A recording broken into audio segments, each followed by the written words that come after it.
father the devil.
What's going on, everybody? It's the second stream of the day.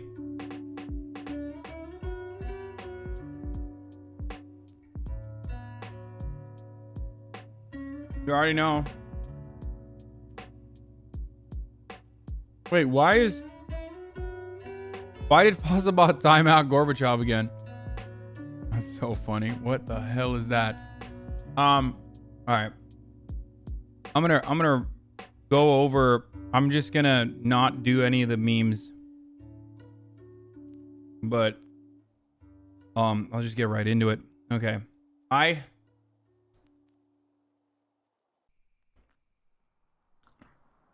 just escaped a social situation.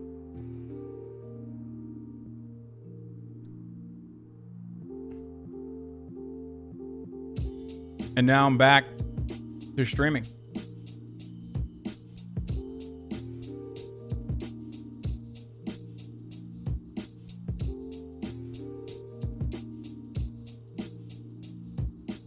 You don't love the spirit of justice.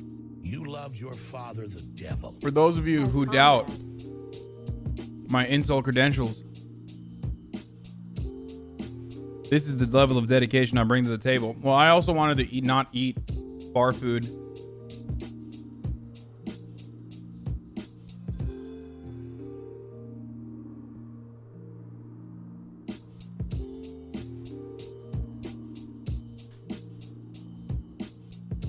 You see the LSF thread seething about your stream sniper? Wait, what? Really? I think that was in jest. I don't think they were actually mad, were they?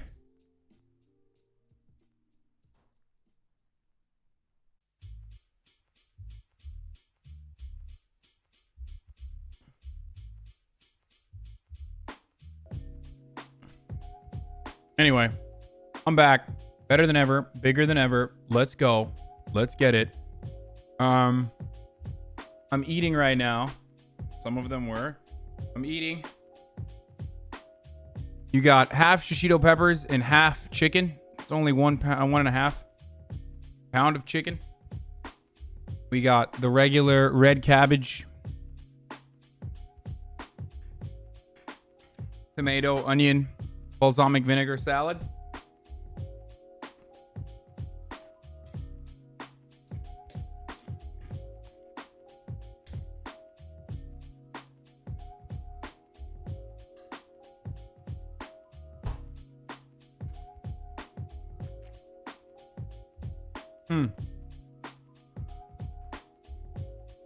So good. No, it's not my cheat day.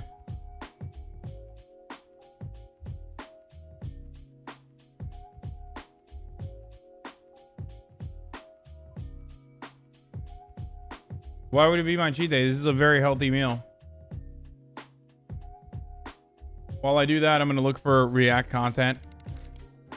Ever been stuck in an airport parched and hungry? We're going to do some React content really quick while I eat. Fortune on tickets and baggage fees. And somehow you end up buying a giant Toblerone and a $5 water. You're not alone. Spending in airports hit $40 billion in 2017. On average, travelers will spend anywhere from $11 and $140 per airport visit. But all that spending is not entirely your fault. Airports are purposely laid out to lead passengers through money-making areas. First, there's the parking lot.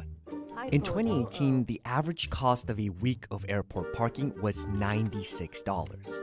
London Heathrow and the Abu Dhabi Airport in the United Arab Emirates had the most expensive lots, charging $249 Thank you, and Cosmodity. $235 respectively. And thank you, King days. Patate. Parking is pretty lucrative. Short-term and long-term parking cost absolute fortunes. That's obviously just pure profit to the airport. It's empty space, basically.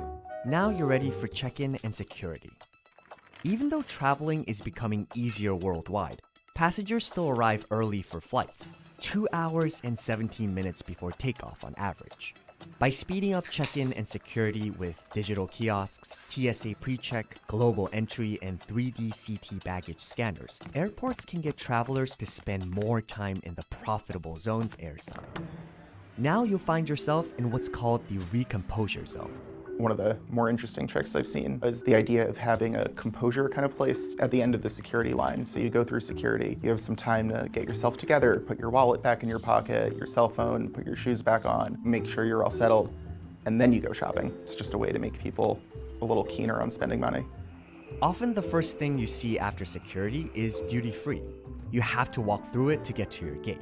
You even notice that in some airports, London Heathrow for example, walking paths in duty-free veer to the left. This leaves more space for retail on the right of the path. According to the consulting firm Intervistas, that leads to profits because the majority of people are right-handed and will spend more time looking to the right. And while duty-free means That's foreign insane. taxes on goods are removed, this doesn't necessarily mean they're cheaper. Duty-free can be a great savings if you buy something like alcohol or cigarettes, which are usually highly taxed. In terms of other things, toys or electronics or even some foods, those aren't really taxed as highly. So even though there's no taxes, there's a higher overall retail price. And you're not the only one getting suckered into buying a marked up giant Toblerone. Globally, duty-free is a huge industry, valued at over $67 billion in 2018, according to a report from Coherent Market Insights. After you're through duty-free, you find yourself in the Libertarians get owned. main shopping area, surrounded by even more dining and spending options. If you're in a European airport, this is where you'll likely be forced to hang out. Airports like London Heathrow and Gatwick don't announce gates until 25 to 90 minutes before the flight, compelling passengers to stay in the central shopping part of the terminal. And there are strategically placed signs that indicate walking times to gates and gate locations in order to keep you stress-free and satisfied. Not to mention massage chairs, spas, ponds, and atriums. Anything designed to keep you relaxed. Because studies show if passengers are 1% more satisfied, airport sales go up by 1.5%. With 2 hours left to kill before your flight, there's a chance you'll get hungry. Even the restaurants are designed with big windows, relaxing music, and outlets to keep you satisfied and in the spending mood. But of course, these restaurants don't come cheap. At Los Angeles International, there's an 18% markup on food. And while there are some airports like Seattle-Tacoma that require food prices to reflect costs you'd find outside the airport, they fully expect you to end up spending more because you think you're paying less. The steep prices are partly because restaurants pay high rents to airports. Generally, a monthly base rent and up to a 15% cut of gross revenues. For Checkers restaurants, rent in American airports is 50% more expensive than in their traditional brick-and-mortar locations. To offset high rents, airport restaurants have gotten more elaborate. So it's not just like a chain restaurant like an Applebee's or Buffalo Wild Wings. There's alternatives like steakhouses and more closer to fine dining type places, oyster bars, cocktail bars. In Portland International in Oregon, there's a distillery making whiskey on site and offering tastings. In Tokyo's Narita Airport, Sushi Kotatsu restaurant changes the menu daily based on fresh fish coming in from Tsukiji Market. Places like these can easily charge a few extra bucks for the experience. Finally, your gate's announced. On the long walk through the terminal. Like, why? Why would anyone go and get, like, quality dining at the airport? It makes no sense. You pass stores set up with diagonal displays, so you can see all the goods from the concourse. The aisles are wide enough to maneuver bags through. And similar to why you'll often spend more in airport restaurants, retail prices are inflated to offset the cut airports take. That means you could pay a 200% markup for a bottle of water in some airports. You've got your overpriced snack and magazine, but if you're traveling to another country, you'll need to exchange money. There's always a currency exchange booth at the airport, but generally it's best to wait until you're outside, because those airport booths charge between 10% and 26% higher exchange rates, and that's not including service fees. You're just never going to find a worse exchange rate, except for maybe one of those places in Times Square. And even once you've made it to your gate, there's still plenty of shops to grab last-minute necessities. It's the idea of having retail mixed with the gates themselves. If you want to wait by your gate early, you're still right next to the store. You don't risk missing any announcements. Finally, you board your plane. Maybe a little frustrated at the airport for your lavish spending. But consider this, airports are not laughing their way to the bank on all these markups. Airports are expensive to run. Of Europe's airports, 47% lost money in 2018. But let's face it, some airports make you spend more because they can. It's annoying, but I mean, it's the reality of it. It's the captive audience theory where people don't really have a choice. You have plenty of time to kill, you're bored. You know, what's a great thing to do? Shop.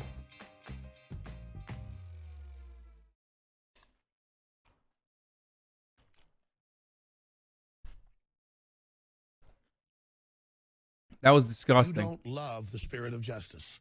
You love your father, the devil. Hey Hasan, thank you so very much for streaming tonight. My girlfriend of 2 years just broke up with me and told me she wishes she had done things with other guys to make it worth the waste of time. I don't know what to do with myself. Damn, dude, that sucks. Well,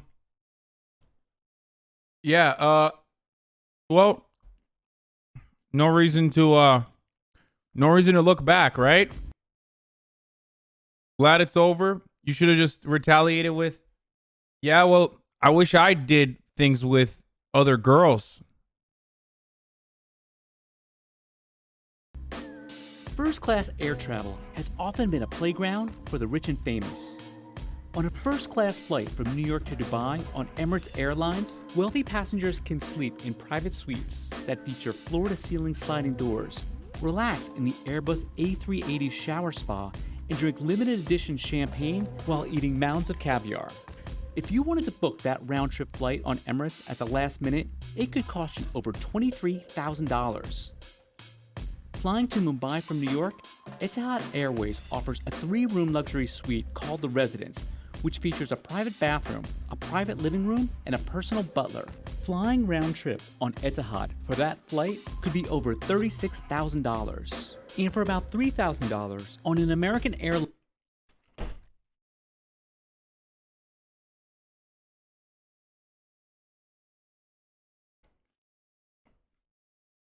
be over $36,000. And for about on Etihad for that flight could be over $36,000.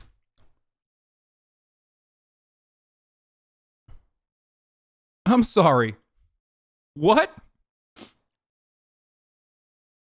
That's more money than I made my first 2 like professional years of working, dude.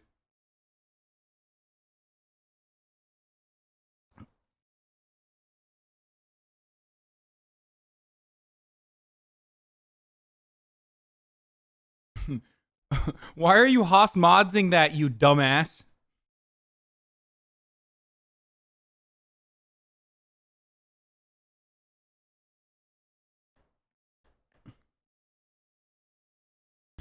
And for about $3,000 on an American Airlines flagship first flight from New York to Los Angeles, travelers have access to an exclusive check-in area and premium wines in the flagship lounge.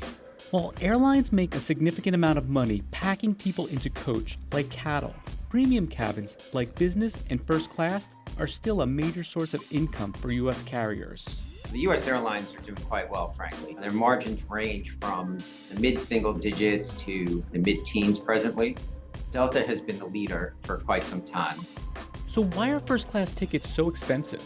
And who is paying for them? And with changes in technology and environmental issues at the forefront, will the first... The second question I want to know, who is paying for them? Let's find out. Where do they live? What do they do for a living? Why do they have so much money to waste?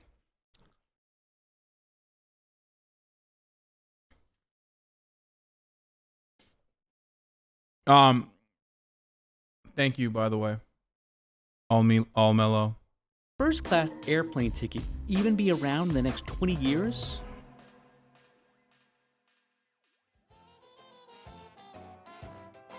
The world... Have you watched You on Netflix? The guy in the series commented on your recent photo. I have not. Isn't that the serial killer one?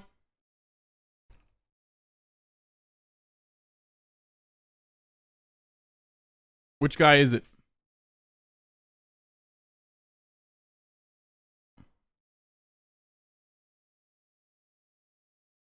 Also, go like my latest photo. Are you well, bro? Okay, I can't see any of the comments. Instagram on the desktop is just trash.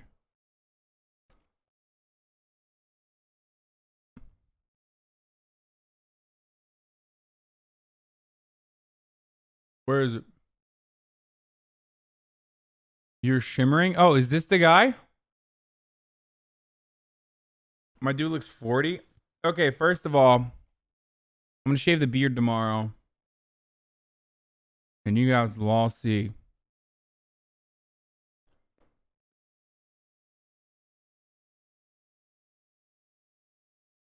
Why do you post similar pictures of my mom's 40-year-old Facebook friends? You look like Dan Bilzerian without the guns and the money. Looking rough.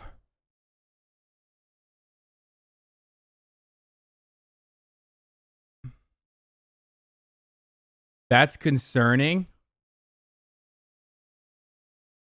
You don't love I am but a hole, sir. Spit on me, love please. your father, the devil. Instagram influencer vibes. Grow out the unibrow, bro.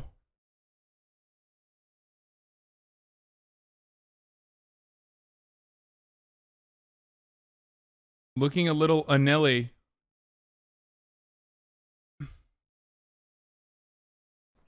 I'm glad that the Twitch chatters are showcasing their toxicity outside of Twitch.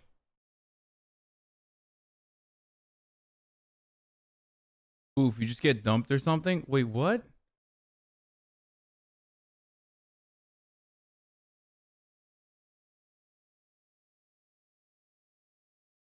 Okay, let's get back to it. The world's first passenger airline started service on January 1st, 1914, between St. Petersburg Y'all and Tampa, suck. Florida. It lasted only a few months and only flew in good weather, but set the stage for the future of passenger travel. Around that time, airplanes were flying mostly mail, and passenger service was virtually non-existent. With big improvements in aircraft performance and aviation technology in the 20s, 30s, and 40s, passenger service took root and started to expand. Before the 1950s, everyone who flew first class because it was the same service for everybody on the airplane. The vast majority of people who flew were affluent, mostly male, mostly business people who are flying for business purposes. But the end of World War II brought about a big change to the air travel industry. What happens is after World War II, there are lots and lots of surplus airplanes out there. And there are a number of veterans in particular who wanted to continue to fly to make money from flying. New carriers called non-scheduled airlines, similar to charter flights, began appearing, posing a direct threat to the existing airlines that were heavily regulated. Working together gave non-scheduled airlines the ability to offer lower prices on cross-country trips, pressuring existing carriers to drop their fees. To attract the tourist class, the existing airlines came up with a pricing structure of different costs for different seats. This Hitler guy kind of whack. Well, good comment, the dude. Airlines work with the CAB to essentially Yeah, I hadn't really heard about him otherwise, but this seems kind of not chill. Hey, Hitler, too far, buddy. Undermine the non-skeds by creating a tiered passenger ticketing system where you would have first class and coach that would be closer to the prices that were offered by the non-skeds to attract the middle class folks. By the end of the 50s, with improvements in technology, airplanes moved from the piston engine to jet engines. The bigger Boeing 707 allowed airlines to reconfigure their cabins, giving more amenities and space to first-class flyers.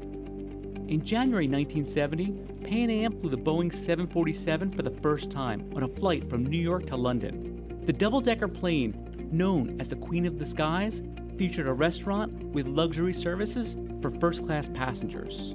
The introduction of the 747 really took first class to a whole other level. Very premium service with, yes, a lounge, a bartender. They called it a piano bar. It was actually an organ, but you had live music on these flights. And deregulation in the 1970s may have had an even bigger impact on the airlines. In 1978, the Airline Deregulation Act removed some government controls, giving the airlines more say over the services they offer and the fees they could charge. Well, business class comes about because of deregulation. Well, color me surprised, dude. I am shocked to find out that deregulation ruined the flight experience. The airlines now can compete any way they want to compete.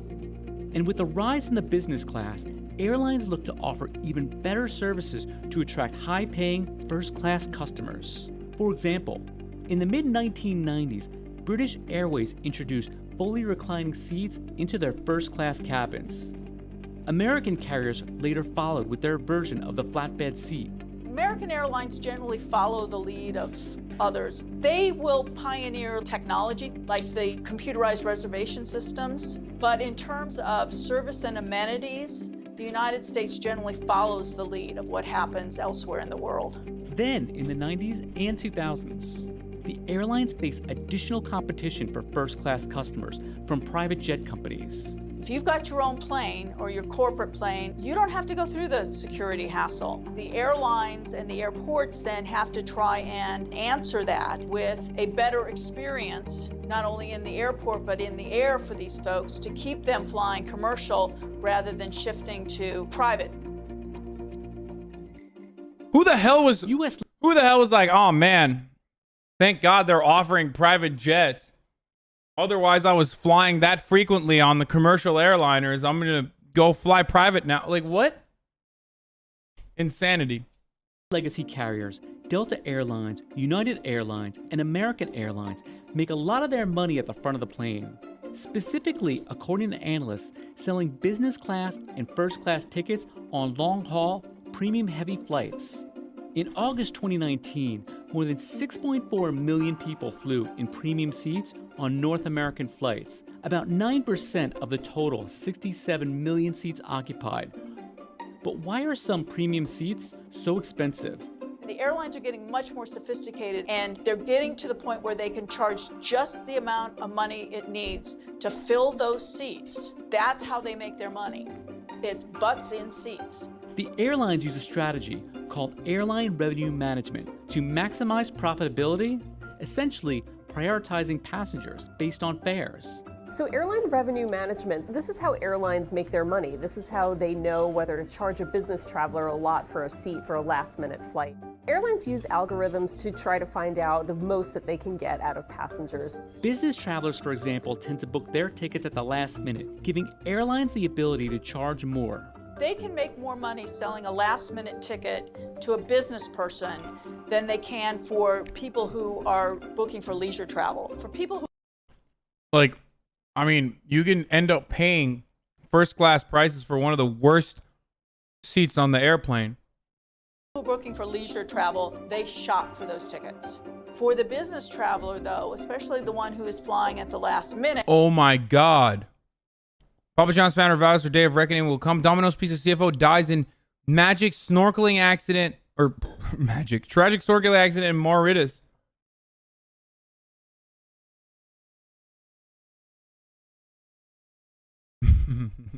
Why did I say magic? Sometimes my brain no work good.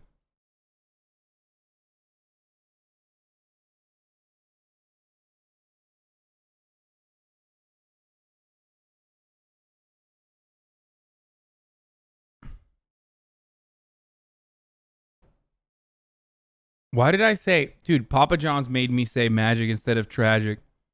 They don't have that luxury. There's a seat, here's the price, they pay it. But even though airlines can make a hefty profit on first-class travelers, not everyone pays the full price.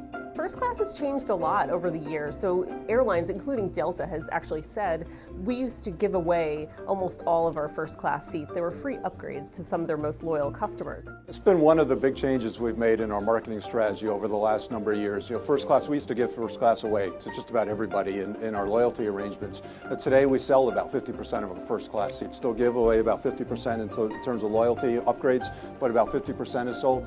In 2018, premium class travelers made up only a handful of the total number of international origin destination passengers at 5.2%, according to the International Air Transport Association. But they accounted for a big chunk, nearly a third of airline revenue. Industry consolidation and a strong economy in recent years. Yeah, because they're charging like 3 racks per seat, dude. On the low end. Has allowed the airlines to invest in more fuel-efficient planes with better cabins, focusing on those premium classes. In 2008, Northwest Airlines merged with Delta Airlines. In 2010, Continental Airlines merged with United Airlines. And in 2013, U.S. Airways and American Airlines parent AMR merged. Since the economy is pretty good, airlines are putting a lot of resources into improving those business class cabins. They're putting in these suites that have sliding doors, they're improving their food, and they really need to compete with the international carriers, which have had a pretty plush product to begin with. In addition to a few other big markets. Notice how they don't mention what kind of improvements have been made to economy?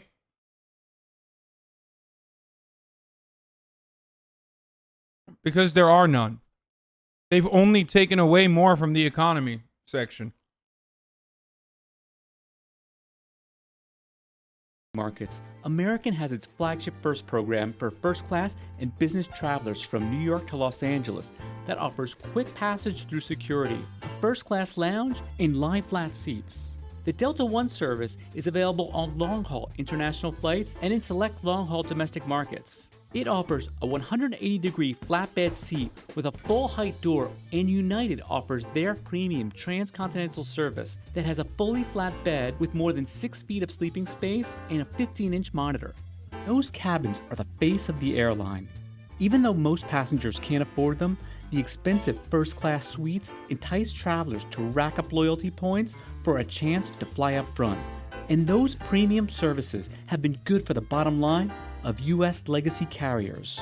Airlines in the U.S. at least are headed to their 10th year of profitability. It's the longest stretch that we know on record.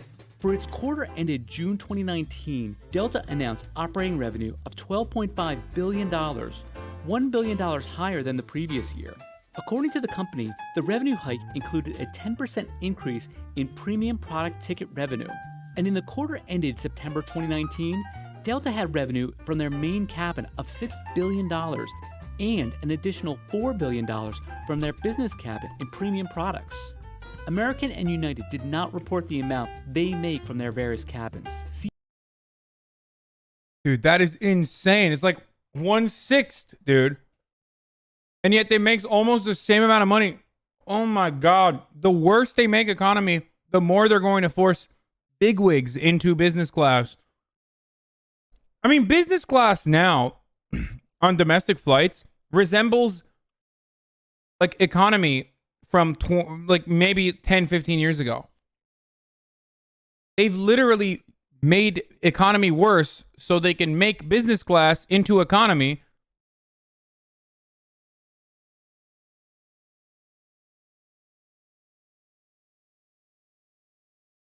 CNBC reached out to both airlines to request this revenue breakdown, but they declined to share this data with us. On a plane, every square inch is valuable real estate, and first-class seats take up a lot of space. With improvements to business class in recent years, there's been a shift by some airlines away from first-class cabins. Traditionally, the first-class cabin has been the home of the 180-degree flatbed seat, while business class passengers had to contend with adjustable head and footrests. But in January 2000, British Airways announced they would offer a full flatbed business class on their London to New York route. First class has now internationally become this sort of hybrid of first and business class, and airlines United, Delta, American have kind of collapsed the two. And low-cost carrier JetBlue is also trying to grab a slice of the business class market. In April 2019, JetBlue said it intends to start multiple daily flights from New York to London, flying the long-range version of the Airbus A321, which will include its premier service called Mint. That's JetBlue's version of business class, except it tends to be much cheaper than the competition. The price of business class seats has come down, and that's partly because of airlines like JetBlue that have a cheaper product out there. And then there's business class's little brother, premium economy. There's actually a new class of service, at least new to the American carriers, that's called premium economy. It's sort of like a business class junior, and that's for people who can't afford maybe business class and the lie flat seat. It's literally humane economy. It's like economy if you want to be treated like a human being in economy, because we are going to treat you like cattle in economy. We're going to make the seats smaller and smaller in economy. So if you want to be treated like a human being instead of cattle, then you get to go to economy extra for an extra $90. According to Skyscanner, a premium economy ticket is about 65% less than the price of a business class ticket. I'm so mad. Like, this is so triggering, dude. I know you guys are going to Pepe mods me and stuff, but like,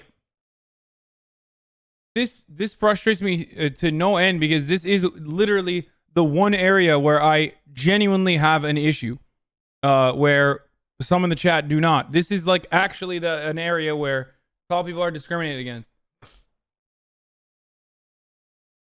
It's like literally the only, dude, the things that my legs do on a long flight, because you know my brother is getting like the worst seats, because he buys the seats and then I give him the money, because I don't know, he's like a clever deals person, you know what I mean? And he's got like miles or whatever that he's racking up so he can go on trips with his girlfriend and make me take care of Fiona. So he gets like the absolute worst seats. Like usually on most flights, we will sit right in front of the toilets, all the way in the back of the plane. So the seats don't even recline. Like those are the worst seats on any flight. And Marat will get those seats because it's like $30 cheaper or whatever. He's a psychopath. And it's honestly the worst. Like the things that I've had to do, I'm like that Swedish girl from the military who does like crazy acrobatics. Like that's how I feel like when I'm on a plane. And if I ask like one of the, stewardesses, like, hey, like, is it possible if there's like any open seats? Like, I don't know, can I go somewhere else where I at least the seat reclines? They look at me like I offended their parents. Like they look at me like, they're like, get the fuck out of here, you tall. That's what they look at me. And I'm so nice. Yeah, they say, listen, tall. Why don't... No, it's not that. The disdain comes from them knowing that it's the cheapest ticket on the plane. That's what it is. Because despite the fact that like a lot of those hostesses and stewardesses and stewards and all of them also are prominently in the working class and probably would have a hard time paying for tickets like that if they were doing any other job, but usually they get free flights regardless. They are also trained to feel this way. They're conditioned to feel this way about people who don't spend like enough money.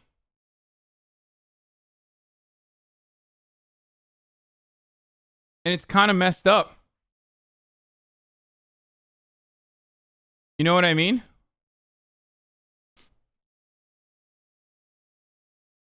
Don't let Marat buy your ticket. Yeah. Poor Changes person in technology cosplay. and environmental concerns also pose a challenge to first-class travel. Today, private jets fly faster and longer distances than ever before.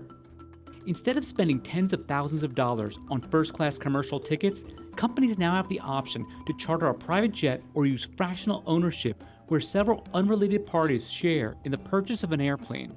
Several companies sell part ownership of private business jets, including NetJets, owned by Warren Buffett's Berkshire Hathaway.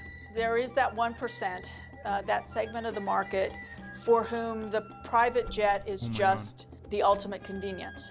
You can fly when you want. It is essentially all first-class service. Changing technology could also impact the decision on whether companies decide to purchase a pricey first-class ticket in the first place. Why fly thousands of miles to distant places when Skype, Zoom, or virtual reality will do? And for companies trying to burnish their green credentials, flying first class might be bad publicity and bad for business. Airlines are deeply challenged by climate change. They are the big emitters. The automobile market is moving to electric cars. There is no electric airplane out there. According to the Air Transport Action Group, about 2% of... Hey, man. Why fly around when you can just experience it in virtual reality? Stupid. Why go see your dying grandparents when you could just Skype call them, idiot? Of human-induced carbon dioxide... Oh, they mean for business meetings. Okay, never mind. ...worldwide come from air travel. And people who fly first class have a bigger carbon footprint than the average passenger, as much as 7 times as large, according to the World Bank. But even though airlines are decreasing the amount of space they are allocating for first-class travelers, carriers including Delta, United, and American, for the time being, have found big profits in premium cabin services. It's not about maximizing the amount of revenue you got on the plane, it's about optimizing the plane, getting the price points right, and then getting the seating configuration. Dude, this is great. CNBC is just attacking airports. We're on a tear right now. By many travelers to be the best in the world. Wait, no, I want this. Nope. We gotta watch this. China. This is my biggest issue. I mean, no, actually, that's not true. I have a lot of issues with America, but this one really hurts my soul in a way that I cannot explain because the alternative is so simple. Okay, like fixing racism, solving like our criminal justice system. These are all big issues that require multifaceted solutions and just unraveling significant parts of our economic organization, the way we live and all that stuff. But high-speed rail is not one of those things, okay? It's like one of those things where we could just literally just build it, forehead. You know what I mean? It's one of those things that we could have absolutely had, and yet we do not. And oh my God, it hurts my soul, dude. It's a beautiful thing. It really is a beautiful thing. We already have tracks. No, we don't. We don't have high-speed rail tracks. I think the only thing that the United States has, like, I think 200 miles of high-speed rails that are ready to be built or that are being planned to be built in the next 10 years. China has like 5,000, okay? Has the fastest and largest high-speed rail network in the world. And it's literally because of the automobile and gas industry. It's literally because of the fossil fuel industry and the automobile industry. That is the reason why, I mean, let's see what they say, but that's the biggest reason why we don't have a better network of railways in this country. And we did at some point. The country has more than 19,000 miles of high-speed rail, the vast majority of which was built in the last decade. Japan's bullet trains can reach speeds of almost 200 miles per hour and date back to the 1960s. They've become a staple for domestic travel and have moved more than 9 billion people without a single passenger casualty. France began service of the high-speed TGV train in 1981, and the rest of Europe quickly followed. And high-speed rail is quickly expanding all over the world, in places like India, Saudi Arabia, Russia, Iran, and Morocco. And then there's the US.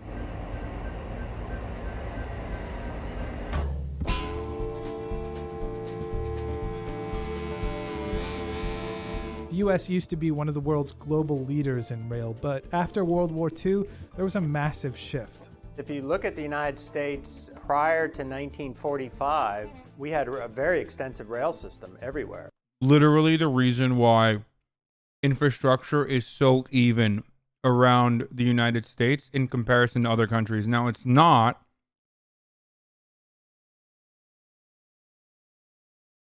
Obviously, our infrastructure is crumbling, but the lack of disparity in comparison to like developing nations or even Europe, for that matter, is incredible in the United States. And a big reason for that is literally our rail system and how incredible it was.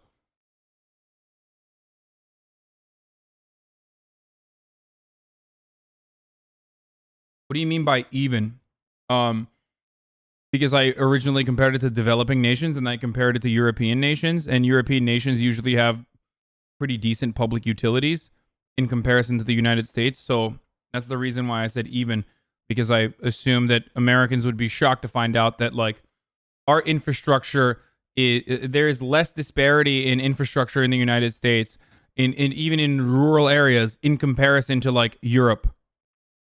Or did you mean even as in like, what do you mean by the infrastructure is even? We have a deep minus grade infrastructure. Okay, so what I mean by that is it's evenly terrible. Our infrastructure used to be much better. It wasn't D+. I'm talking about how... Okay, how do I explain this? Listen. In the United States, back in the day, before any of these other countries were ever near this level of infrastructure, the United States, if you went to a rural area, you had a relatively similar experience with public utilities and works and that's that sort of thing, like internet access. Okay, maybe not high-speed internet access, but like internet access or telephone access, electricity. There are still parts all around the world. There are still plenty of rural areas where there is no electricity whatsoever. You know what I mean? And this is not just the developing nations. This literally also pertains to Europe as well. This does not happen in the United States. And the reason for why this does not happen as frequently in the United States is because we had a massive network of rails that connected the entirety of this country, which we no longer, which, you know, we kept in the 1940s. Like, it has not really advanced since then because cars were more profitable. It all was working great, except the number of companies in the auto and oil industries decided that for them to have a prosperous future, they really needed to basically help phase out all the rail and get us all into cars. The inflexible rails, permanently embedded in cobblestones, were paved over to provide smooth, comfortable transportation via diesel motor coach. General Motors, Firestone Tire, Standard Oil, and a few other companies that got together, and they were able to buy up all the nation's streetcar Notice how they're like literally systems, and then quickly start phasing out service and literally dismantling all the systems over. They bought them so they could ruin public transportation. They literally bought them so they could ruin public transportation. I need to mention this once again. Car companies in the auto industry bought public transportation so they could phase it out. For about a 10-year span. We're watching the video too, dude. I know, but I mentioned it before and you guys were like, I don't understand. In the 1950s, President Dwight Eisenhower signed a bill to create the National Interstate System. It allocated about $25 billion to build 41,000 miles of highways. The federal government paid for 90% of that, the states covered the final 10, and rail fell by the wayside. Can't you see that this highway means a whole new way of life for the children? And a way of life that we have a chance to help plan and to build. We dedicated a huge amount of dollars to building automobile infrastructure in the middle of the 20th century, and we're still kind of attached to that model of development. We went from a rail-served country to a auto-dependent nation by the 1960s. We've become a car culture, and it's hard to break out of that cycle.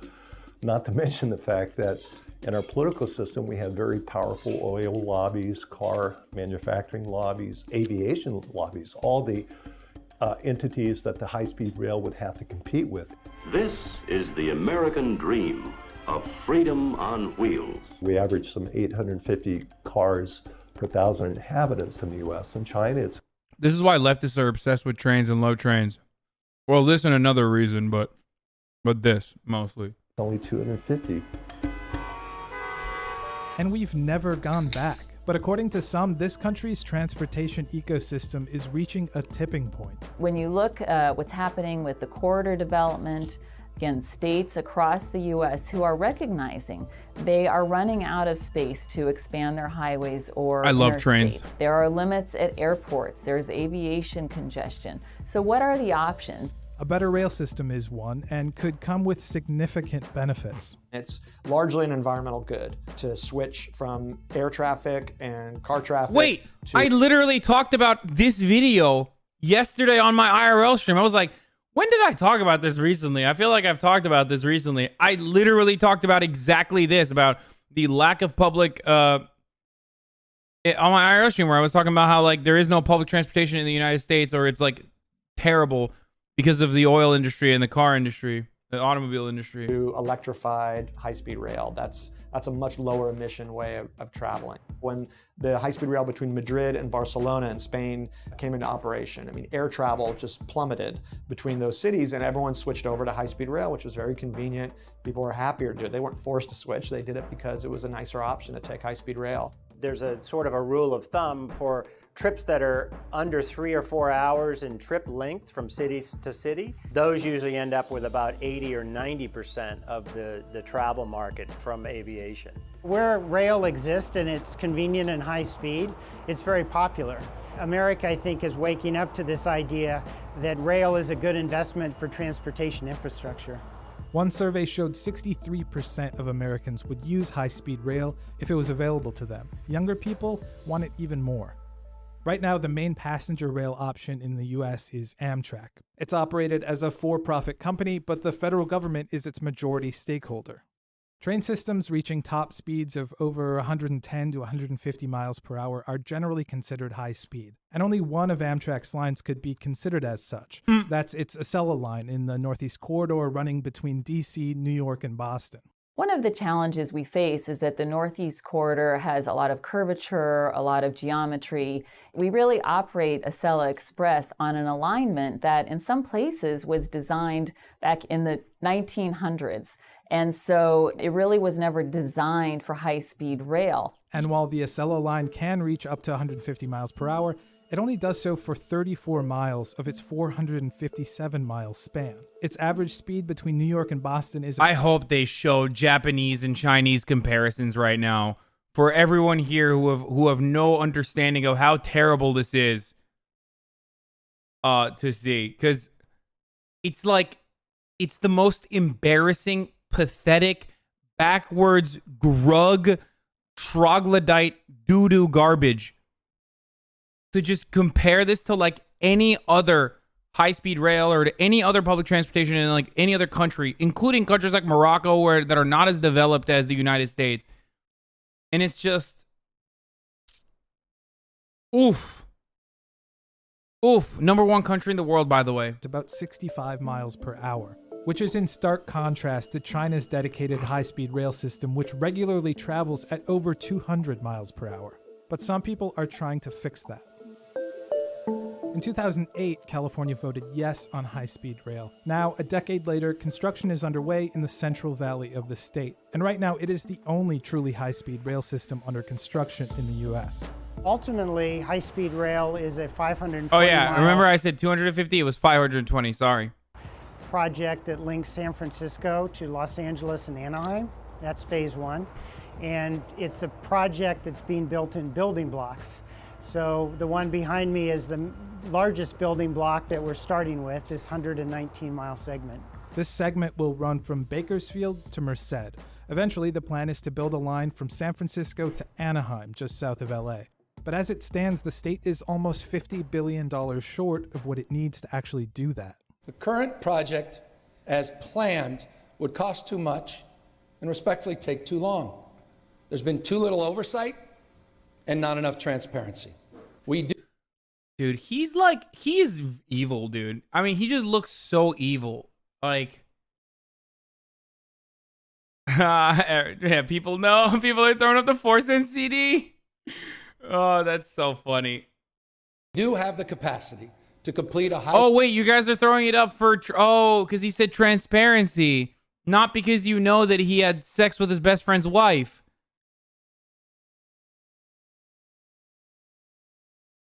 Oh yeah, it's hilarious because he had sex with his best friend's wife.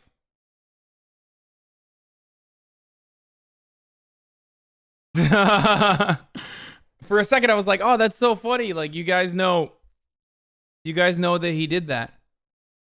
High-speed rail link between Merced and Bakersfield. After Gavin Newsom made that speech, President Trump threatened to pull federal funding for the project. We'll continue to seek other funding. We hope the federal government will resume funding contributing new funds to the project. I think in the future, as the federal government has funded major construction of infrastructure over time, they'll again direct money to high-speed rail because, in fact, it's not just California, but other states are also interested in high-speed rail systems. To complete the entire line as planned, the official estimate is now over $77 billion, and it's unclear where the money will come from.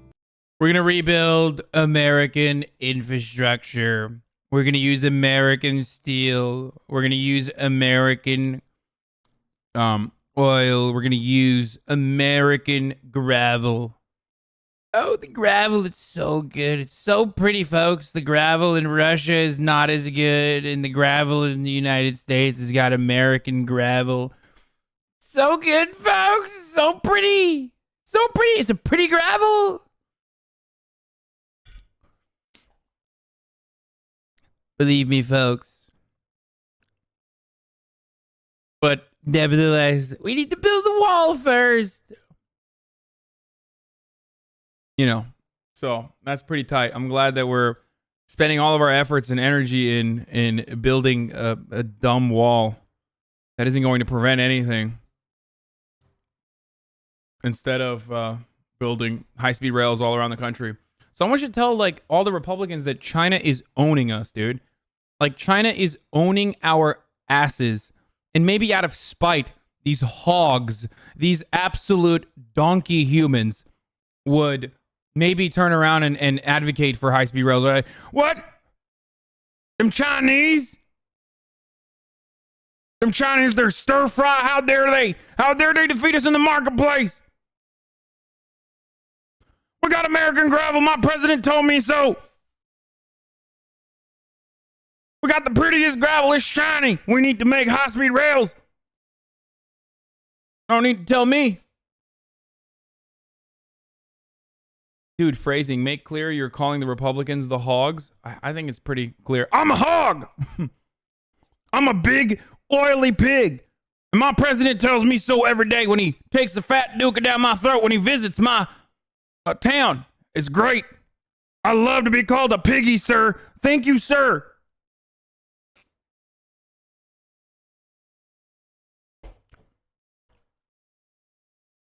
Not watching a body paint orgy? What the hell's a body paint orgy? So why is it so expensive? Part of the problem in California, the big price tag is getting through the Tehachapi, very expensive tunneling, or over the Pacheco Pass to get into San Jose from the Central Valley. You know, Eastern China, the flatlands of Japan where they've built the Shinkansen, all of those are settings where they didn't incur the very high expense of boring and tunneling that we face. So the costs are different. And a lot of the money is spent before construction can even begin. Just in this little segment here alone, we're dealing with the private property owner, we're dealing with a rail company, we're dealing with the state agency, and so just a whole coordination. Then we're dealing with a utility company. Just in this very small section, we had to relocate 2 miles of freeway, and that was roughly $150 million per mile. So there's a lot of moving pieces to, anywhere we start constructing. China is the place that many folks compare.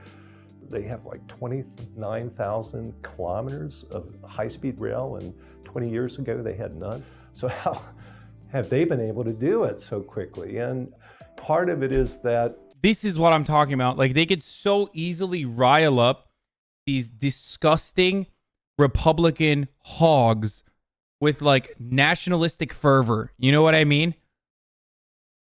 Just tell them the Chinese are owning us. Tell them the Chinese they're destroying us. They're just so much better at building high-speed rails. the state owns the land. They don't have private property rights like we have in the U.S. You don't have the regulations we have in terms of labor laws and environmental regulations that add to costs. It also... Yeah, no, totally. That's the only reason, dude. That's because their lack of regulations, dude. That's why. Dude, that's just next level cope, dude. That's just next level cope, dude. Seriously. Infinite levels of cope. Dude, we have one project. We have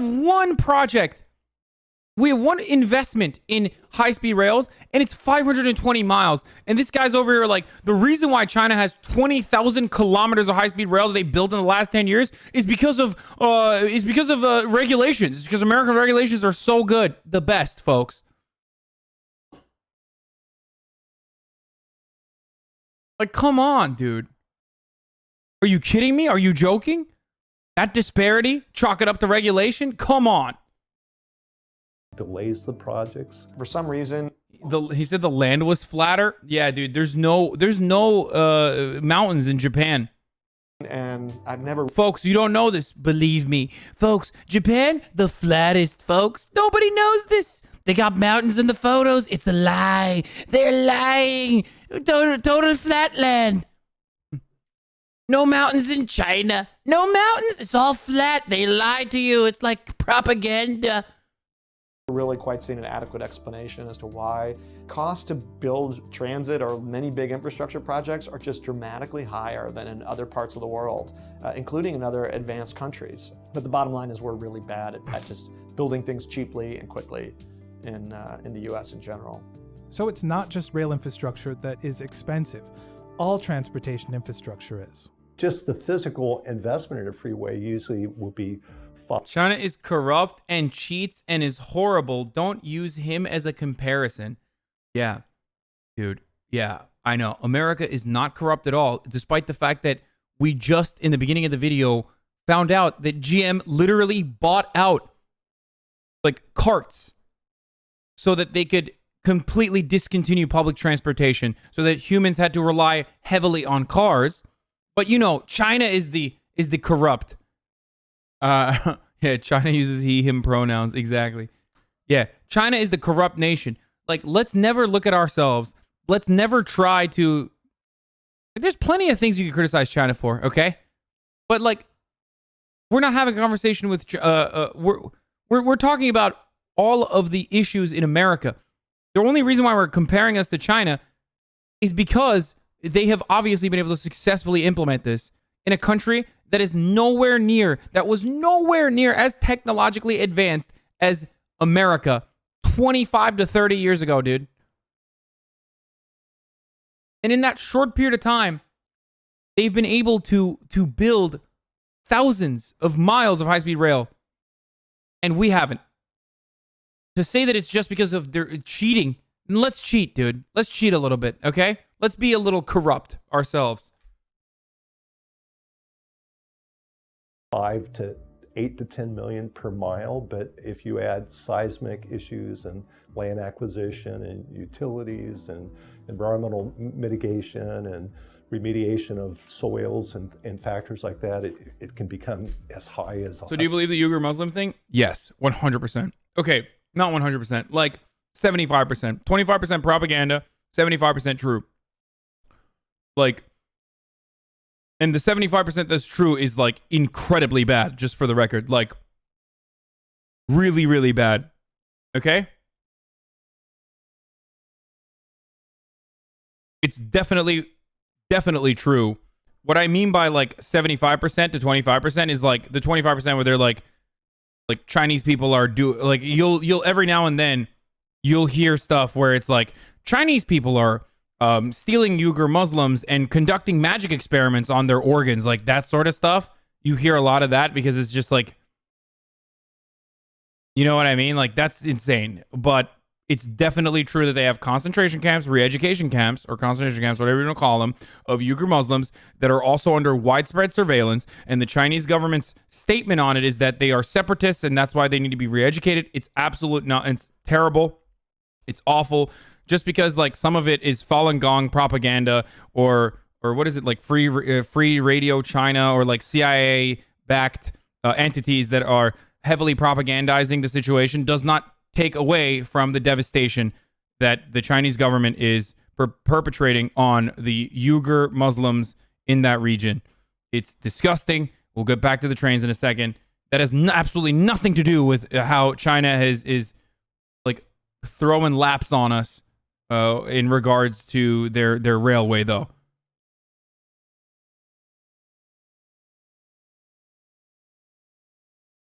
Also, if you guys have a significant issue with locking up extrajudiciously locking up Muslims, well, you know, we have that.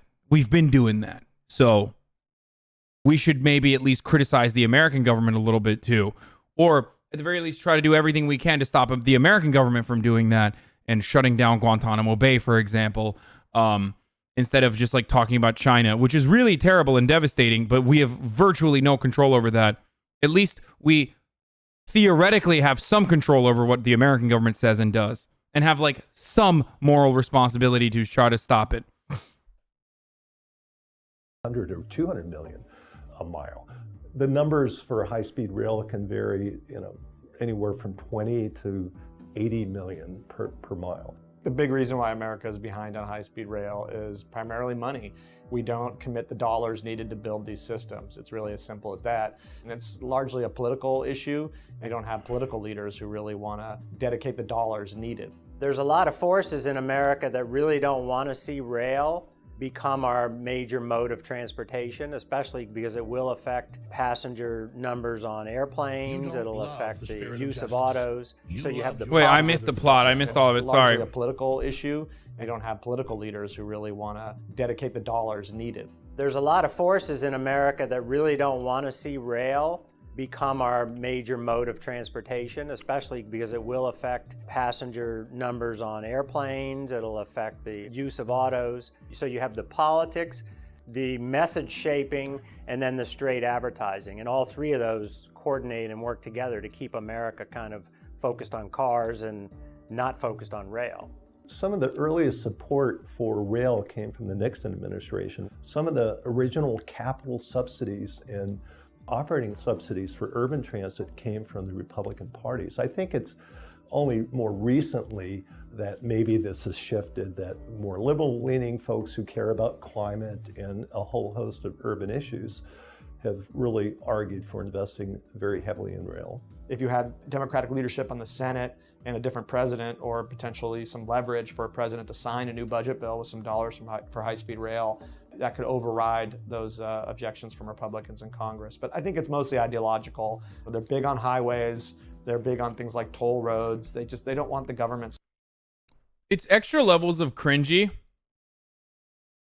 to try to look at underdeveloped parts of China, okay, and try to compare them to the most developed parts of the United States, okay?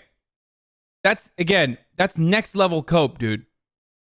Like, we're not talking about Zimbabwe, okay? We're not like, oh man, well, our public transportation is so much better than what you have in Zimbabwe or Somalia or Liberia. Okay, sick, dude. Nice, dude. Pat yourself on the back, dude. Pat yourself on the back, buddy. Number one nation in the world, by the way. Like, Americans are we are just a nation of babies, dude. We are literally a nation of pathetic crybabies who don't actually want to be number one in anything. We just want the marketing of being called number one. We are the number one cucks. We are the number one baby ragers. We are literally just so pathetic, and we will never be able to advocate for anything good, ever, because of cucks like that person who's like, well, China is actually terrible in terms of its economic development in the Western regions. Well, aren't I smart? Okay, well, fuck China. How about that? Okay, you made me curse. Fuck China. Who gives a shit? Okay? One person in the chat equals every American cuck. If you think that one person in the chat does not embody American exceptionalism, which is definitely a pervasive attitude that a lot of Americans resemble, and is a significant factor in our lack of that contributes to our lack of introspection, that stops us from advancing, then you are also a moron, okay? We literally, a lot of Americans do this. A lot of Americans do this. We look for different reasons as to why, it's actually fine the way we have things here.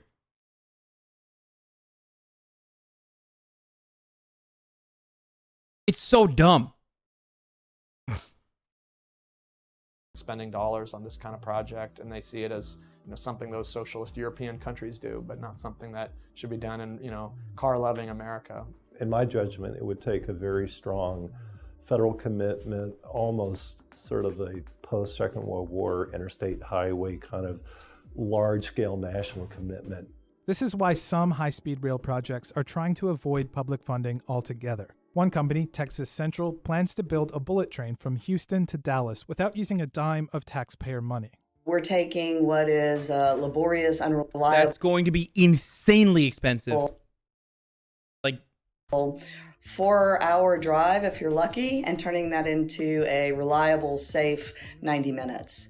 And when you look at that as a business plan being driven by data, this is the right place to build the first high-speed train in the United States. The Texas project is backed by investors motivated to make a profit and will use proven Japanese rail technology. Texas Central's goal is to complete the project by 2025. Another private company is even further along with its rail system in Florida. It's expanding its higher speed train from Miami to Orlando. Orlando is the most heavily visited city of the United States. Miami, the most heavily visited international city of the United States. It's too far to drive, it's too short to fly. We had the rail link, and that was really the genesis of the project. Wes Edens has invested heavily in Florida's rail project, which used to be called Brightline. Brightline recently rebranded to Virgin Trains as the company partnered with Richard Branson's Virgin Group. The team at Brightline, which is now called Virgin Trains, has proven that it can work, that people actually want to get out of their cars and they'd love to be on trains. In order to reach profitability, the company sacrificed speed to save money. If you want to really go high speed, you have to grade separate. So you basically have to build a bridge for 250 miles that you then put a train on.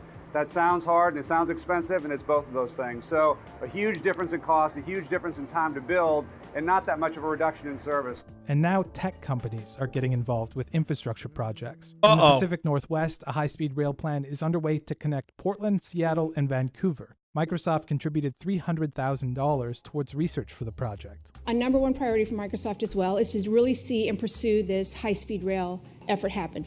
If you look at around the United States, where all of the Fortune 500 companies are located, they all are in a similar situation to Microsoft. The housing is unaffordable, traffic congestion is epic, it's too hard to get anywhere and to get employees. So high-speed rail can solve this same exact problem in numerous regions around the United States.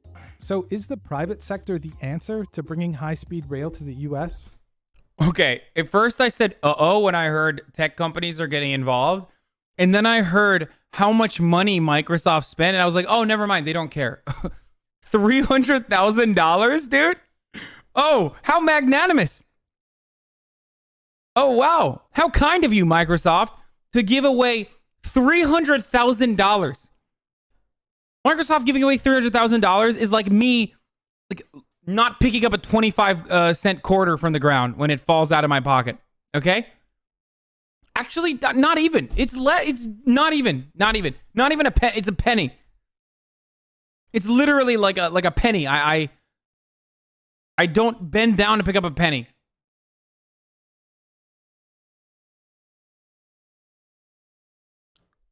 They gave Ninja more to stream on Mixer? Yeah. 10 times more to stream on Mixer.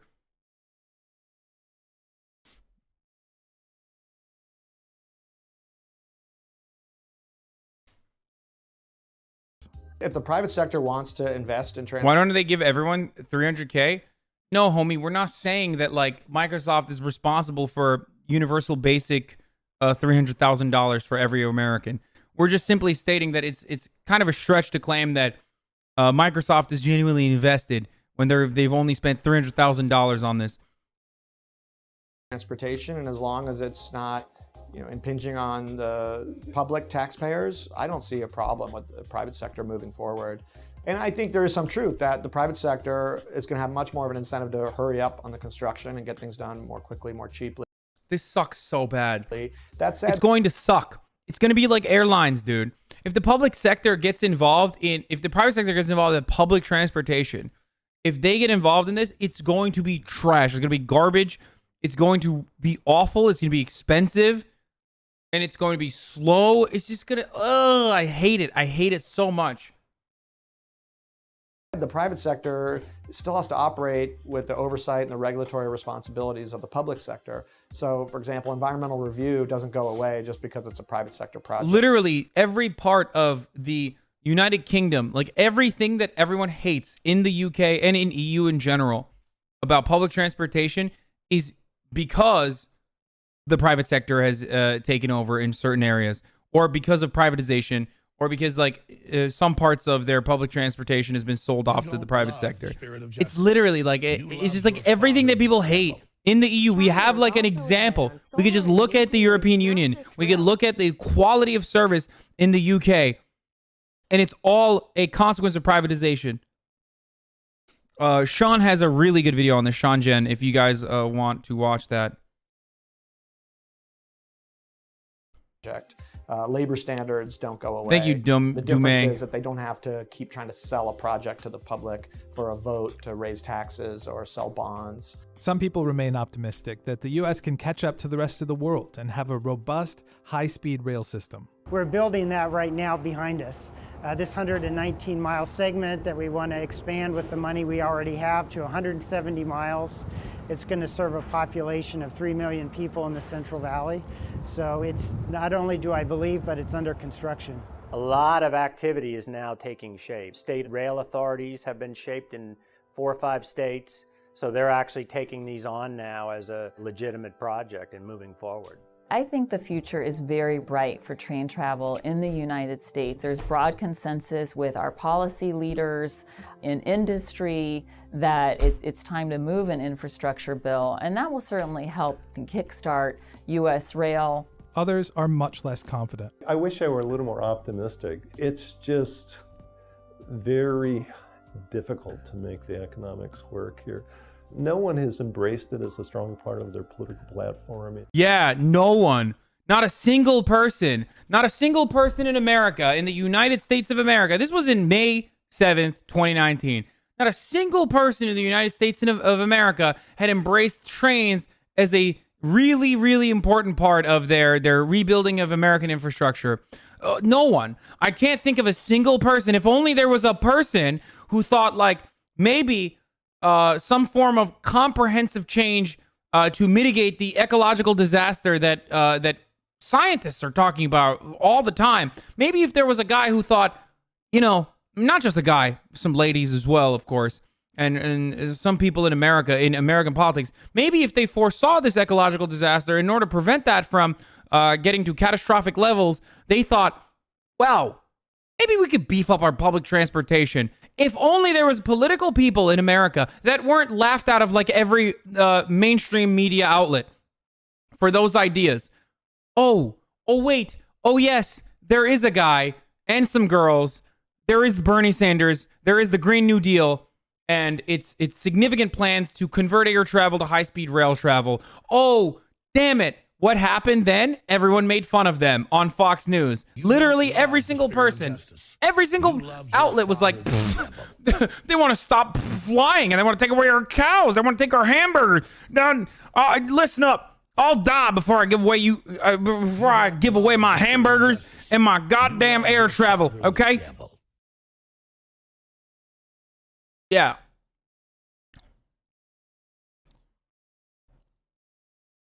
You don't love literally like liberals, neoliberals that you are so fond, some of you are familiar with and even fond of, made fun of Alexandria Ocasio-Cortez and made fun of Bernie Sanders and made fun of the Green New Deal using Republican propaganda and talking points such as, it's too crazy.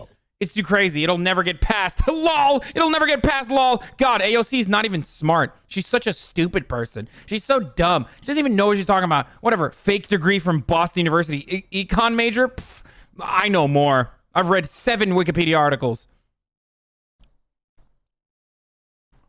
There are neoliberals on the internet, okay?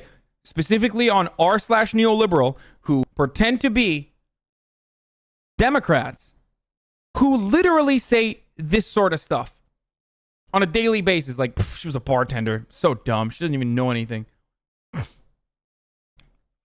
She's economically illiterate. I know more. Imagine going to r/neoliberal is the most cancerous place.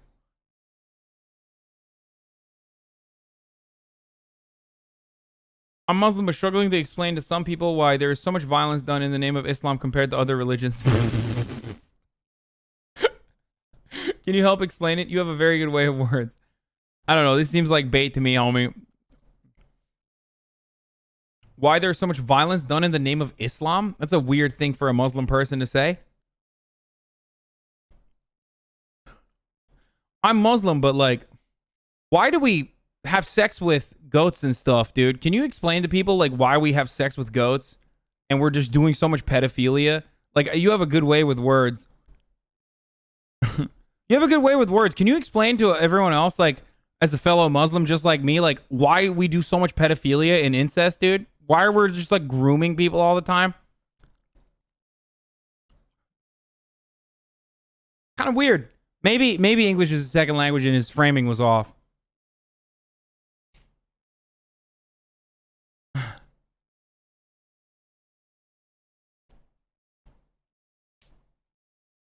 Imagine if we could have this for high-speed rail. Oh my God. Oh my good Lord. That'd be so tight. Actually, you know what? I don't want that. I don't want to connect Florida with anything else. So, as a matter of fact, I'm glad that we don't have that, because that would really connect Florida with the rest of the country, and I don't think that's good. I think that's kind of bad. Like, everything but this area, like, as long as you cut this part of it out, like, I'm fine with it. You know what I mean? I really don't want Jacksonville to be able to go to Philadelphia. Just disconnect Florida and I'm good.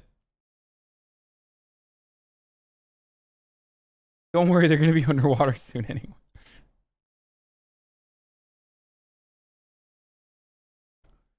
Yeah, we already talked about Papa John news.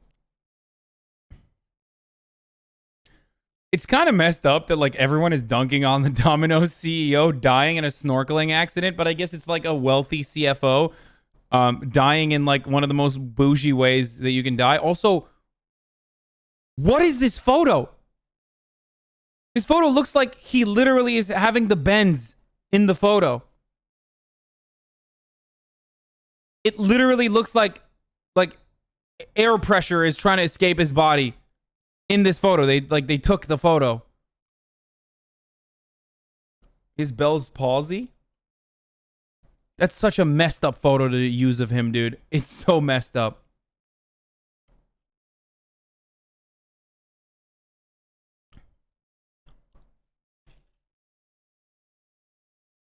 Japanese trains are amazing. Yes, we know.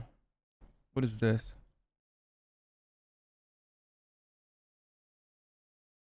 Oh, thank God. Someone fixed it. Okay, no. Someone solved it. Someone solved it. Someone solved it. Climate change is that someone that solved the problem. What is this? Check the just chatting section. Dude, why would I do this? This is so awful, dude. I want to ban you. Like I'm going to give you a 5-minute timeout for showing me that. Okay? Just take a 5-minute breather, okay? Go watch it, jerk off, come back.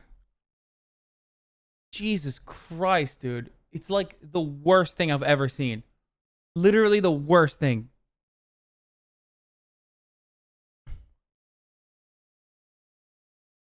That guy's been spamming that for half an hour? Wait, really?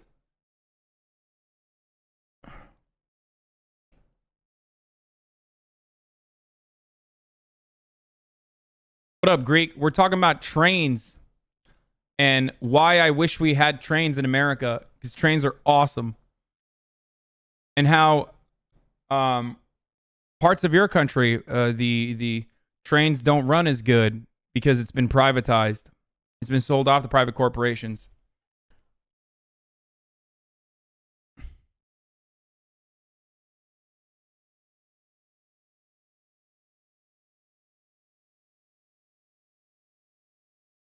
You don't love the spirit of justice.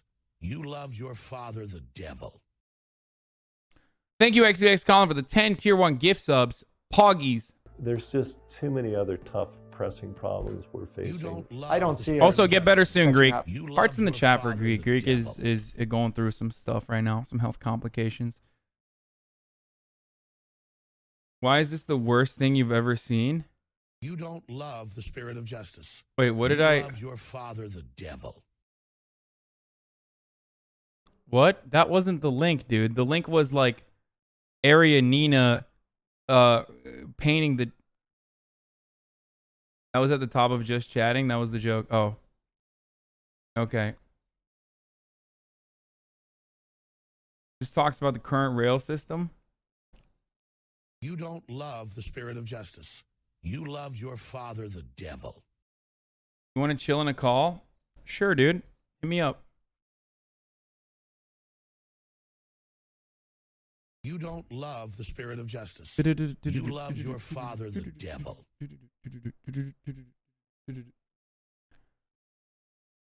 What's up, dude? Yo, what's up, man? How you doing? How you feeling? I'm on a networking rampage right now. Yeah. Yeah. I just like hopping around streams. Yeah, you're my next victim. Dude, I'm not even 3K Andy, so you're doing a poor job, dude. I'm under sub 3K Andy currently, so you're not even. You should have waited it. But the thing is, I like you, so it's worth it, dude. Okay, that's cool. See, the people I don't like, I only talk to them when they have 10K plus. But you're a good guy, so it's like kind of like I enjoy I enjoy my job, you know. I'm doing it for fun. Thanks. Well, you're a significant content boost, so it's definitely content. Dude, I love your Alex Jones sub alert. I kind of want to get one myself, dude. I love Alex Jones. Greatest entertainer of our time. If only and speaks true facts, honestly. No, seriously. About Jeffrey Epstein, about international pedophiles, maybe, but that's pretty much it, unfortunately. I just wish people didn't take him seriously and like everyone could enjoy him in the same way that I do. But like people literally they go out and like harass school shooting victims and stuff because he says that they're fake. You know what I mean? Yeah, but that was one thing that he fucked up real bad on. I think, dude, the whole blood-sucking vampires where people have rituals, like, I believe that, dude. I don't believe that. But here, let me tell you how interesting of a guy Alex Jones is. Are you ready for this? This is going to help your cause of advocating for Alex Jones. Alex Jones created or largely was responsible for the massive hub of conspiracists in America, conspiracy theorists, right? Like he is like the most notable one, the most prominent one. And there have been a history of conspiracy theories in America, obviously, for a very long time, going back to like the Illuminati and the Masonry, the Freemasons, that sort of stuff. But Alex Jones is now being ousted by other conspiracy theorists because he refuses to say Jews are at the heart of every conspiracy.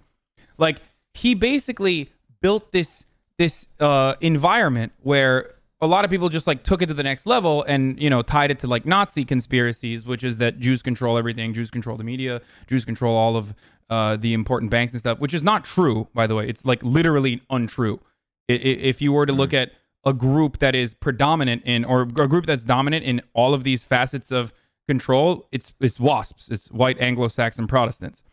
So it's just white Christian people. But they still say it's Jewish people regardless. But Alex Jones refuses to say that. He'll just say it's the Illuminati, it's the Rothschilds, it's like all of these groups of people, but he refuses to say it's Jews at the heart of every conspiracy. So now all of these other conspiracists that started off watching Alex Jones kind of hate him because they think he's just fake because he won't say it's the Jews. I like it. Hello? Well, do you think that? No, sorry, I was lagging. Sorry. Do you think that? Wait, oops. I don't know why I sent you that. He says that people take organs from like heart, and then like say like if you're a billionaire, you would like take an organ off like a younger person and put it into your body to make you live longer. So here's the interesting part about that. Here's what is true and what isn't. So I'll tell you this much. The reason why Alex Jones is a really interesting person is because 40% of what he says is like true, but then the 60% that's untrue is insanely incorrect. So it's like, yeah. Do you know what I mean? So like what's true is that yes, very wealthy people do absolutely. Somebody in your chat said, "What the hell is Greek been watching? What the fuck?" No, but like it's not harvesting organs or whatever, but there is such a concept such as blood boys, for example, where billionaires like Peter Thiel will pay younger individuals, younger and healthier individuals to go in and do a blood transfusion.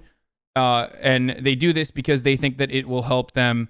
It'll help clean out their system and promote like a healthier body, basically create a healthier body for them. This is like a very real thing. By the way, Silicon Valley also talked about this. That's why a lot of people incorrectly assume it's not real. It's actually real. Blood boys is a real thing that people do in Silicon Valley. That's creepy, dude. So that's creepy, right? That's insane. Why not just leave it at that? Why not just talk about the blood boys? Why do you have to then turn around and be like, you know, children are being taken, children are being stolen, and you know, there's an international sex trafficking ring where children are being taken, and then Hillary Clinton sucking adrenochrome out of a baby's spine. Like that, you don't have to say that, like, because that part's not true. You know, just keep it at the 40%. Dude, I wish. This is one thing I'd wish. I wish I knew everything, dude. Like all the behind the scenes. Like I wish I was like a little fly. And I'd like go in and just see everything, and just see like go to area, what's going on. I'd love that, dude. I just wish I knew everything. I think it would mess me up as a person, though. That's the only problem. If I knew everything, I think you'd want to kill. I think you want to kill yourself. Yeah, I think so too. Yeah. Yeah, I would like. Even with all of the things that I know, which is readily available information, I feel terrible all the time because of all of the awful things that we do. Like, yeah, it's probably ignorance is bliss in that respect. I feel like it's like better to not know than to know. Like, imagine if they were doing all this stuff and you knew about it and you can't do anything to stop it. It'd be terrible. I get sad when I just see pollution and stuff. That makes me really sad. Just seeing the world getting destroyed, that makes me depressed as it is. Yeah, I don't know why. It's like I feel like I'm so helpless. Yeah, I'm just sitting there watching it. That's what makes me sad. Just sitting there watching it. It's like watching like something burn, and then you can't have anything to put it out, and you just have to watch it, see it burn and crumble in front of you. That's sad. Because, yeah, maybe you could say, like, I won't even be alive by the time it becomes a real problem. Maybe I won't be alive.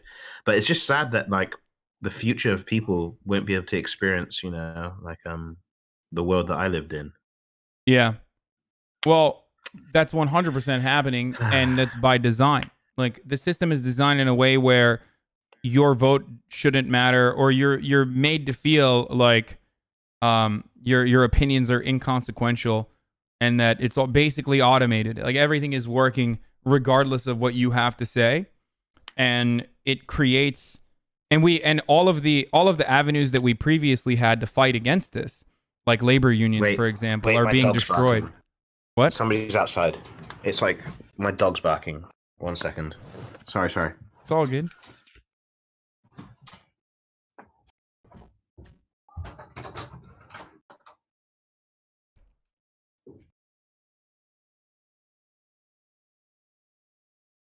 Resident Evil 2 style, dude.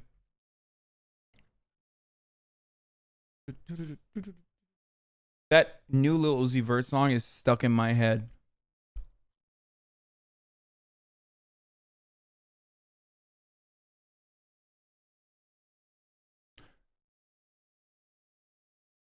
You know what I'm talking about? It's a week old boomer.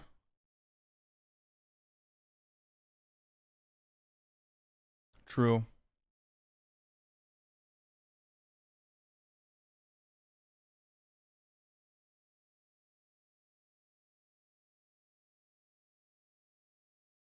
Yeah, the Futsal Shuffle 2020. It's so good. I don't know. I can't play it, dude. No way, dude. Playing Lil Uzi Vert on Twitch is like playing pornography on Twitch, okay? You're gonna get banned. Like, I'm not interested. I can't do that. Just stream one porn, dude. Just stream one. Can you stream one single porn? No, I can't do the dance. The Futsal Shuffle, I can't do it. In 2014, state media reported that China would phase out the practice of taking organs from executed prisoners. Instead, it would rely instead on a national organ donation system. They even admitted it. Yeah, 2014, homie. We're talking about Uyghur Muslims that are currently in captivity, that are having their organs harvested.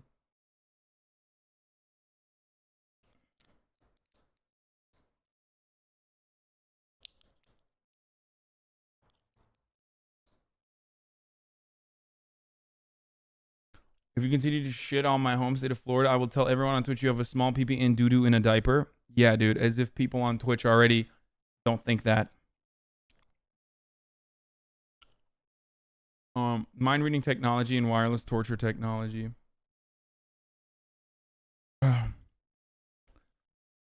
Okay, I'm gonna download. Thank you, Rawful Ha. I'm gonna download Resident Evil right now. By the way. Okay. Did he legit ditch us? I don't know. Maybe. Listen, there's still plenty of content for us to... Y'all were totally fine before Greek came in. What are you now like...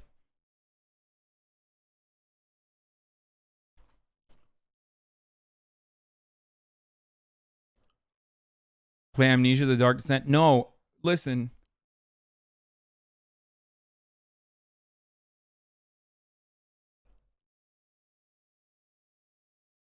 Listen. I'm downloading Resident Evil 2 right now. Okay. Is it on Steam?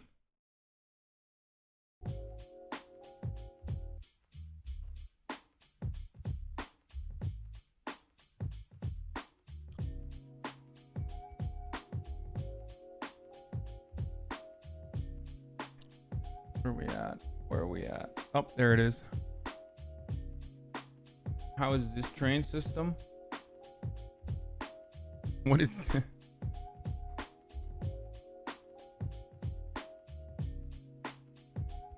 What is this? Was this like a video game or something?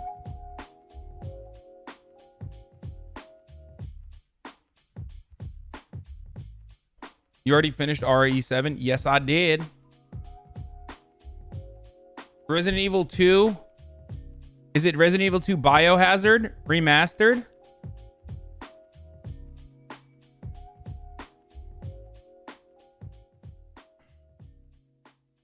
Why do people always say download the DLCs?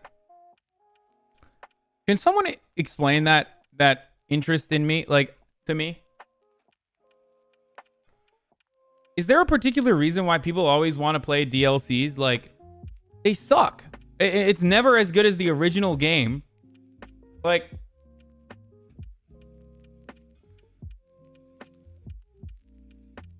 character offers for the Coomers. Oh, yeah. So Resident Evil 2 Biohazard Standard Edition is $19. Resident Evil 2 Biohazard Deluxe Edition, which includes 8 other items, is $23 only. So I'm definitely going to get that. So that'll be something for the Coomers too. Should I be playing this with a controller, or is this like, because it's not an FPS, it's like a controller game?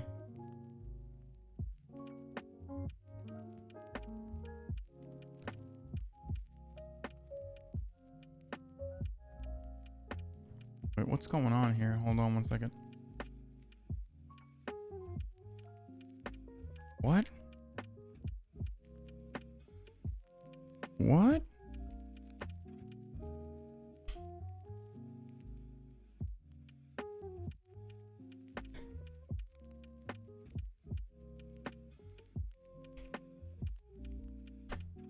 Weird. No, I just logged out. Like, it logged out of my PayPal.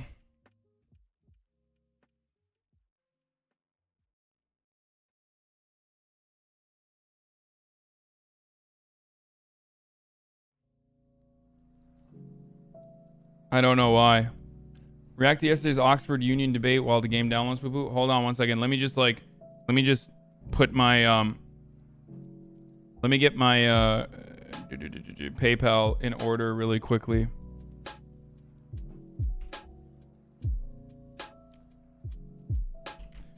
Bro, having an auth key for everything is like the nuclear launch codes, you know what I mean? Like, every time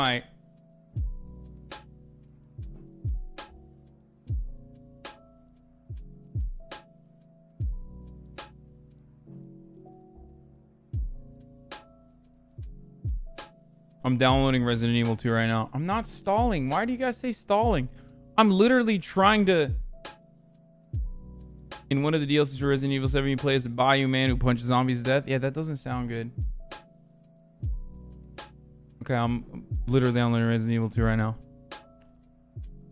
Did you ban Pepe mods? No, I didn't.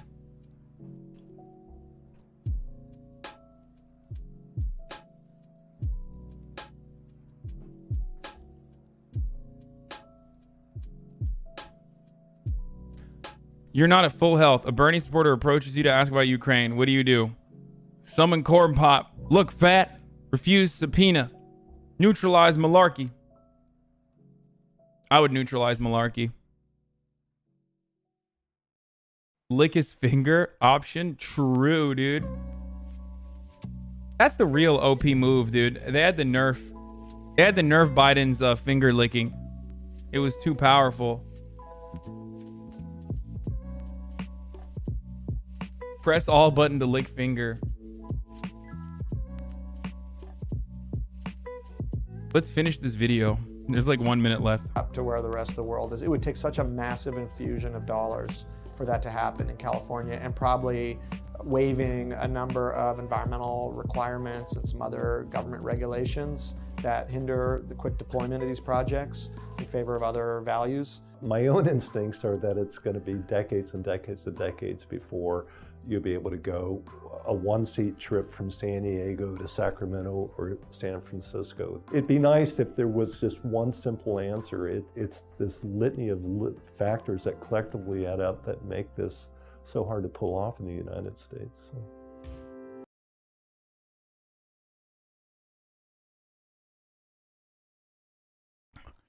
Is CNBC doing these like, oh, damn, it's the Happy Hob. Dude, we were just talking about you earlier today in my previous stream. What's up, buddy? Happy Hob with a fat raid. What's happening, dude? What's happening, brother? Hope you're having hope you had a great stream. Welcome the Happy Hobbers.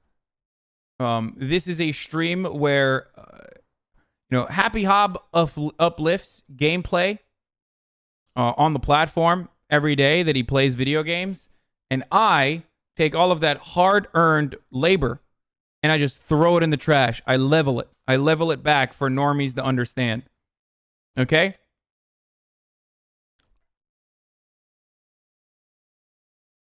This is a sign to play Dark Souls 3 someday? Absolutely not. That will not be happening. Have you thought about any reasons about why every single news channel is talking about Bernie at the same time? Yes, I have. I have thought about it a lot, actually. I think it's literally because they're lazy. One guy that they respect in a legacy publisher writes about Bernie Sanders, and then all of a sudden, everyone else is following suit. I think that's just what it is.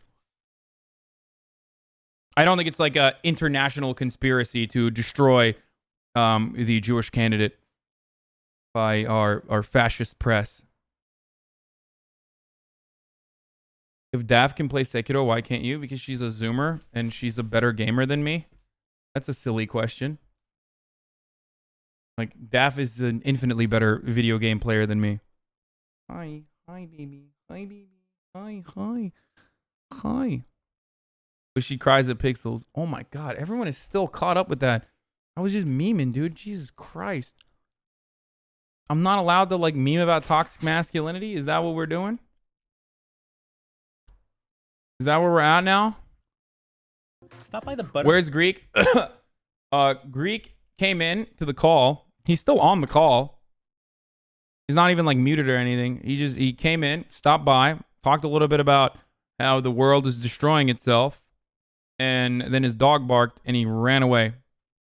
And he hasn't been back since. I hope he's all right.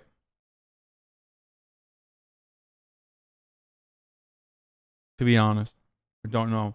When you can play Witcher 3, I'm never going to play Witcher 3. Fly Garden, or catch a Disney film at the airport's movie theater.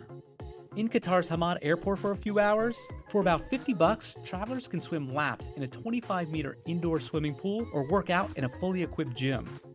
Traveling during Christmas, each year Munich's airport hosts a pop-up holiday market complete with an ice skating rink, a microbrewery, and 450 real Christmas trees. And then there's LaGuardia Airport in New York City.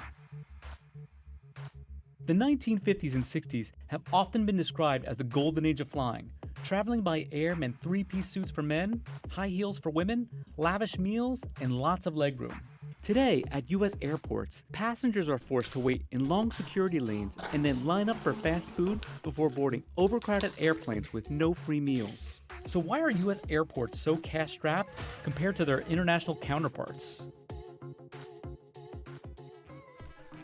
Yes, Nate, we know LaGuardia is a trash airport. We know, dude. That deserves to be bulldozed. Airports in the U.S. started to take shape in the early 1920s. At the time, passenger service was virtually non-existent, and airlines were flying mostly mail. While a few airfields were built before World War I, that's why it was good, Squad W. And now it's bad. Construction really began in the United States when the post office began to experiment with carrying the mail by air. They needed places to land. During the Great Depression, with big improvements in technology, passenger service suddenly took off. In 1930, America's airlines carried about 6,000 travelers. By 1938, that number soared to 1.2 million. Flying was loud, cold, and only business travelers or the wealthy could afford. We didn't watch this. We watched something else that is why is airfare in the United States so bad? Why are airlines so bad? But they're using a lot of the same footage. But we can skip it.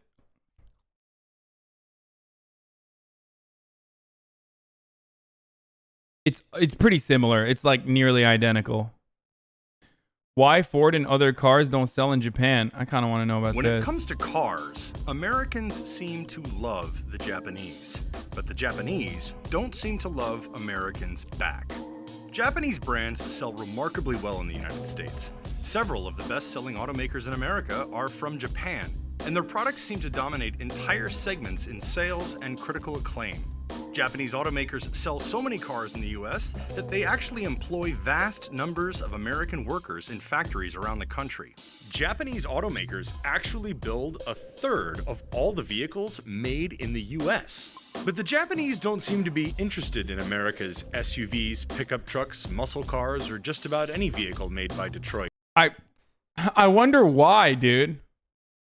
That's so weird. I wonder what reason. I wonder why the largely cultural influence that plays a significant role in selling all of these clunky, awful, non-fuel efficient vehicles are not as successful in a totally different culture where they probably look down upon this sort of thing. Someone said they're terrible cars for drifting. So weird. So weird that nobody wants my clunker gas guzzling F-150.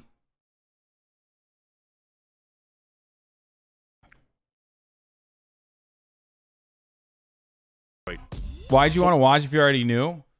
It's still fun to learn about things. I don't know. I'm just speculating. Ford left Japan entirely in 2017. General Motors keeps a presence there, but it is tiny. The largest U.S. automaker sold only... Air Force pilot for 20 years, mostly weather, recon. R.I.P. dude. Sad. R.I.P. to your grandpa. F's in the chat for Smitty Warbonja German and his grandpa. Only 700 cars in Japan in 2018. What? Only 700 GM cars were sold in Japan? That's awesome. And people are divided as to why and what, if anything, should be done about it. President Donald Trump has criticized the imbalance, but so have U.S. automotive trade associations, who blame Japanese protectionism. While there are no Japanese tariffs on U.S. imports, a number of critics say there are all kinds of technical barriers that make it harder for U.S. companies to sell in Japan. Here in the United States, when we set regulations for fuel economy or safety or communication standards or whatever, all of the automakers that sell and produce in the United States are party to that conversation. In Japan, it's a much more closed process for regulatory compliance. These are the rules and you will meet the rules. Japanese producers have get wrecked, dude. Input into that and suppliers, but it's pretty close to any external companies that would be doing. Get absolutely squashed, dude. Oh, I'm sorry that we're not allowing American manufacturers to have a say in regulations, in what happens to the vehicles here in Japan. That is, Hasan hates NA? No, dude. I love regulations, okay? Well done regulations. Regulations for the betterment of society. Regulations that are for consumer protections. That's what I love. I jerk off the regulations, okay? I think about the EPA sometimes when I'm coming, okay? It's awesome. It's great. We need more of it. And I hate it when American capital comes in and destroys any sort of regulations we have and exclusively utilize regulations as a means to ensure that new companies cannot enter the marketplace. That's the only kind of regulation that American businesses like, okay? And I hate that.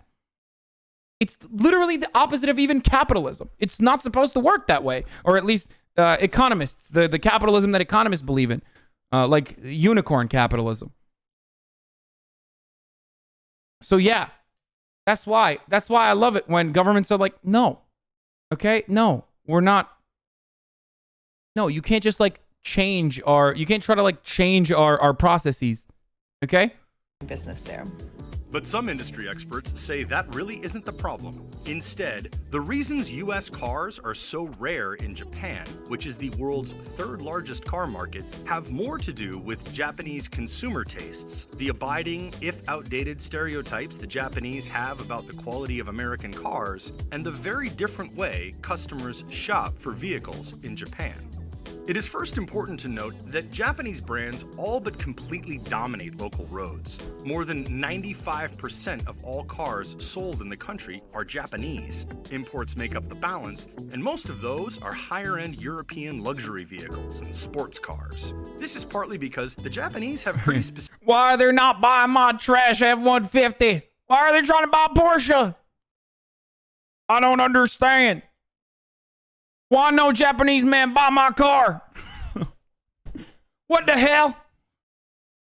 Specific needs. For one thing, space is incredibly tight. Wildly popular in Japan are the so-called K cars, which are tiny vehicles preferred by drivers who have to thread their way through narrow Literally the opposite of American automotive. Okay, automotive. Like Japan maybe just build better, more.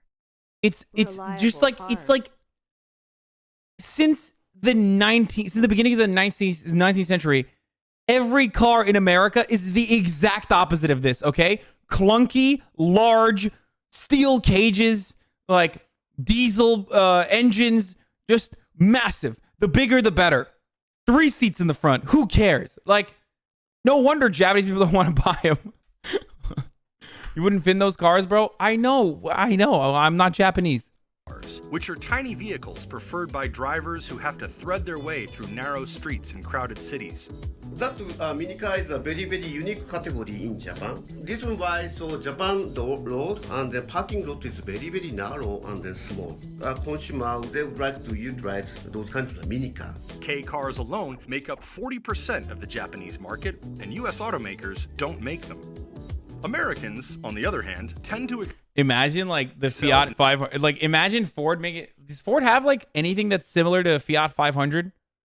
You know what I mean? Like or even smaller than that, I guess. They have a car.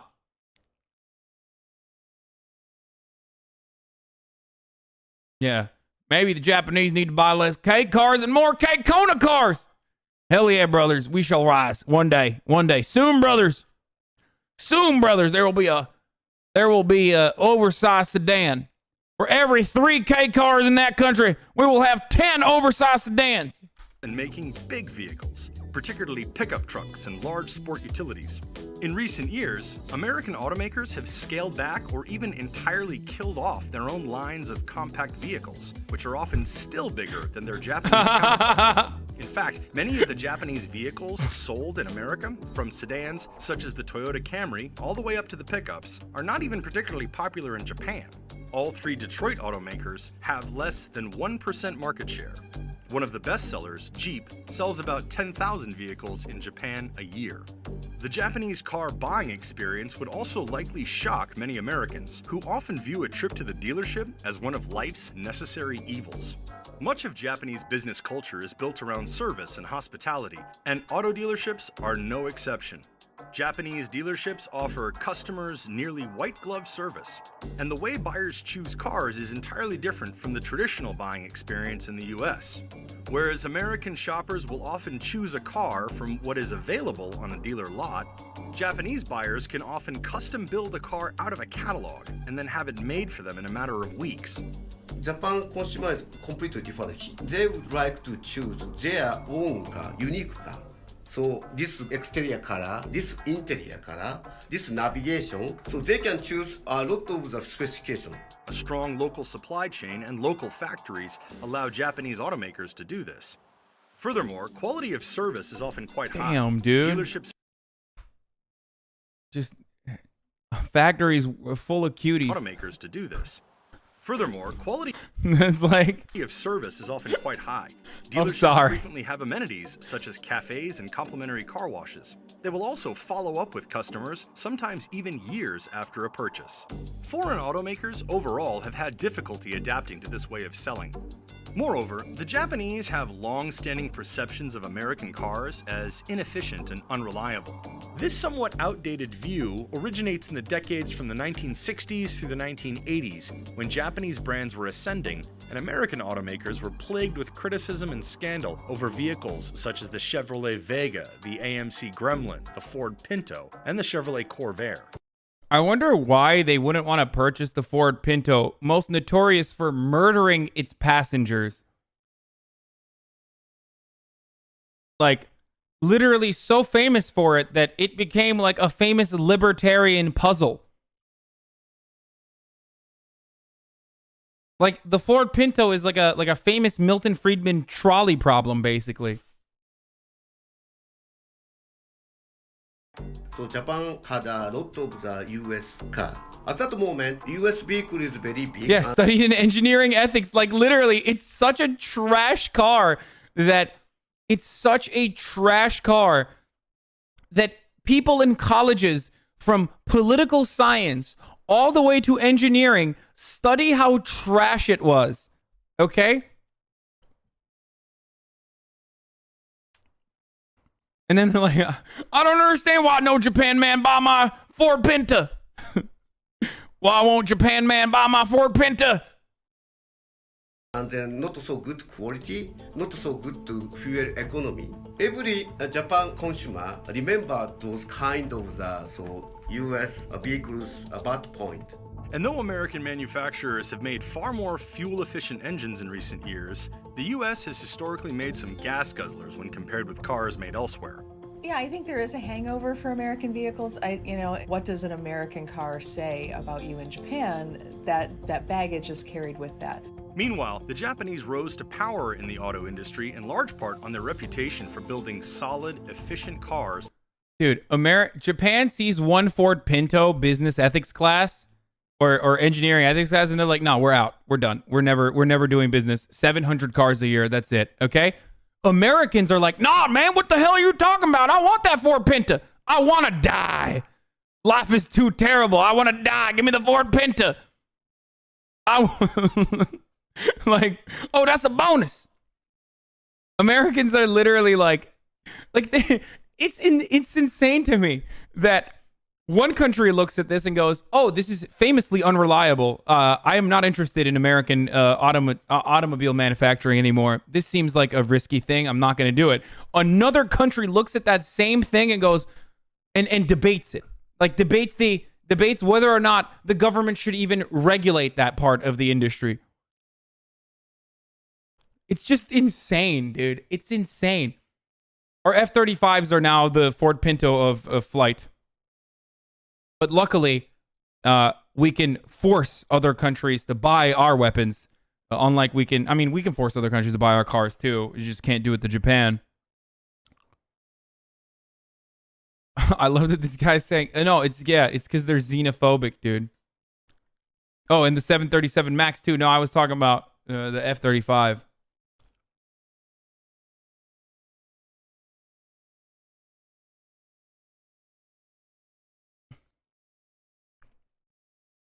So, dude, I know 5 different farming families that combined farm 20,000 acres.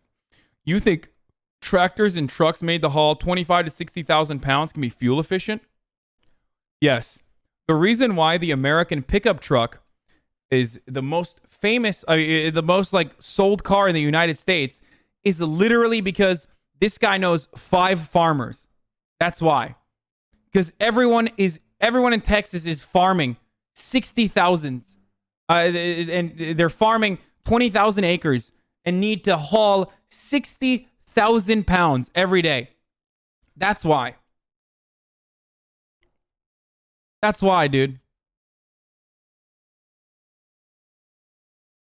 That don't break down. There's a reason why ISIS uses Toyota pickup trucks and not Ford, okay? And it's not because of efficiency. I mean, it's not because of lack of access. Even they know, they're like, the Japanese make pickup trucks better.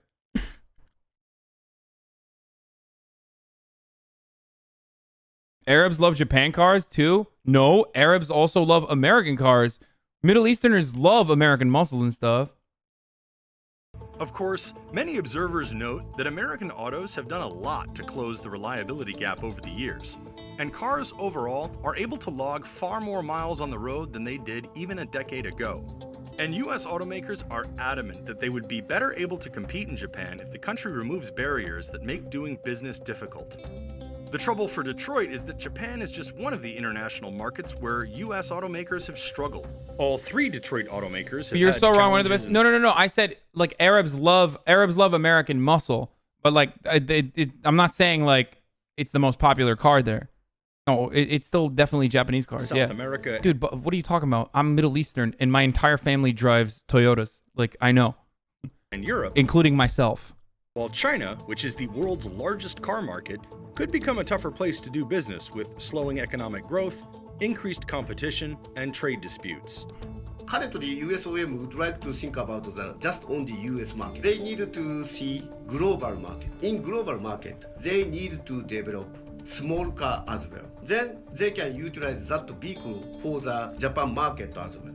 If something doesn't change... This is so incredibly wrong, too. Where Barry says, maybe they don't buy American car because USA nuked Japan half a century ago. Dude, if you think Japan is... like, that entire island is a bunch of psychotic Americophiles in every other instance, then you're out of your mind. They love American culture, dude. Like, they consume it like crazy. They consume American products like insane, at an insane clip. They just don't buy the crappy cars. Why are you trying to buy the... like... Also, no one would be purchasing German automobiles if that were the case, if people operated that way.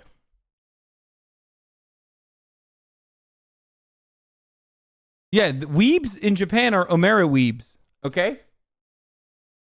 U.S. automakers could become just that, American companies that sell trucks and SUVs to Americans. I can't believe we just watched a 7-minute video that detailed and explained exactly why, and included other speculations as to why Japan is not purchasing our crappy vehicles. And, like, there's still people in the chat is like, because we nuked them. You know what? Okay, CNBC, man. Well, we nuked them. How about that? Maybe they're still scared. Maybe they're scared that I put a tactical nuke in one of my F-150s. That's why they don't want to buy them. Japan is afraid of us. Our mighty American penis.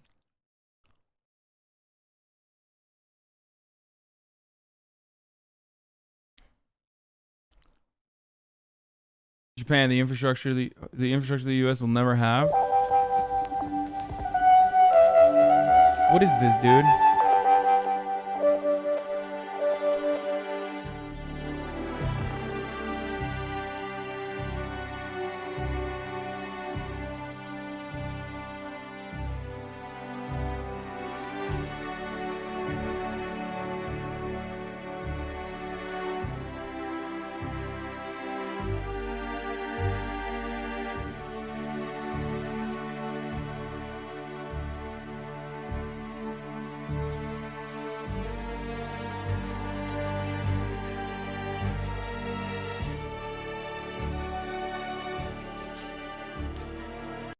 Why is this guy sending me like crazy anti-Japan videos? Yeah, dude, they have a police state. I know. When I talk about certain elements, I think like this far into my commentary on Twitch, like you guys have to realize like when I say one nice thing about a country, that doesn't mean I'm like fully on board with every other thing that happens in that country. Okay?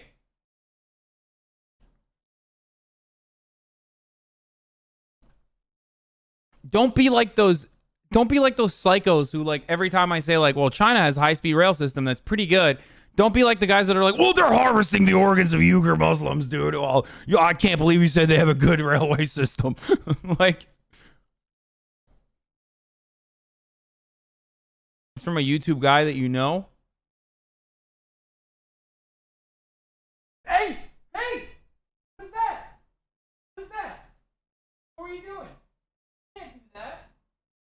No pee-pee licking. Sorry, hold on one second. He was licking his pee-pee.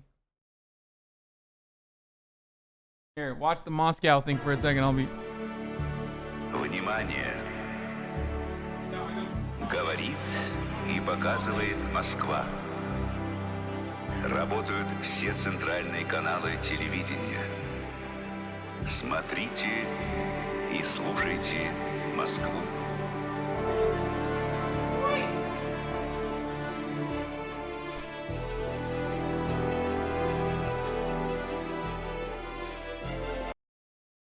Wait, did Greek ever come back? No, I think he did. Okay, I should make a joke about that, actually, because I don't know what happened to him. The American mindset, if you criticize your country, you're unpatriotic. Yeah. Not propaganda. It's from Paolo from Tokyo. Okay. This video is brought to you by Squarespace. Japan, one of the safest countries in the world. In fact, when it comes to crime in 2017, the Japan crime rate hit record lows with a total of 915,000 recorded crimes. When compared to the US, with almost triple the population, had a total of 8.9 million recorded crimes. For me, there's no better place to visit or even live, and probably why I've been here for more than 15 years. So if you've never been to Japan, then I definitely recommend visiting. Dude, of course, Paolo is anti-crime, dude. Adept just started Resident Evil 2. You can co-op on Resident Evil 2? Once, at least in your life. But before you visit, you might want to know why Japan arrests foreigners. Well, the simple answer is when many foreigners come over, they simply fail to understand Japanese laws, their severity, and the overall judicial system until it's too late. And believe me, I've seen and heard enough stories of foreigners getting arrested that I wanted to make this video for. Listen, if this pervert is not arrested in Japan, it's pretty hard to get arrested in Japan, okay? Like, my man goes into every bathroom in every business, all right? He literally films all the bathrooms in businesses. Either Japan, actually Japan is kind of perverted in many ways, so maybe they don't have laws against filming in bathrooms. I'm just kidding. What's wrong with that? For you guys, so when you visit Japan, you don't end up arrested. Because the last thing you want to do, especially coming to Japan, is get arrested. I won't be doing this video by myself, but I've actually invited a real Japanese trial lawyer to help answer some of our questions today. And now, without further ado, let's get this thing started. So Yugo's finally here. Can you just tell us a little bit about yourself? Hi, I'm Yugo. I'm Yugo Ishibashi. I'm a Japanese lawyer. I like to consider myself as a trial lawyer. Okay. And I'm doing a lot of criminal cases. So today I would like to explain you about the Japanese justice system. So maybe before we start about all of the different situations that foreigners could get themselves arrested for, maybe you can kind of share with me how the justice system overall kind of works here in Japan. Okay. So if you get arrested, police will get you in custody for 72 hours, and within that 72 hours they have to decide whether to detain you or not. The prosecutor Or they kill you. will file a request, and if the judge approves such request, then you'll get detained for 10 days. And this 10 days, it could be extended for 10 more days. So in total, the detainment will last 23 days. And if you're a foreigner and you don't have a permanent residency, it's likely that you'll get arrested and get detained for 23 days for one crime. What the hell? What are the crimes, dude? Wait, what? The different situations that foreigners could get themselves arrested for. Maybe you can kind of share. If you get arrested, police will have to decide whether. If the judge approves such request, then you'll get detained for 10 days. And this 10 days, it could be extended for 10 more days. So in total, the detainment will last 23 days. Likely that you'll get arrested and get detained for 23 days for one crime. Okay. Of course, if you have committed another crime and if they arrest you for that, that will be 46. So if you say you shoplift and then you also assaulted someone. Yes. 23 days each. Yes. Peculiar thing about the Japanese justice system is in most of the other countries you can request for a bail if you get arrested. Yeah. So probably in the United States you will get out of it in 24 hours. Yeah. Probably. But in Japan we don't have that system. You only can request a bail after you get indicted. You can see a lawyer, but you cannot get bailed out. You cannot get outside the cell. You have to stay in custody for 23 days. Maybe after the 3 days you can meet your family. Okay. 50 minutes each day, and if you get indicted you may get detained for longer, or they release you if you get. And they should arrest these fools for killing the game of fashion. My man is dripping, dude. He just flooded the entire market. They got arrest these folks. That's a sick shirt, dude.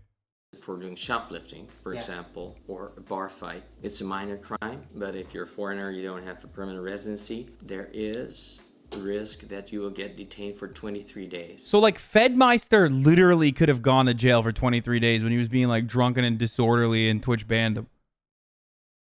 That's insane. okay, don't get drunk in Japan. That's, if I ever go, won't be doing that. Don't have, yeah. So just like, let me clarify this. Okay, we feel like you. Okay, Japan is not the worst place to get arrested. I believe like there are worse places to get arrested than Japan, but Japan is pretty bad. You've committed a crime. Then Why are you glorifying an ethno-state law? You love your father. I don't understand what this concept. Like, I'm not glorifying anything. As a matter of fact, I'm shocked by how draconian their criminal justice system is. then they'll take you to the police station. Yes. They'll hold you for 3 days. They don't have to charge you with a crime. No. Basically, they'll just interrogate you for 3 Yes. days. And within that 3 days, if they don't charge you with a crime, then they have to let you go, right? Or they ask you for detainment up to 20 days. Ah, so 10 this- days plus 10 days. What happens if you don't speak the language? Well, there's an interpreter, but 23 days, I think it's outrageous. Some people lose their jobs, lose their families. What happens during that 23 days? Yeah. The police will do some investigation and you will get interrogated. No emails, no telephone. And although you have the right to remain silent, in Japan, the authorities construe that you have to be there when the officer questions you. So that's the difference, because my understanding is other countries, if you have the right to remain silent, you don't have to go through the interrogation. So that's also a big difference. So during that interrogation, you have to be in the room with the officer and they will throw in questions. And they will put pressure on you. Well, they will say like, it's better for Oh, so they just do the same thing that we do here in the United States. They just manipulate you to signing a confession and coerce you into signing a confession. you to... Oh, that's terrible. At least in the U.S., like, you can, plead the fifth and not be in that room. plead guilty, and they are accusing Terrible. you for a crime. And although you have the right to remain silent, it's really difficult, hard to exercise it, right? Also, one more thing. The lawyer is not allowed to be present during the interrogation. That's In other that's countries- literally worse than the United States. Our notorious, terrible criminal justice system has a more decent and humane process than Japan when it comes to this issue. That is insane, dude. What the F is the point of a lawyer? Oh my God. Are you insane? What? A lawyer is literally there so the police can't interrogate you and coerce you into signing like a crazy guilty plea or revealing information that can incriminate further incriminate yourself.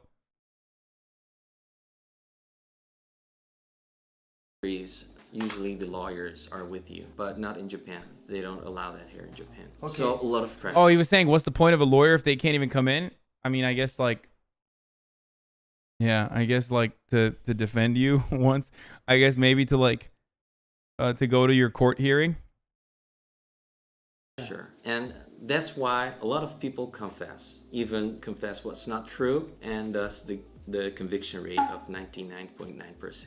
And this is called hostage justice. Okay, what's that called in Japanese? Hitojichi shiho. Like they basically force a confession. Yes. Because Bro, they have a word for it. What the heck, dude? if you, for shoplifting, maybe they would just tell you not to do it anymore, or maybe a fine. But if you plead not guilty, they will keep you for a longer period. After they indict you, you will be detained, and sometimes it could end up a year because they don't bail you out. The judge won't approve it. They want your confession. That's why it's called hostage justice. You're better off just confessing. Well, a lot of people will think that way. It's in a way rational. What about an embassy, for example? Can they do anything for Yeah, you? no wonder. Burke the Jerk, it brings up a good point. No wonder Death Note was like a reasonable, understandable manga in that came out of Japan. Wait, what did I miss? They will keep you for a longer period. After No, they I saw that indict if they say you will you're be guilty, you can get detained, out. And sometimes it could end up a year because they don't bail you out. The judge won't approve it. They want your confession. That's why it's called hostage justice. You're better off just confessing. Well, a lot of people will think that way. It's in a way rational. What about an embassy, for example? Can they do anything for you? Well, they can come and they can probably give your message to your family, but not much. All right, so let me just take a quick break right now and thank Squarespace for getting my online or prices that really get for free and off your theft. That's one of the common reasons why foreigners get arrested here in Japan. Yes. So someone goes into a shop, they go and take an item, the shopkeeper sees them, they get stopped. What's the process there? Well, they will call for police. They will take you to a police office nearby, and probably you'll get arrested, detained, and the process I explained to you earlier, the 23 days. And also, if you ask for a lawyer, they usually have interpreter, but there is a language barrier. And usually, if it's a theft and if he's pleading guilty, and if he has a lawyer, we are trying to make a settlement with the victim, trying to compensate. But recently, a lot of stores, those big stores, clothing stores or merchandise, they refuse to settle. The reason for that is because the damage caused by shoplifting, it's a huge amount. They don't want to settle anymore, and they want to be more strict on the punishment. It's a warning sign to everyone else that's trying to shoplift. The difference between the Japanese and the foreigners is the foreigners, especially those sightseeing tourists, they don't have a permanent residency. There's a risk of flight if they don't live in Japan. So that gives reason, authority to arrest and to detain them. Wow. So it's a funny thing. If you get convicted, Yeah. for example, you're guilty, but it was a minor offense, so court tells you to pay a fine, but you already spent like a year in jail. Well, the crime you committed was a minor, small crime, but still they will put you in jail half a year or two or even longer. Until you confess. Yes. And many times people ask me, should I confess even I haven't done it? But as a lawyer, it's really hard to say. There's one thing I wanted to talk about. It was That's a yes, dude. That's a lawyer yes. He just said yes in lawyer speak. was two roommates, and one of the roommates actually got some drugs sent to their apartment. Because both of them are living in the same space, they both got detained or arrested.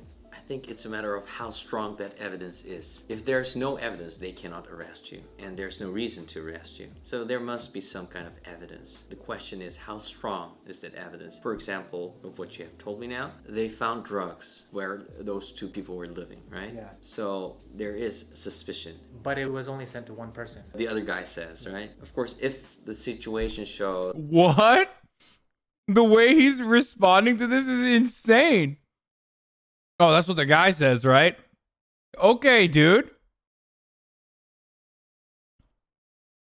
Okay, don't do drugs in Japan.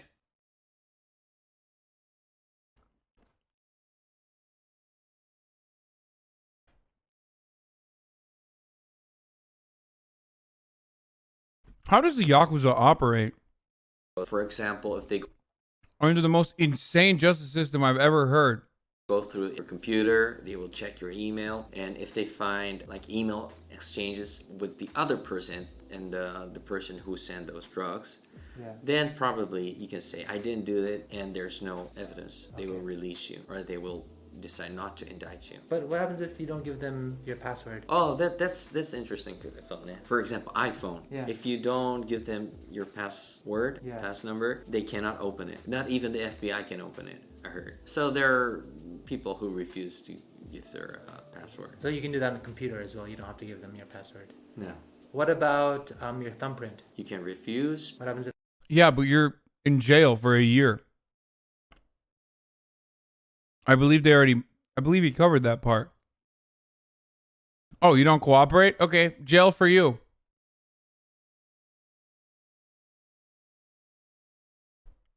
If they force your thumb onto the phone? They are not allowed to do that. Thumbprint? Yeah. Or refusing to give your ID or urine test, not allowing them to search your bags. You have the right to do that. And if you have a strong will, then probably you can go over that. But it's not easy for, how let's say, regular people. So let me get this straight. So if someone gets caught with drugs, within those 23 days, if they do confess to that crime, and then once they're indicted, the court process, how long could take? Well, Bro, I would look into Paulo's roommate and Paulo after this hypothetical. My man is getting real serious with this hypothetical. He's releasing a lot of details. It's kind of strange.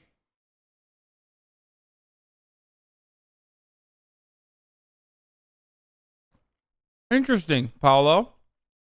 if you're pleading guilty, it will be 2 months to 3 months. Okay, so on top of the maybe 3 weeks you've spent, you can spend another 2 months in jail. Well, if you're in Tokyo, it will be Tokyo Detention Center. Well, you can request a bail. You can request bail at that time if you're going to get indicted. If you have somebody who could pay for the bail. And if you have a friend, somebody who...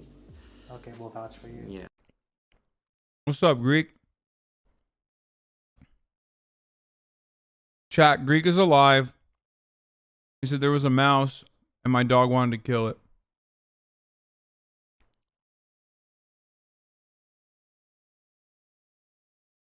You good, dude?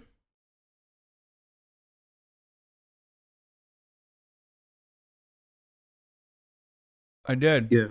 You good, dude? Yeah, there was a mouse. There was a mouse. And we were a little worried there for you, buddy. Yeah, dude, the dog was going mental. And it was going... That's what it does when it smells like a... I live on a farm, so... Yeah, I was going to say, don't you live in the countryside?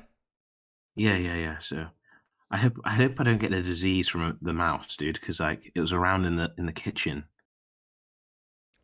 The plague? Can you die from diseases from mice? I think if you can get a disease from a mouse, that is a much larger problem for the world.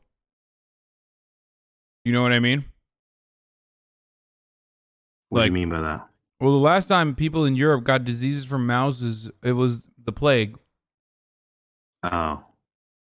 Yeah, I'm paranoid. Oh yeah, Hasan, I've got a really bad problem with being paranoid about everything, dude. When it comes to like OCD, being paranoid about getting banned on Twitch, being paranoid about just like these things, I'm really paranoid, and it's like the worst, dude. I mean, me too. It's the worst. You're paranoid? Is that normal to be paranoid? I think it's kind of normal. I mean, I don't know why you care about getting banned so much, considering you don't really stream that much. I'm not even like memeing. I don't think you're gonna get banned. Yeah, but dude, like when I stream, it's anxiety. Well, when I stream, like constantly, like I'm on edge. Like as soon as I'm done streaming, I actually feel like a year off my life has been taken from me. I definitely feel that. And there's people that hate watch. Like this happened 2 days ago, where someone, a sub, like someone who like probably was a gift sub or someone who subbed themselves, sent me a link with nudity in it. Like it was a Twitch clip though. Like it was actually a Twitch clip. So I clicked on it and I think it was like tits from Mafia or something, like the game, or LA Noir. I don't remember. Yeah. But it was like another Twitch streamer playing it, but it was just full tits. And I immediately clicked away. And whoever that was, they clipped it and they sent it on to LSF immediately. There was like 4 or 5 people. There was a guy who was spamming it, who like saved the VOD. I deleted the VOD immediately. There was a guy who saved the VOD and was like publishing it on Trainwreck's subreddit, on Destiny's subreddit, on LSF 3 times. Like this guy was going nuts, trying to get me banned. It's so scummy, but this is what I have to deal with. I don't know why these guys hate watch so much, man. Like, if you don't like somebody, don't watch. It's like, I feel like what it is that they like you in a, like, it's like they're jealous of you. They watch you, but they're jealous of you. Like they watch you, they're entertained by you, but they're entertained so much, like they hate you and they like hating you. It's fun to hate. Like I just don't understand it.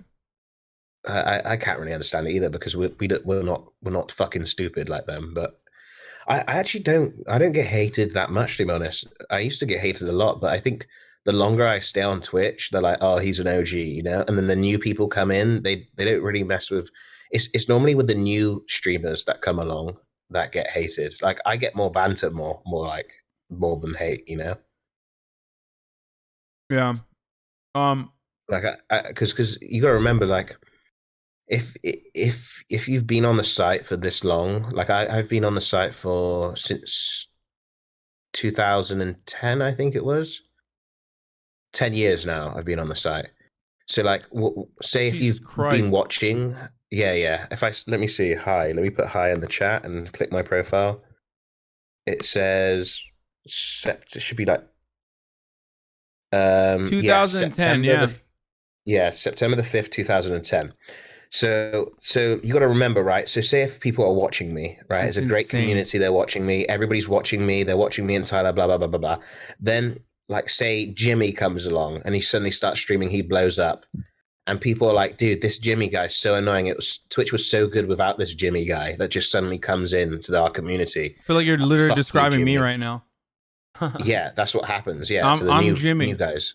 Yeah. So they're like, Jimmy, dude, like it was fine with just Greek and Tyler. Now Jimmy's on this platform and he's got like a weird community too. Fuck Jimmy and fuck his community. That's what they do. That's how they get haters. So I feel like I get more like banter, and newer streamers get more actual hate.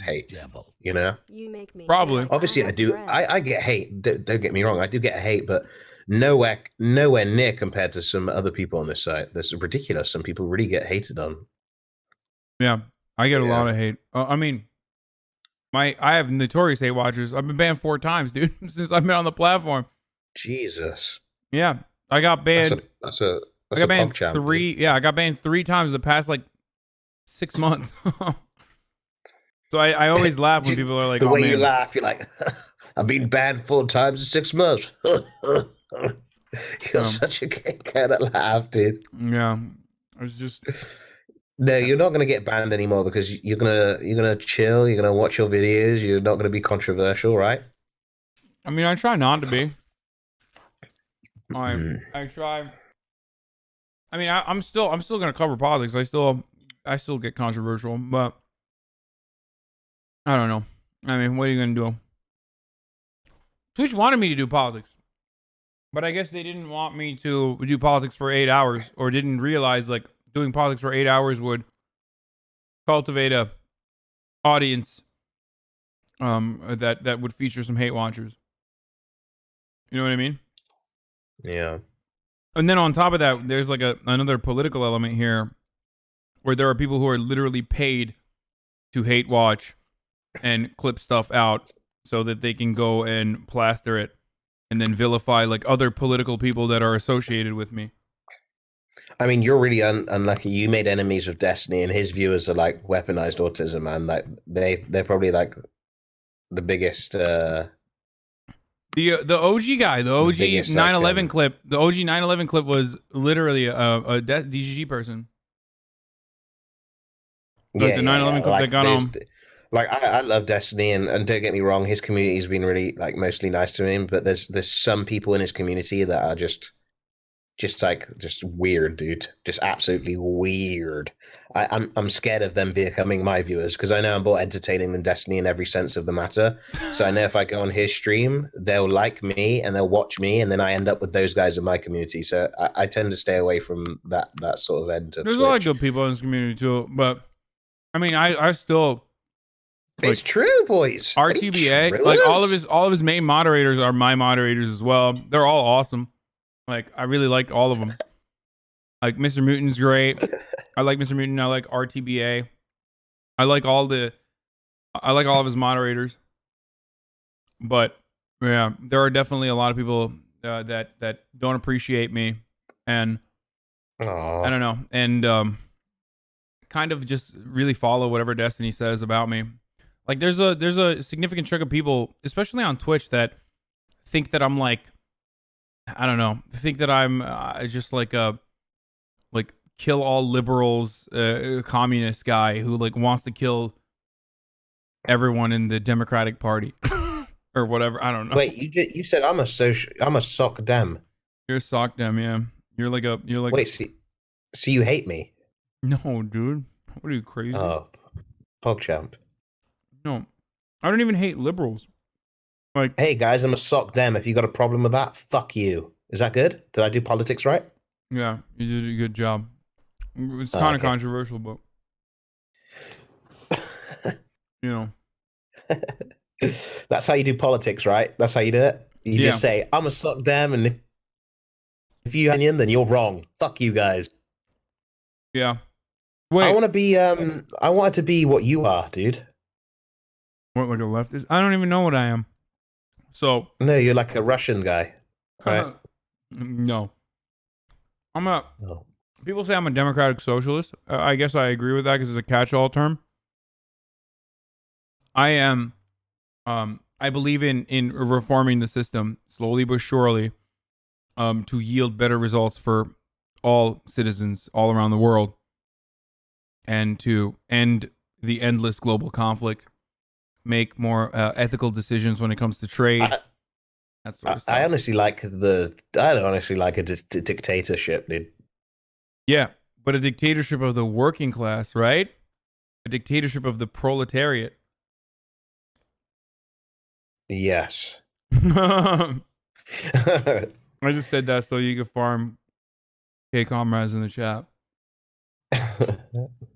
There needs to be one guy, one smart five head that's like, you do what I say now, otherwise you'll be put in prison. No, dictatorship of the proletariat is the opposite of that. So that's like the foundation of like Marxist thought, is that right now we have a dictatorship of the wealthy. Like, the system is entirely designed to benefit the wealthy. What's Kim Jong-un's political stance? I mean, he's all over the place. That's like hard to. Oh Jesus Christ! There's like guys trying to spam the N-word. Do you think he's a leftist? Do you think Kim Jong-un's a leftist? The leftists think he's a leftist. I don't, but yeah, people think he's a leftist. He's a. It's not exactly. I wouldn't say Kim Jong-un is exactly is really like following the tenets of Marxism, but you know, he is. I guess people would consider him leftist. Do Juice XTC one time? No, I'm not gonna do that. Yeah, I saw that girl stream sniper come up to you. Pretty PogChamp, dude. Was it? I don't know. I mean, yeah, she was like cute, man. What's wrong with her? There's nothing wrong with her. I mean, I've never had like a straight up stream sniper come up to me before like that, so I was a little worried.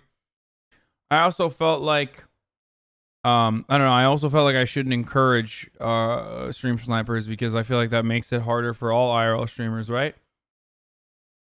No, stream snipers are content, dude. Yeah, I know. It's like. I mean, like, I've yeah, seen Ice Poseidon videos now at this point. Like, I'm more familiar with what he used to do. So I know how content it can be, but I also know the other side of it because I've seen Ice Poseidon videos. Yeah, you know, but you don't. There's a fine line, man. You just talk to him for a bit, and you're like, you know what? I gotta go stream now, but it was lovely meeting you.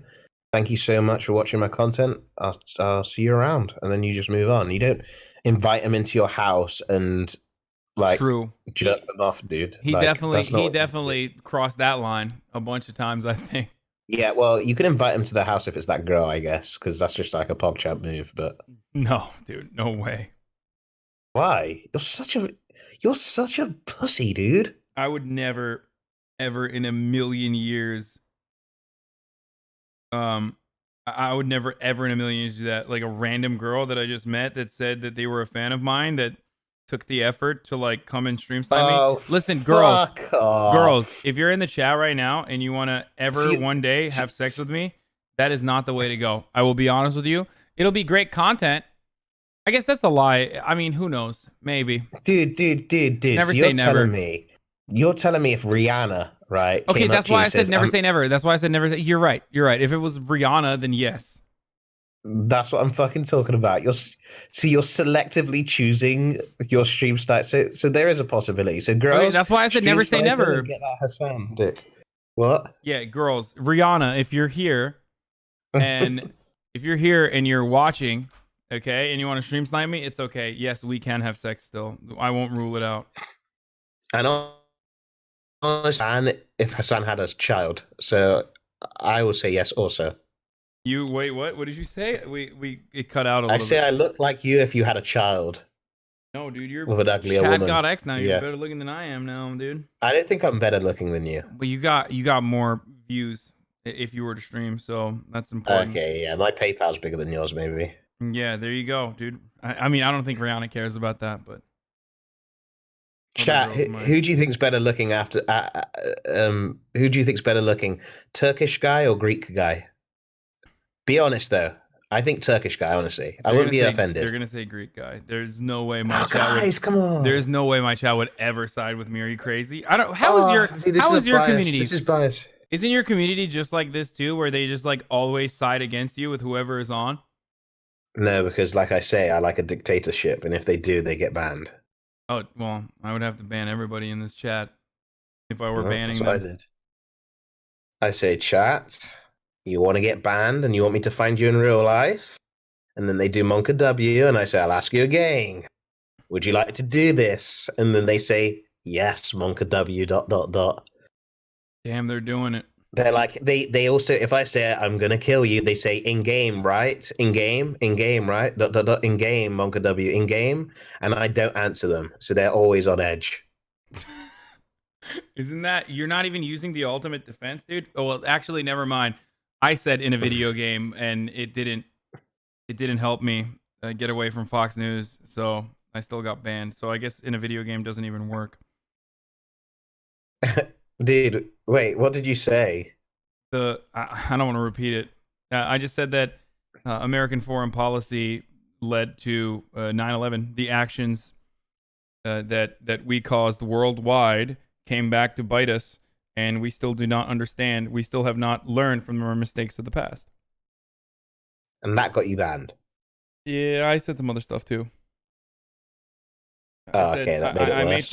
I made fun of a very decorated Navy SEAL who is a congressperson, and his Purple Heart war injury. He doesn't have an eye. Yeah. And I was less than careful with my words, and took a lot of liberties when talking about his eye socket and how he may have gotten that injury, because I was very angry at the things he was saying about how there is a need for endless war all around the world. And wait, and who banned you? Twitch did. And what, Fox News asked them to ban you? Fox News and every right winger in America, yeah. All of those freedom of speech lovers, they all forgot about how much they love free speech. Yeah, you'll never win against a corporation. They got so much power. Yeah, well, Fox News had a lot of power to rile people up, and Twitch had no backbone to like stand and defend me, which is understandable. I think they would have probably banned any person that got into that much trouble. You know? Wait, so Fox News was talking about you? That's pretty cool. No, it's not, Greek. I don't want that. I want the opposite of that. I want none of these outlets to talk about me. I don't want any of these outlets to talk about me, because I know if they start talking about me, that's going to draw a lot of negative attention, and it's going to bring in more hate watchers, and then I'm going to get into even more but trouble. you were on the news, dude. That's cool. I mean, I don't know. I disagree with that. I feel like. Can we have a Nam Italian hands in the chat, boys? I don't know, man. That's not the good kind of exposure. You know what I mean? I'm on TV frequently, or was on TV frequently in the past. Not as much so anymore, but you know, it's that's not the good kind of being on TV. Bad kind. I don't know, man. I mean, dude, the TV, only old people watch that. They're never going to watch you on Twitch anyways. Yeah, no, I know. But so that's why it's like a lose-lose. Because all the people that watched me are not going to watch me. All the people that heard about me are not going to ever watch me, but they're going to they're going to hate me and want to kill me. Or at least that's what they told me in my DMs and stuff. It wasn't great. Like, people wanted to murder me. Like I was just really mad about something. I was really mad when I sent that message, but we're good now. What message? But yeah, these you got to. No, I was just joking. I was making a joke. These like K-Kona guys, they love Fox News, don't they? Oh, they do. And what's the other one, dude? The other outlet, CNN, is that the opposite to Fox? Not really. The same as Fox? So CNN is supposed to be objective news coverage. There's a difference between editorial, which is biased and openly biased, versus objective news coverage. So CNN has both editorial and objective news coverage. Fox News does too, but the Fox News that we all know is the editorial side, the bias side. CNN has both, but the CNN we used to know was the unbiased side, as unbiased as news can be. But now CNN is more so known for the bias side as well. So I guess in that way, yes, CNN and Fox News are kind of like in the opposite side of the political spectrum, but not really, because CNN is more so liberal, so they're more center and center right. Fox News is far right. MSNBC is also center, and there is not really like a leftist outlet. If that makes sense. What about MNM? Not MNM. Fucking MSNBC. MSNBC claims, or originally was supposed to be a leftist outlet, but it was terrible. It's now terrible. They're not a leftist outlet at all. They're not on the left at all. All they do is talk about Russia, and try to promote the interests of the Democratic Party, but they do a terrible job. Dude, news in Greece is so different to news in England and America. Dude, the news in Greece, they actually talk about shit that I didn't even know is existing. Like what? They'll be like, there's a problem in like some country like in Africa where they're doing this and that, and they'll be like talking about news around the world that you didn't even know existed. You know? Yeah, America like centers on American news. Yeah, it would just be like everywhere in the world news, and you'd be like, "What the fuck? They have a war there right now?" And they'll be like, "Oh, they loved that." They were always, you know, when Turkey was invading that one place. Oh, northern Syria. Yeah, when Turkey was like war with them. Yeah, Wait. they loved reporting on that, dude. Oh, they reported all. To be like, oh, look how bad the Turks are. I mean, they were pretty bad, to be fair. I mean, dude, like, yeah, the Turks would have been pretty weird. What was going on over there? What happened? Like, they were just taking over? Like, what? In North Syria? So Turkey and Syria have a massive border, right? And there are a lot of groups in Turkey that go over that border back and forth that will agitate in Turkey or cause trouble, in simpler terms. Some of that trouble is because Kurds are the largest ethnic group in the world without a nation state. So they're an ethnic minority, but they don't have a state. They don't have a home to declare. But there are 35 million of them that live. What's a Kurd? Sorry, just say what's a Kurd. Kurdish people are like Turkish people or Armenian people. They're an ethnicity. They're like an ethnic background, an ethnic minority. Okay. So there's Turks and there's Kurds. Yeah, there's Turks, Kurds, Armenians, Germans. I mean, Germans, Greeks. Sorry, I don't know why I said Germans. So Kurds Arabs, are like they're like their own sort of people, but they don't have like a they don't have a home. Yeah, they don't have a home base, right? Yeah. So they live in Iraq, they live in Syria, they live in Turkey, they live in Iran.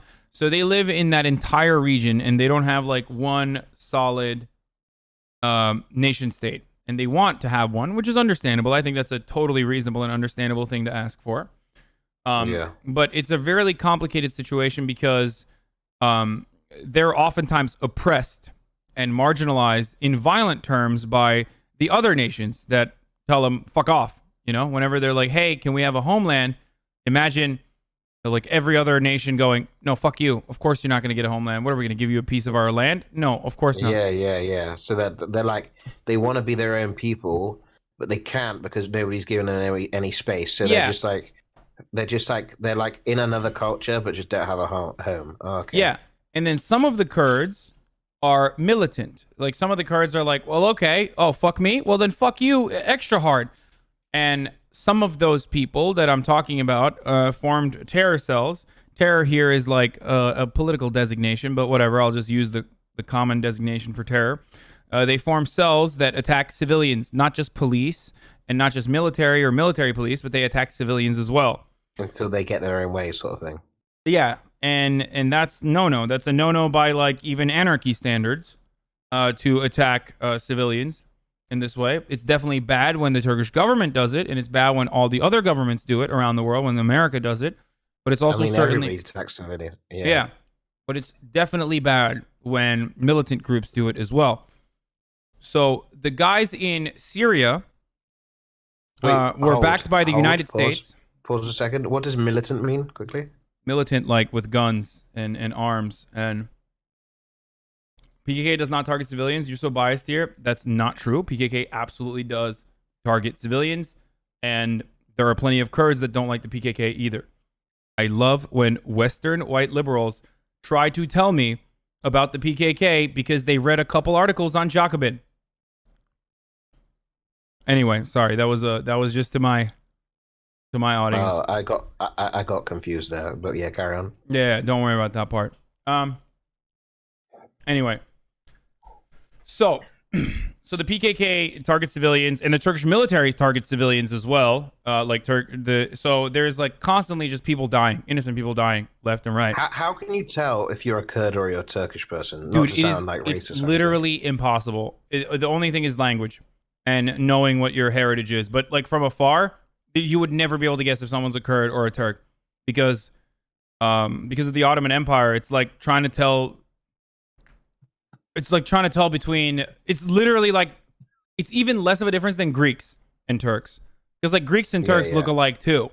Like it's very difficult to distinguish between a Turkish person and a Greek person if they don't talk or if they're like they even dress similar in many ways. And they eat similar food too. Yeah. But like the only difference is language, I guess, and I guess cultural differences, some minimal cultural differences. Well, like the difference between Turks and Kurds is like basically nothing. Well, Like Turkish women are way hotter than Greek women. really? I think Greek women are pretty hot. Someone said it's like identifying English and Scottish people. That's actually a pretty good designation. Yeah. Okay. Yeah. You can identify a Scottish person from a British person because you can see if they're drunk or not. What? As if the British people don't drink. Come on. Scottish are the nation known for drinking the most, mate. That's They're true. always drunk. That's true. But so are the Brits. That's why I'm saying, like, I mean, Brits drink a lot too from an American's perspective. Well, go on then, mate. But so these militant Kurds they're randomly attacking, right? So not randomly. They have demands. They want to build Kurdistan in the southern region of Turkey, and Turkey's like, no, fuck off. So, but then they also have like Kurdish people are also encouraged to participate in the Turkish political process. Well, not so much encouraged anymore, and not really encouraged across Turkish history, if we're going to be honest. But they have a party. They have a very popular party in specific regions, HDP. I would say not so much encouraged at all. A lot of them are now in jail for their connections to the PKK. Some of them are actually legitimately connected to the PKK, and others are not. But they're still considered to be connected to the PKK. Anyway, so that's not good. But going back to Syria, the PKK has different leaders throughout different times, and one of them is literally leading the YPG in Syria. The YPG is basically the PKK's Syrian branch. You know what I mean? So the Kurds are the PKK. There's like an army, yeah. Yeah, and there's good Kurds, there's bad Kurds, just like every other group of people. And they work with some Syrian guys, which is the YPG.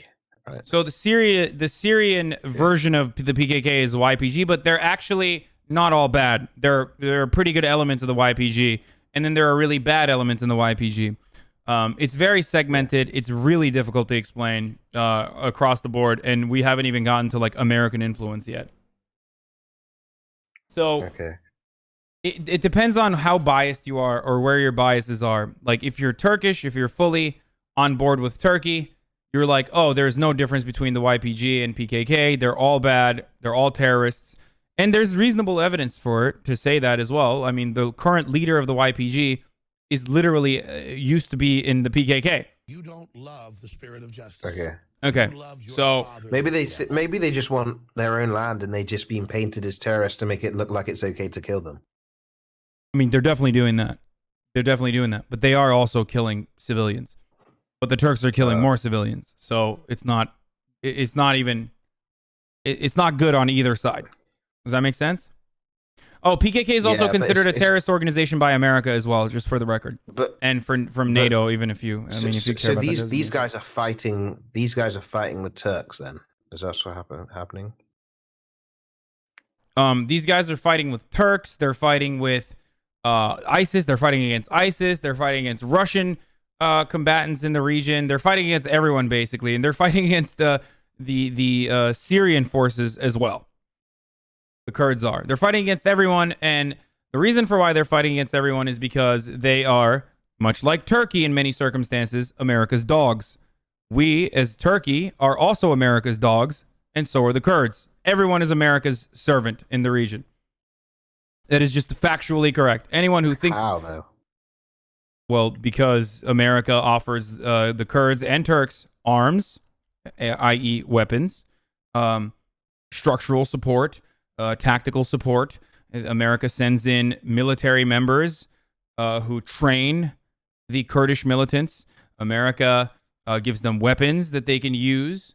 America gives them coordinates to attack. America essentially guides the Kurds. What's it called? Proxy war. Right? Yes, that's what is known as a proxy war. Correct. So America has specific interests in the region. They rile up the Kurds. They rile up the Kurds and they do what is known as the carrot trick. Are you familiar with this in cartoons where they put a little carrot in the front end of a fishing pole and then they just lure you with it and they make you run in whatever direction you want to run? But with hosts, yeah. Yeah. So imagine that, but the carrot is Kurdistan. So that's what America does to the Kurds, where they say, oh, we'll definitely allow you to build a nation state in whatever way you want to if you go and kill a couple people for us. Okay? So then, and this is historically, this has always happened, because Turkey has much more power than the Kurdish militant groups and much more economic power, the Kurds are left behind. America then says, all right, I'm done with you guys, and throws them away like a bunch of discarded toys that you no longer want to play with because there are new toys now. Do you get that? And wait, wait, fuck. Wait, go back. So tell me about the carrot thing. Who's getting baited? Who's getting the Kurds are getting baited with a nation state. The Kurds want a nation. So who's offering a nation state? America is. America's saying, we'll let you have a nation. Yeah. But you have to fight these guys. Yeah, you have to fight whatever, guys that they're angry at. Telling them to fight? What? Say it again? Who's America telling them to fight? America is telling the Kurds to fight either the Turks, or they're telling them to fight ISIS, or they're telling them to fight the Syrian army, the Syrian rebels. So what does America get out of this? Because there's no way America would do this if they didn't get anything out of it. Destabilization, ensuring that they have a say in what happens with the natural natural resources in Syria, like oil, minerals, things of that nature. In Afghanistan, it was oil and not oil, but hashish, like hash. Mostly oil, though. A lot of oil. And then also America gets to sell guns to everyone in the conflict. They sell guns to the Kurds. They sell guns to the Turks. They sell missiles to the Turks. They sell guns to practically every single part of the conflict. And then once they... Afghan, it was opiates, yeah. Or that's why I said hashish, hash, and opiates. And then after they fuck shit up and destabilize the region, then those guys... different groups form because they're like, whoa, what the fuck? They just fucked shit up here. There's no more infrastructure. My cousin just died. He just got lasered by some drone. I'm kind of pissed off. I got all these American guns.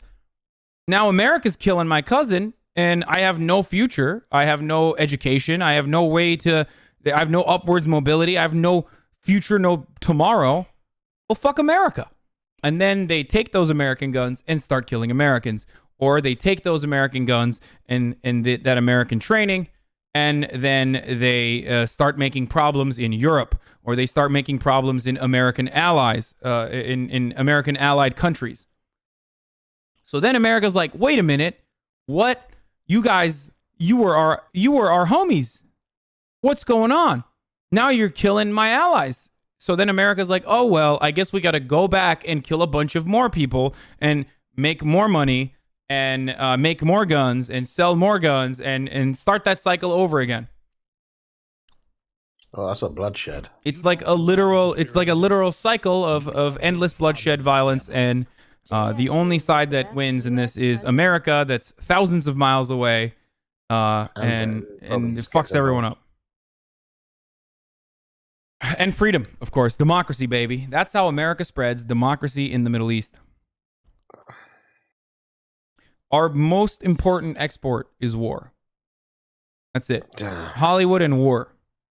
Hollywood that also sells war and justifies war. Whoever invented the gun, I just would like to say, fuck you, dude. Yeah, not great. That was too far. No, you tell him, dude. But yeah, so I just basically described to you what America has been doing in the Middle East and how ISIS was formed in as simple terms as possible. Two people I dislike: the guy who invented plastic and the guy who invented guns. Yeah, I mean, both have actually been really influential in the grand scheme of things, especially with gunpowder and guns. Like we destroyed feudalism. That was one way. Like a lot of kingdoms went down because of it. So gunpowder was pretty good. The Gatling gun was really bad. The Gatling gun is like largely the reason why Africa was colonized. That was real bad. That was OP. They should have nerfed it. Why's your dog role playing a satellite dish, dude? Because he had a surgery and he can't look his penis. Aww. Yeah. Dogs get so sad with cones on their heads. Yeah, he is sad. And normally I take it off of him, but currently he was being a bad boy. He was licking his pee-pee. So I had to put it on. I'm a bad boy then. What, you lick your own pee-pee? You self-suck, dude? Nah, if I could, I'd probably try it there. Would you? Oh yeah, 100%. I would. I'm not flexible enough. No, there's no way, dude. You're flexible enough. Yeah. Dude, you wear so much bling, man. You love it, don't you? I do. I like to accessorize.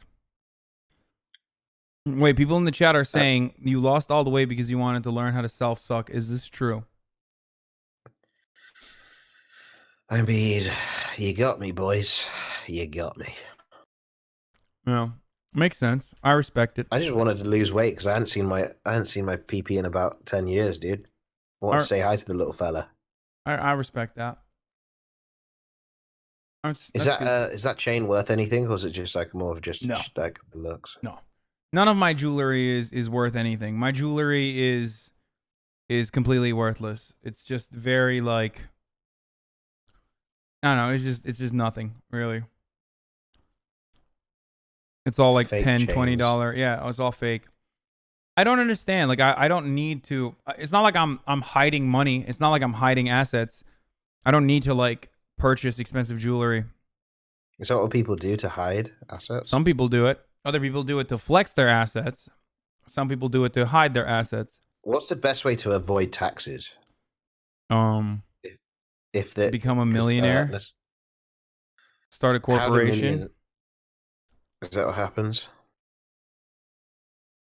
Yeah, start a corporation. Be Amazon, Netflix, or Apple. Yeah. And how do they avoid taxes when they're that rich? What? They avoid taxes by again hiding their assets in overseas in offshore banks, or by taking What does that advantage mean, of tax loopholes. What? What does offshore banks mean? Offshore banks are largely unregulated financial institutions in countries that are still parts of like the UK colonies or the United States colonies or United States controlled territories where they have different Cayman Island. Mossack Fonseca is one of the most famous ones. That did you ever hear about the Panama Papers? No. That was a huge story like a couple of years ago where a group of investigative reporters uncovered some information that was probably like a CIA leak because not a lot of Americans were caught in the crossfire, and Panama is a CIA-owned territory. But we found out that people were hiding millions and millions and millions of dollars in assets in these like little banks.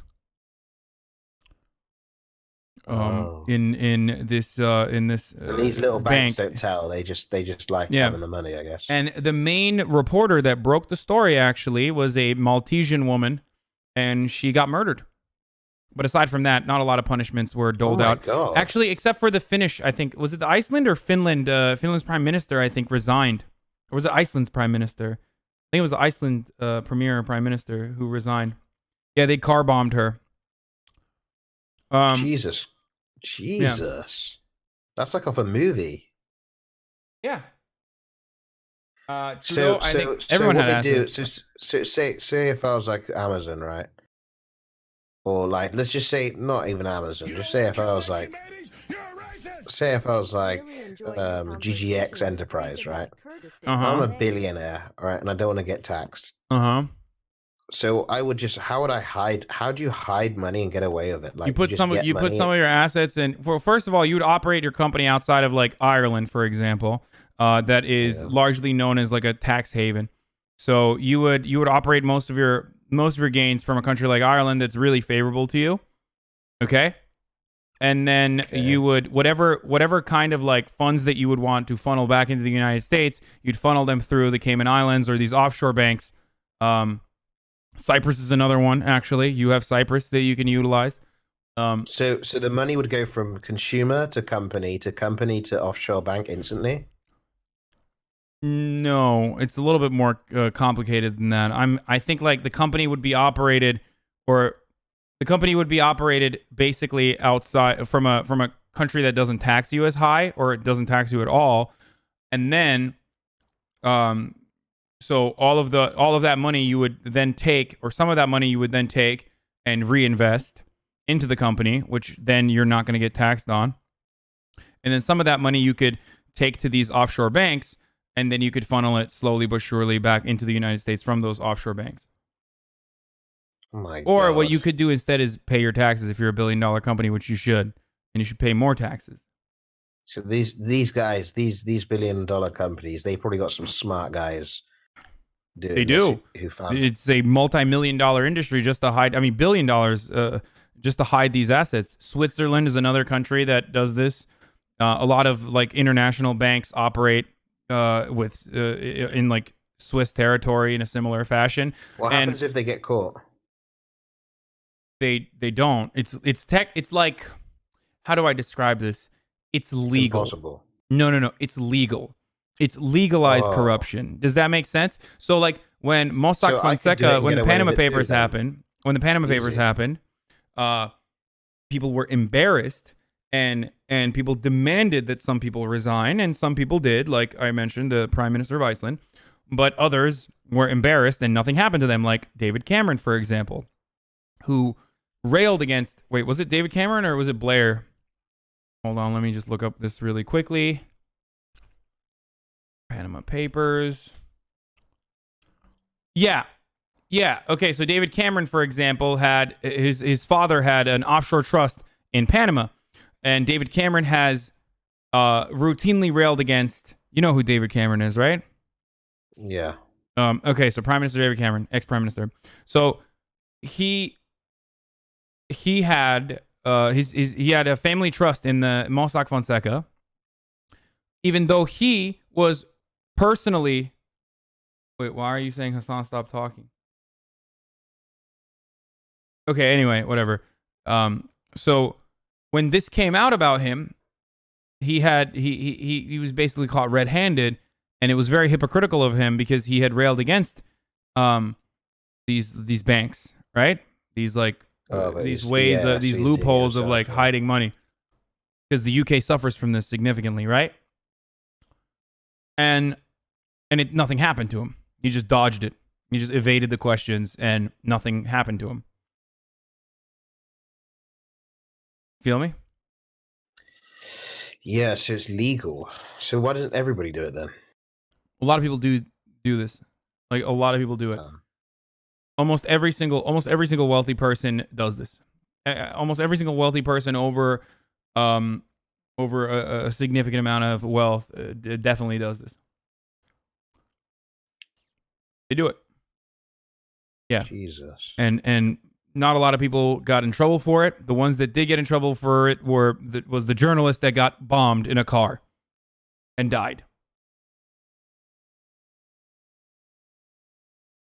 Dude, this world's corrupt, man. Yeah, that's why I told you, having a lot of knowledge. I mean, dude, if it's legal, then and you don't have to pay taxes, and everybody's doing it. Well, it's morally questionable. Why doesn't everybody just do it until they make it illegal? You know. Because the people that do it have the people that do it made it legal to begin with. So they have too much power. Because, and this goes back to the original point about a dictatorship. Remember how I told you, like, we have a dictatorship of the wealthy. Well, the wealthy advocate for the wealthy's best interest. Now imagine if we had a dictatorship of the working class, where the many led and not the few. And by the way, I don't mean like, by the many, I don't mean like the janitor now becomes the CEO. I mean, we don't have a CEO, or we have an actual democratic process. You know what I mean? Yeah. Wait, is Bernie? Will Bernie stop that offshore stuff, or is it out of his power? He would try to. Yeah. He wants to. He wants to make these companies pay. He talks about it quite frequently. He'd probably fail though, because they have so much money. I mean, there are some ways that they can push back against this in America. One, they can kill him. This has been done before. Oftentimes to black activists. They can embarrass him. Also has been done before. They can try to blackmail him, say that he's a sex pest, or has done weird orgies or whatever. They can smear him, lie about him. Also has been done. They did this in 2016 to Bernie Sanders.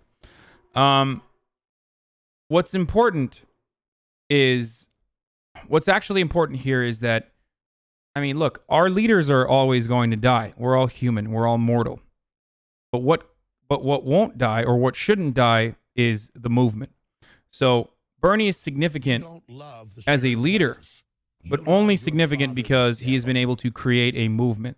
Only significant because he's been able to reinvigorate class consciousness in America in a very meaningful way, where a lot of Americans are no longer afraid of the word socialism, or they're getting a better understanding of this. And as a consequence of that, we are now trying to restore, and it's a long process, but we're now trying to restore institutions and organizations that helped workers have a say in the political process. One of the most important aspects of this, of course, is the labor unions. Does that make sense? I mean, dude, do you think Bernie fears for his life? Love the spirit of justice. Probably not. Father, the devil. Would you? He's naive. I don't think he fears for his life. Chat, would you if you were in a position of that power?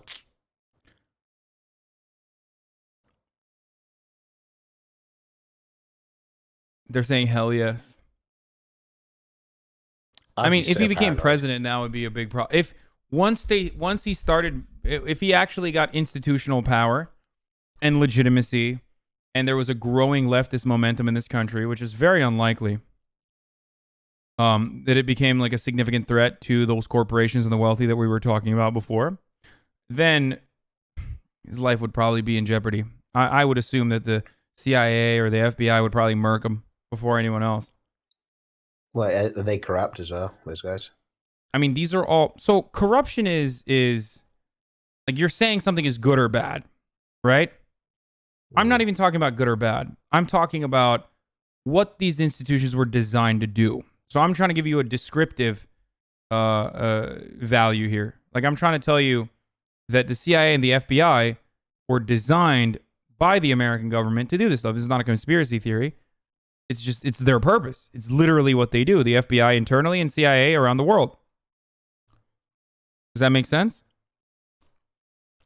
Like that's their sole purpose is to maintain this sort of American capitalist hegemony, the same kind of domineering economic organization in the United States and worldwide. I see. I don't know if you're listening at this point. It might be a little confusing. Well, And if it is confusing, I'm thinking. Tell me. Right now. If it's confusing, I'll stop and describe whatever concept you want me to. No, I'm thinking. I'm just thinking. Damn, we need to make our own CIA. The GGX CIA. Yeah. So here's a good example. Someone in the chat already mentioned it, and I alluded to it earlier. You know Martin Luther King Jr., right? MLK. Good old man. Yeah. I have a dream. Yeah, like that guy. Yeah. So what I'm talking about is he this guy? Hang on.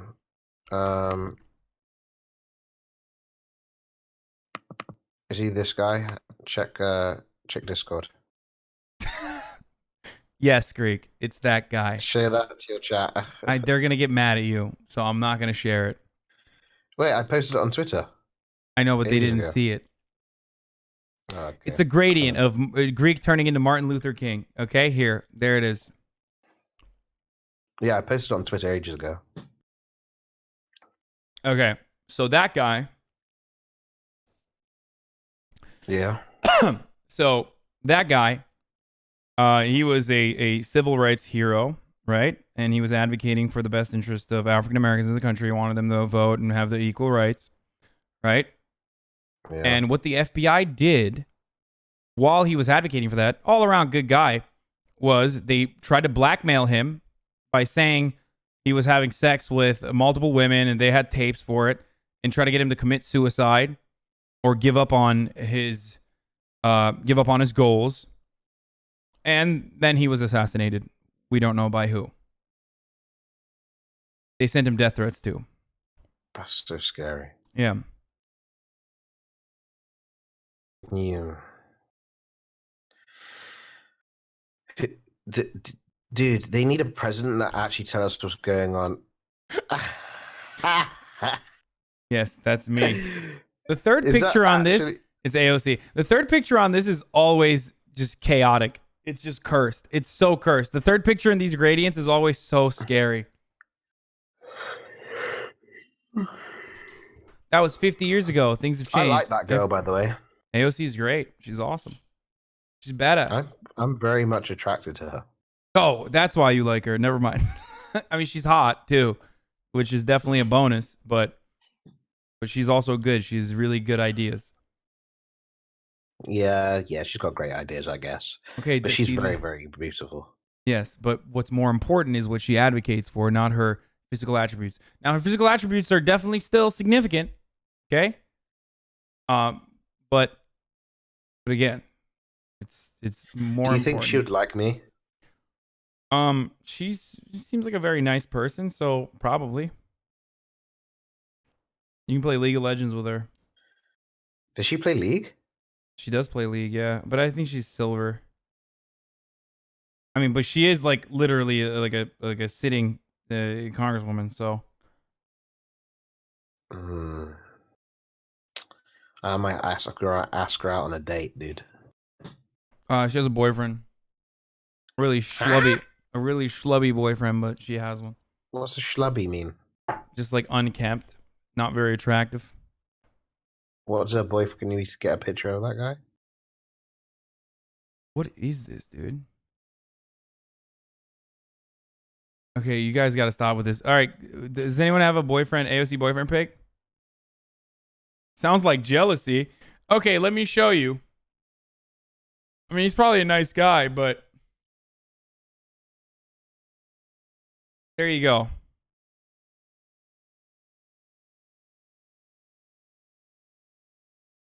Oh, he looks like he's vegan.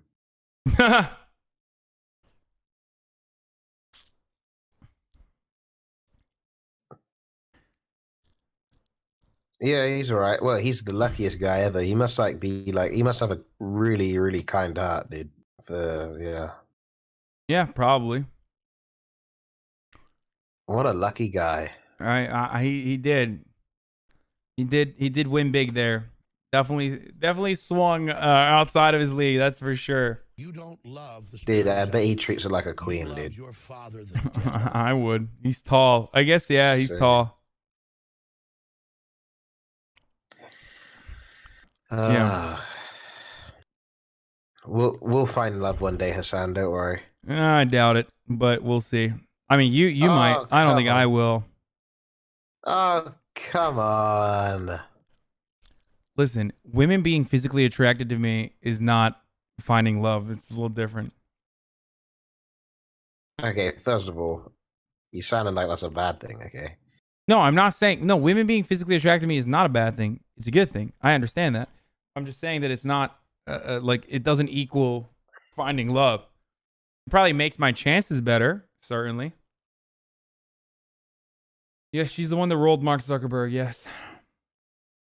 I mean, dude, look, Hasan, you will definitely find a girl because in this universe, there's always a soulmate out there. And you just need to, keep trying. If you give up, you won't find anybody. But if you keep trying and you keep going, then the connections will line up and you'll meet a girl. It's only a matter of time where, you order a Postmates and the delivery girl comes to your house and you're like, hey, thanks for the food, and she messes up your order, and then you do another order and she brings it and you get talking, and the next thing you know, you're dating the Uber delivery girl. It's just random like that. Yeah. That's how it works, dude. Yeah. And the problem is, if you give up, maybe this is just at your stage, your like give up phase. But in this universe, everybody has a soulmate. It's just how it works. But you just have to keep trying. If you give up, you won't get anybody.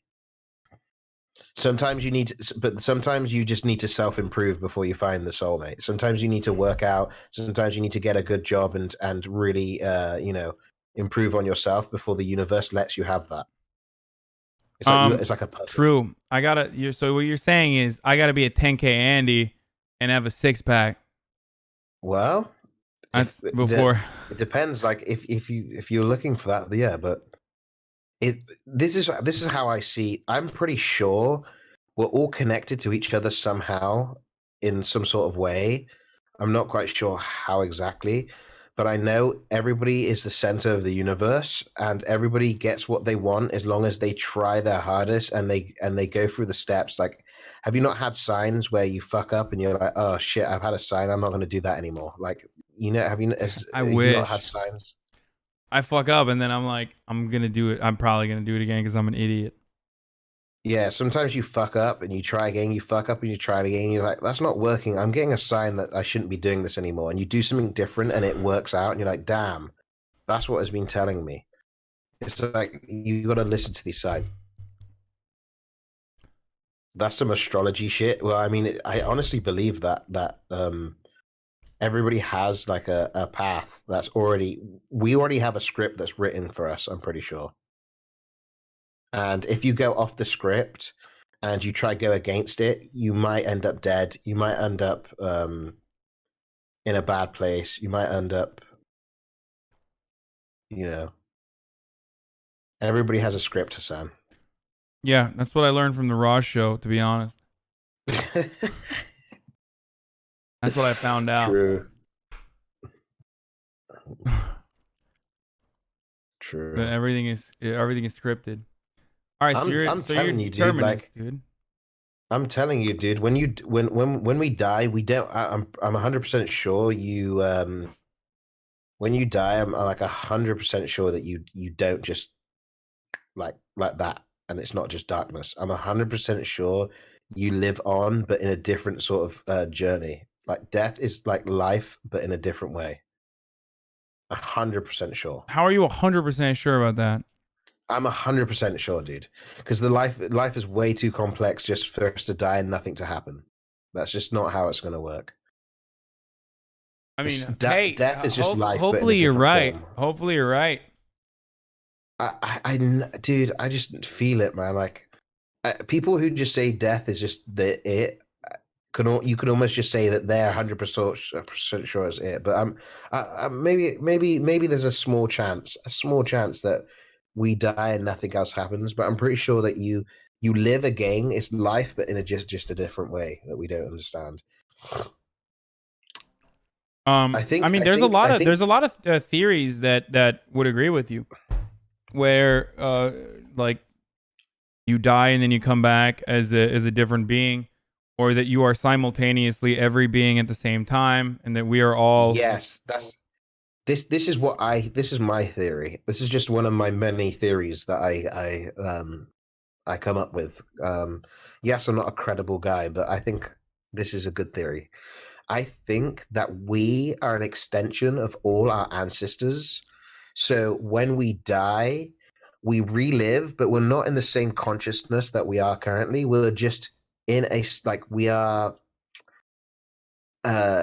just a small part of what we once were into how can I put this? We are all our ancestors into one human. So when we die, we're reborn, but we're not actually in the same body that we were. It's like a different body. Yeah, reincarnation is what you're talking about. Yeah, but not in the sense where. Wait, did you watch the Kurzagaz video? Sorry, you go first. Yeah, I was just saying, not in the 100% reincarnated. Like we're not the same person, but we are mixed in with the spirits of the next guy that's going to be in our body, if that makes sense. Like a cocktail mix, of spirits. Mm-hmm. Damn, dude, you got to get back to streaming, homie. Your brain is on overdrive when you have so much time to think about these things. This is why people were smarter back in the day, dude, because they just sat in their room, no internet, no thing, staring at the stars, coming up with crazy theories, dude. Yeah. Yeah, something's off, dude. Smart, yeah, dude. The Tesla guy had some pretty crazy things going for him. There wasn't internet back then, man. Oh, Nikola Tesla? Yeah. Yeah. I think he was also in love with a pigeon, but really smart guy. So some people say he actually found a way you could get energy from just nothing, and they destroyed it. I don't know. Didn't he? I don't know about that. Didn't he figure out how to push electricity? I feel like that's kind of a myth, but didn't he literally just figure out how to push electricity through the AC current? Is that what it was called? Like electricity through the air, basically? I don't know what it is, but I think he found a way to get electricity. This is what I think. I'm not sure if it's 100% right there. I'm just might be talking out my ass, but I think he found a way that he could get electricity from just how you can get water from the air, right? If you use what are those things that suck water out the air in a damp room? What's it called? What are they called? You know how you can just get, there's water in the air, and if you have those machines, you can actually extract water from the air. A dehumidifier. A dehumidifier. Yeah, it's like a dehumidifier, but for electricity. He was getting energy from the world and getting actual electricity from that's what he was doing, I think. He took a rotating motor, attached dipotals to maintain the electric current from inertia. I mean, it's never from anything, just for the record. You can't invent electricity from nothing. There always has to be something. There also has to be a transfer of energy from one source to another. And I think what he figured out, or what you're trying to say, is that he figured out how to create how to transfer energy from the ground or from, I guess, water, if you're saying dehumidifier, to electricity that can be utilized, like through a generator. I wonder if there'd be a way if we could just like get a dehumid, like, you know, there's really wet, moist places in America. Was it Florida? That's really got all humid air. I wonder if there's a way they could just extract water from the air and just live off that. Like I wonder if that's moisture, possible. like Yeah. humidity. Probably Yeah. is. I don't know how that works. It's probably not very efficient though. I think you can, but it's probably not very efficient. Dude, Yeah, everyone the in my energy chat that is a takes- scientist. Okay, this is not my area of expertise, okay? I'm not very familiar. We're just talking. having a chat, boys. We're just We're talking. just no, fucking because they're around so here. used to listen. They're so used to me like having knowledge over the things I talk about. So when I'm talking about something that I'm not knowledgeable on, but they have some knowledge over, they get very mad at me. Like they get insanely they're like, upset. They're like, "Why don't you know everything about everything?" Yeah. No, we're just being woke idiots, dude. We're just being woke idiots. I honestly think there might be a way you could possibly get energy from the Earth, just like a magnetic, like the Earth is like a massive magnetic field. I wouldn't be surprised if there was like, if you could just extract energy, just straight, just from nothing. I don't know. I bet there is a way. To extract energy from what? Just like just out of nothing. Just like have a device and it's just non-stop energy because it's extracting it from the Earth. I don't know. I feel like there might be a way. It's impossible. Oh God, I don't know, dude. Do you think there's anti-gravity? Instead of bringing you down, it pushes you away? I believe in that. Pushes you away. I guess like, Yeah, like, you I know- guess like if you know how there's gravity brings you gravitational down? pull, there's gravitational pull, and if there's like, it's like a current, right? Isn't that how that works? Where if you have like gravitational pull from coming in from two different directions, you can be propelled away, but it's still gravity. It's not like anti-gravity. Yeah, but I mean, I'm talking about anti-gravity. I'm talking about like, you know how like we jump and gravity pulls us down? I'm talking about like if we jump on something, it would like push us away, like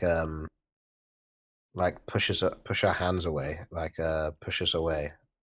Like magnets. Yeah, like magnets. You know how magnets is that you put a magnet and it pushes you away and you can't attach a magnet to the Yeah, no, I negative? understand what you're It'd saying. be Like that. instead of a gravitational pull, there's a gravitational push. Yeah. That could actually warp I don't gravity. know. I in don't know how space. that works. That'd be pog. I mean, maybe there is something, but I don't know. That's electrostatic force fundamentally different from gravity. Damn, dude, my chat is way more five-head than me. I have no idea what how that Dude, works. I kind of know how I know how time travel would work. How would it work? Explain it to me. Okay.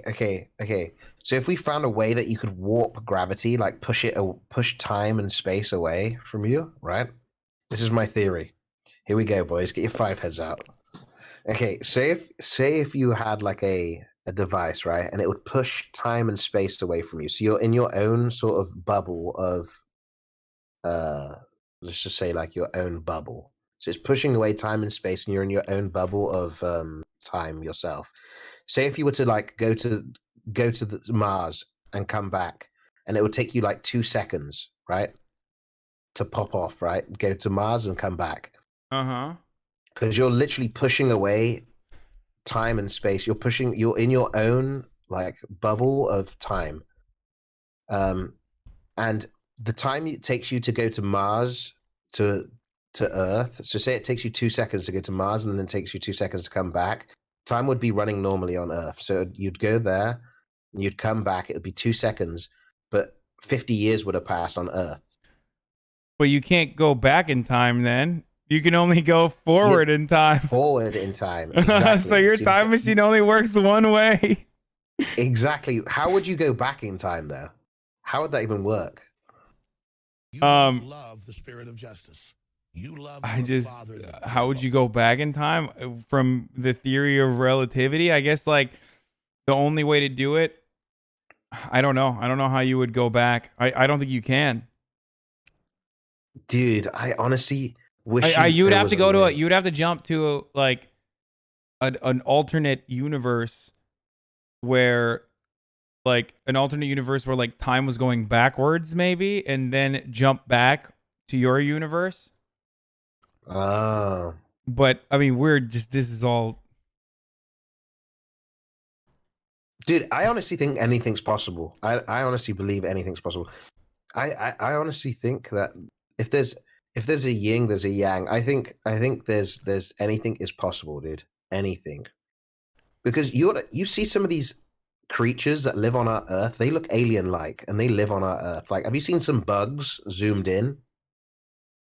Like, yeah. What's to say there isn't a universe where these bugs ruled the universe, and they're like massive fucking bugs that walk around? But Greek, that's because we are human beings and totally limited by our small-minded imaginations, and that's precisely why our depictions of aliens resemble creatures that we find foreign. You know what I mean? Dude. So we see bugs and we're like, damn, that shit's scary. That's what I'm gonna imagine, like what an alien would look like. Dude, I have a great theory, right?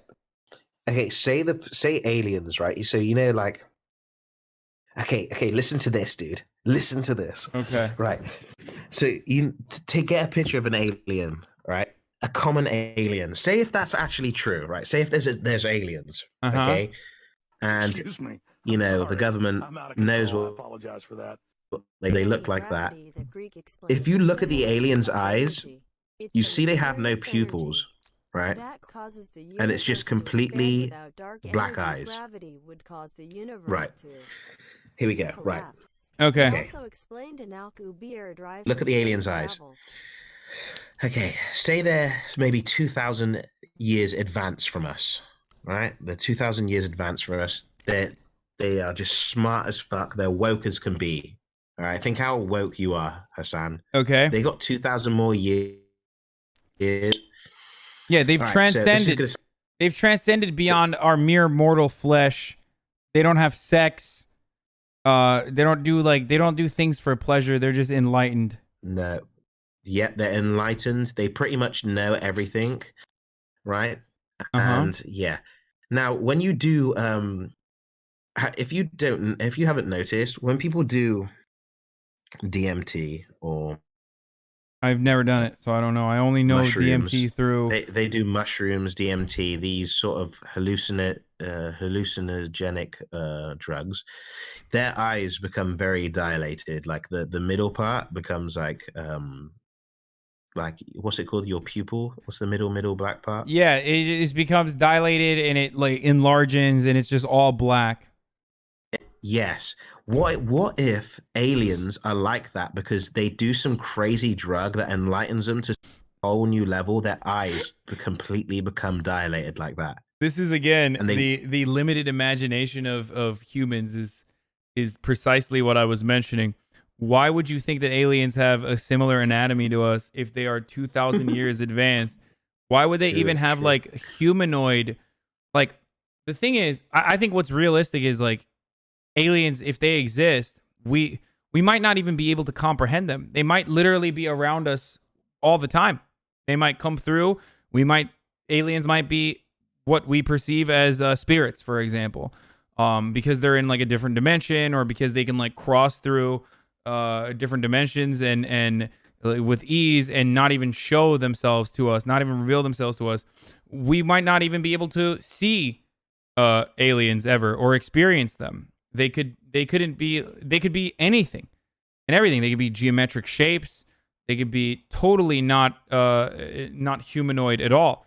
It's again the human limitation, the human mind's limitation to assume that they have eyes similar to ours and they got all black because they were just tripping on DMT. Dude, I often think this is what I often think is maybe we are like, so you know how people have ant farms.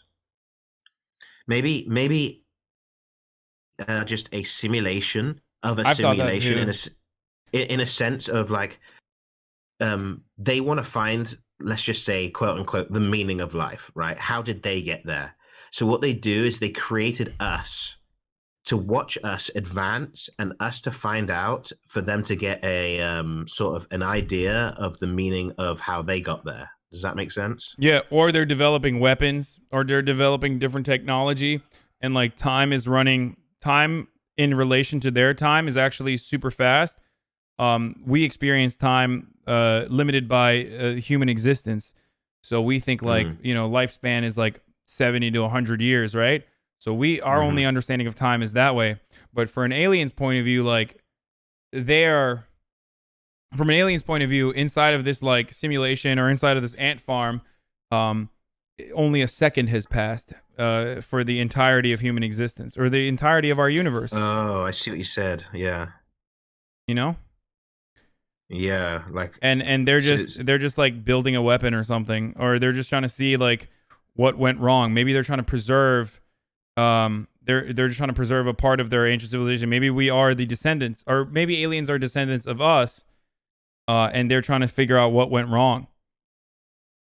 You know? Maybe there's a bunch. Maybe there's a bunch. Maybe there's aliens in our system that is a part of the simulation of the upper beings, if that makes sense. Say if they're just like, maybe we're in one sandbox with a bunch of other people.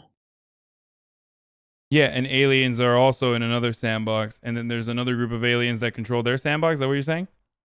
Yeah. Well, and that's all possible. Infinite universes. I don't think that's just like owns us all. There's no way. There's never one guy who just is just the leader. Like there's no just one god who's just like, okay. There's probably a bunch of people. Or maybe just like a sort of I agree with that. Dude, I honestly that's the one I want to know. That's what I'm curious about. I wish I knew. Really wish I knew what was going on with God. Has anybody else like? Some people don't give a fuck. They don't care. They're just living life day by day, right? They're just like, do. Who cares, dude? We live, we die. Fuck it, dude. You know. But me, I know there's something going. Something's fishy's going on. I need to find what the hell's going on. Well, yeah. A lot of people contemplate the meaning of existence. They talk about this and think about this endlessly, but it's easier, like I said to you before, it's easier because ignorance is bliss. It's easier to just not think about that at all and be comfortable living your day to day and just focusing on your daily tasks, your activities, and and focus on pleasures. This one thing that I would absolutely love, if the whole world was able to work together to see how far we can come in discoveries, in everything we can do in like a span of like 10 years. So if the whole world was to work together in every sense, we first of all fix our world problems, pollution, it'd be pretty tight, etc. And then afterwards, we figured out why we were here, and we all worked together. We all used our resources together. We all helped each other. But nobody would want to do that, because like the powerful people probably like having money and having power. They would never give that up to have the world work together. They wouldn't ever do it. Yeah, I mean, it's easier to control. It's easier to control people when we're divided and fighting against fighting each other instead of a common cause. And the only way to get to that again is to unify the world, which I want to do as well. That's what a lot of people in my community. That's what a lot of people in my community want to do as well. They'll just the only way this would happen, Hasan, is if we had like countries come and live better life than other countries, and then invite them in if they followed their rules. That's the only way that would happen. A bit like the European Union, but like better, I guess. The European Union. Well, again, the European Union was put together to serve the same interests that we were talking about, though, like corporations. Yeah, They wanted to become a bigger power. Like they wanted to become a bigger power to control smaller nations, basically, that were outside of the jurisdiction of the EU. They wanted to be like America. Yeah. They wanted to be like an industrial powerhouse that could then bully smaller nations. Yeah, but I was thinking about, like, say if there was like we'd have to have one positive country that was doing good, to, you know, like wasn't one of those sort of like a corrupt sort of systems. It would have to be a good system, and then you'd have to invite people, and people would want to join that you know, it only starts off with one. We'd all be living like Norway. Wouldn't that be fun? That would be fun. That would be great. But in order for Norway to exist, there still needs to be other countries that provide very cheap labor. You know what I mean?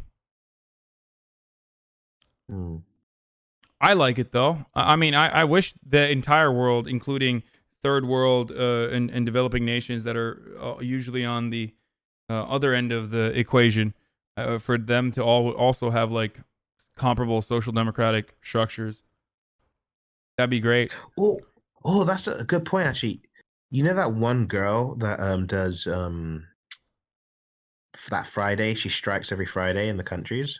Oh, Greta Thunberg? Yeah, Greta. She does. There's like millions of people on the streets protesting, and news stations don't cover it at all. Some do. A lot of news stations do. She gets a lot of Not in positive England. coverage. In I don't get America, any she of that. does. America really likes her a lot. But yeah, I wouldn't even, I don't know. She doesn't. You think they're not giving her coverage? I think they should give her more coverage. There's a lot amount of people. Like I think they should give it more coverage. Honestly, if it was like, say, if a million people on the street, they give it some coverage. But if there was like 100,000 people rioting, they would like give it way more coverage. You know, because it's more dramatic. They don't like peaceful stuff. It doesn't make good content for the news. I think the thing about Greta, and I like Greta, but awareness is not enough, unfortunately. I mean, at this stage, awareness is still what we have, and I'm happy that we have that. But we need to start taking action. We need to start forcing politicians. We need to build organizations, right? Yeah. That can cause direct action. That can do direct action, and force the hand of politicians to listen to our demands rather than the requests of the corporations that they currently are subservient to. Does that make sense? Like right now, if we get together and a million children are like, wow, I want climate change is terrifying. Climate change is really bad. We're not going to have a future. And then ExxonMobil says, yeah, fuck off. Who cares? Here's $1 million. The politicians are not going to listen to the children. But instead of just 1 million children, if we had 1 million workers, for example, including ExxonMobil workers, that were to say, hey, we need to have a better future for our children. We need to have a better tomorrow. This is precisely why politicians need to listen to us and start enforcing like rigorous climate change regulations and like change our economy, even like change our economic organization. And then the corporations are like, wait a minute, no, we're not going to do that. Get the fuck out of here. We can't make enough money. Then those workers could say, okay, we're not working then. But we currently have no organization, no organized structure to be able to do that. Do you know what I mean? Like no work stoppages, no general strikes. They need us. We don't need them. Exactly. You are 100% correct. That. Yes. A factory. People are too scared because they're too scared to lose their job. People are too scared because people have lost faith completely in any sort of labor militancy. People have lost faith in America, even like, and in the UK as well. We have no class consciousness, so people don't understand where their position is or what their best interests are.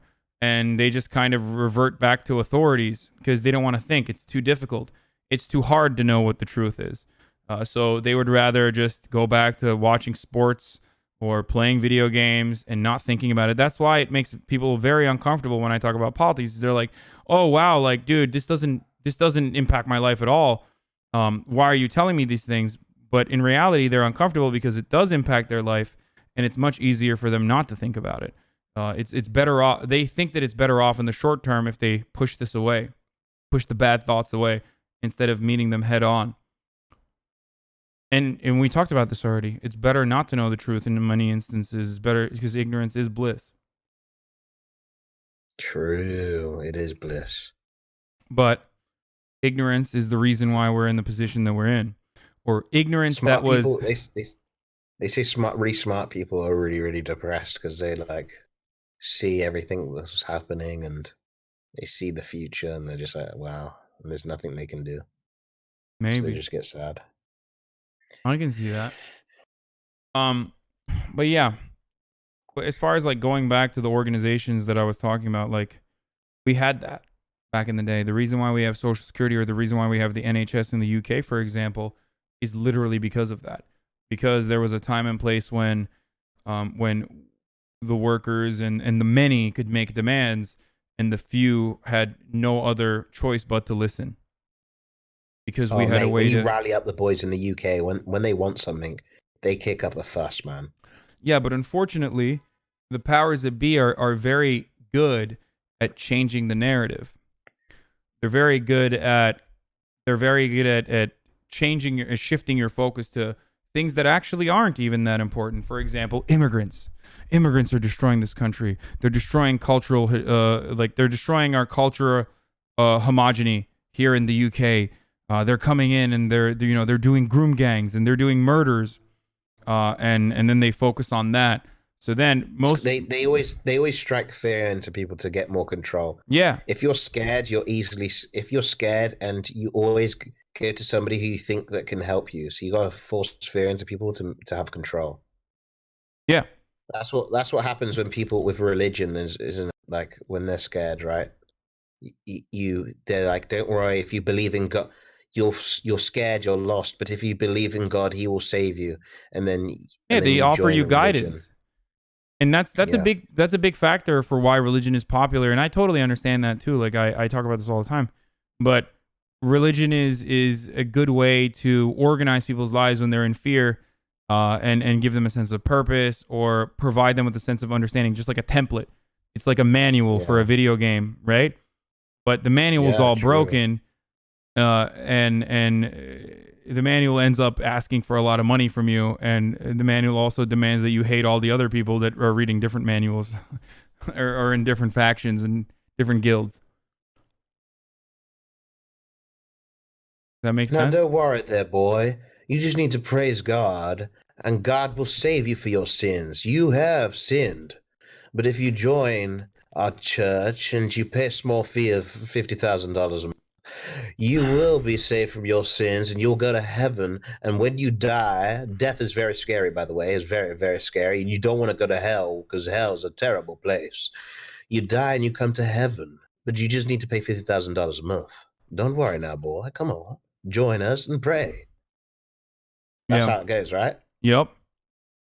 That was very good, Greek. You already perfected the K-Con accent. Was that for the green card? Was that for the visa? I was fixing to get me a visa, and I got me one.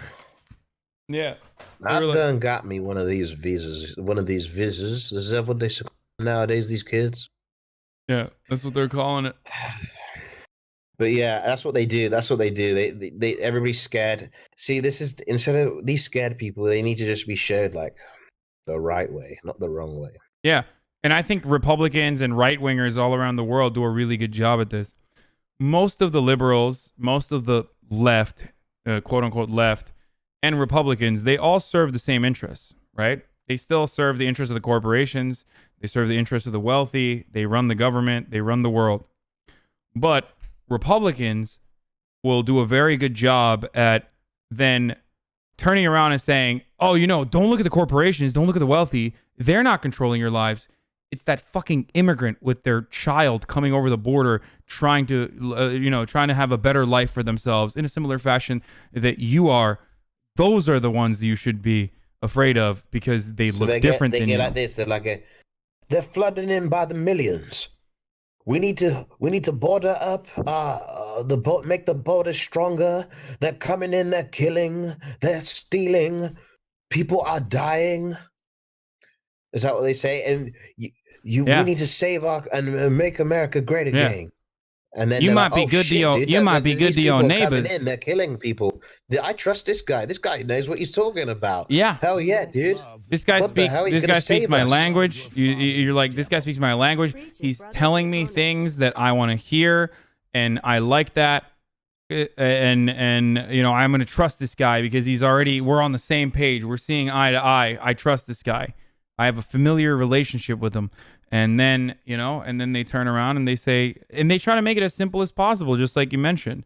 They'll say things like, well, you can be kind to your neighbor, but you would still have to have a lock on your door. You have walls in your house. Why not put a wall around your country? You know what I mean? And then for most people, they're like, wait a minute, that does sound right. Yeah. Why not put a wall around the country if we're going to put a wall around my house? Yeah, that's true. Okay, Kona. And then they agree with it because they already have the pre-existing implicit biases. I saw somebody scale the wall though on a video quite easily. Yeah, I mean walls are penetrable. You can dig under them. It's not really a good solution to anything. The real solution would be. You want to know what the real solution is? Trump says that they are. I mean, they've literally taken away funds from FEMA.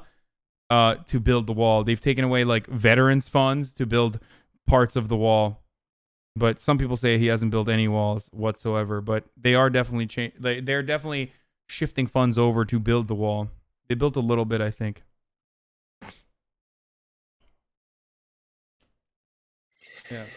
Yeah, the wall's not going to really help. I don't think, because I think like they would have to make some crazy ass design because people are smart, man. They can climb a wall. Yeah, they can dig under it too. But the wall isn't the end all be all. So I'll tell you this much. Look, are there bad immigrants? Are there evil people that are crossing the border? Sure, there's evil people in every part of the world, okay? The real issue here is that thinking that a wall is going to solve these problems is only pushing the problem to a later date. Because the reality is these people aren't coming to America because, they want to eat our Twinkies.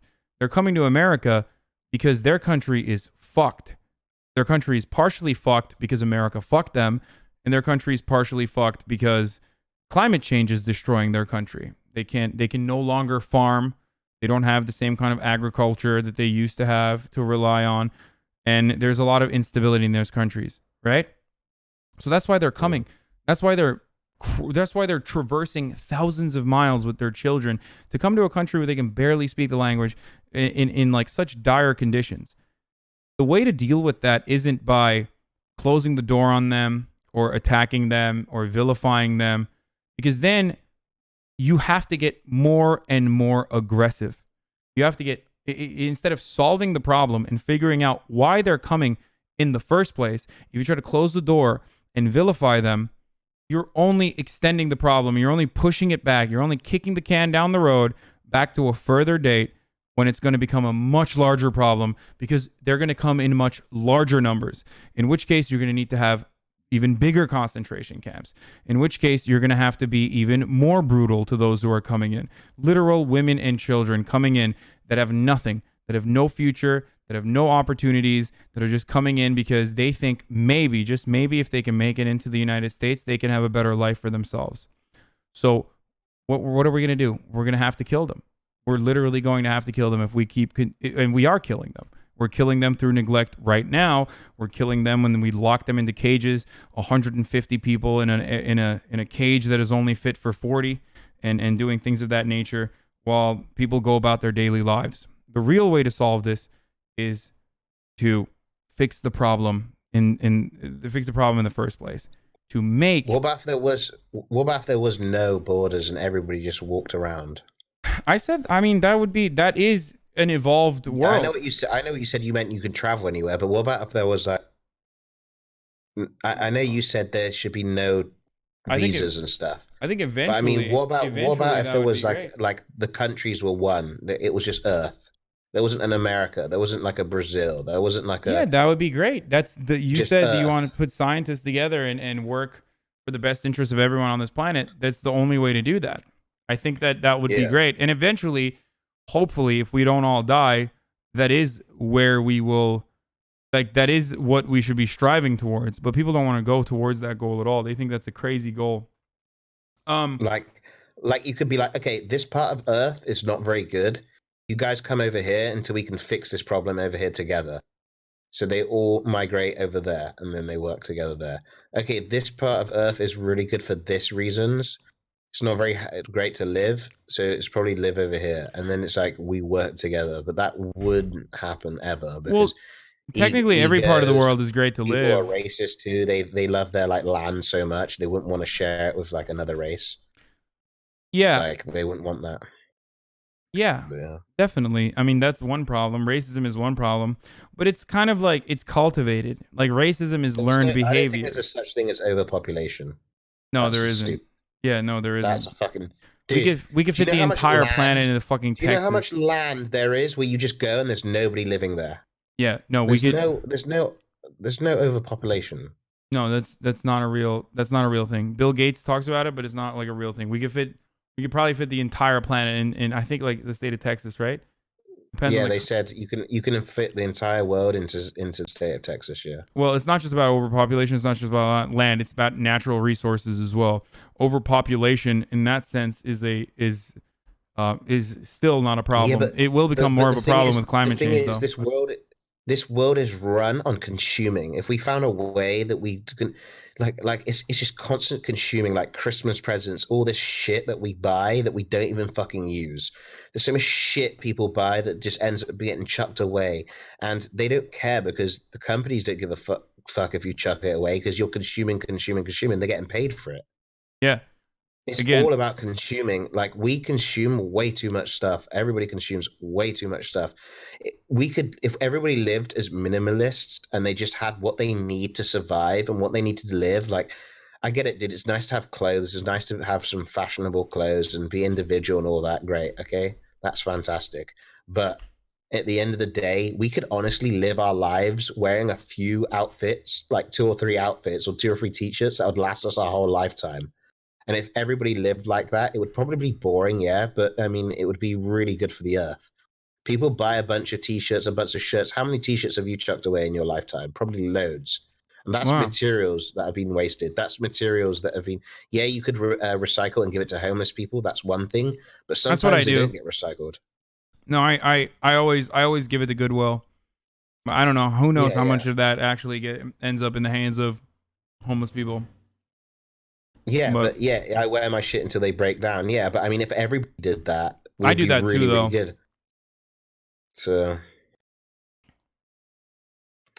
I don't know. I feel like that there is a way, but it's just too hard because people love money. Like they love being on top. They love having power. They love having the ego. Is what it's like. The devil. I tell you, the devil is what gave us this thing called ego, and everybody wants to be the best. They want to be the most powerful. They want to have the best things above others. They want to feel most important, and that's what is.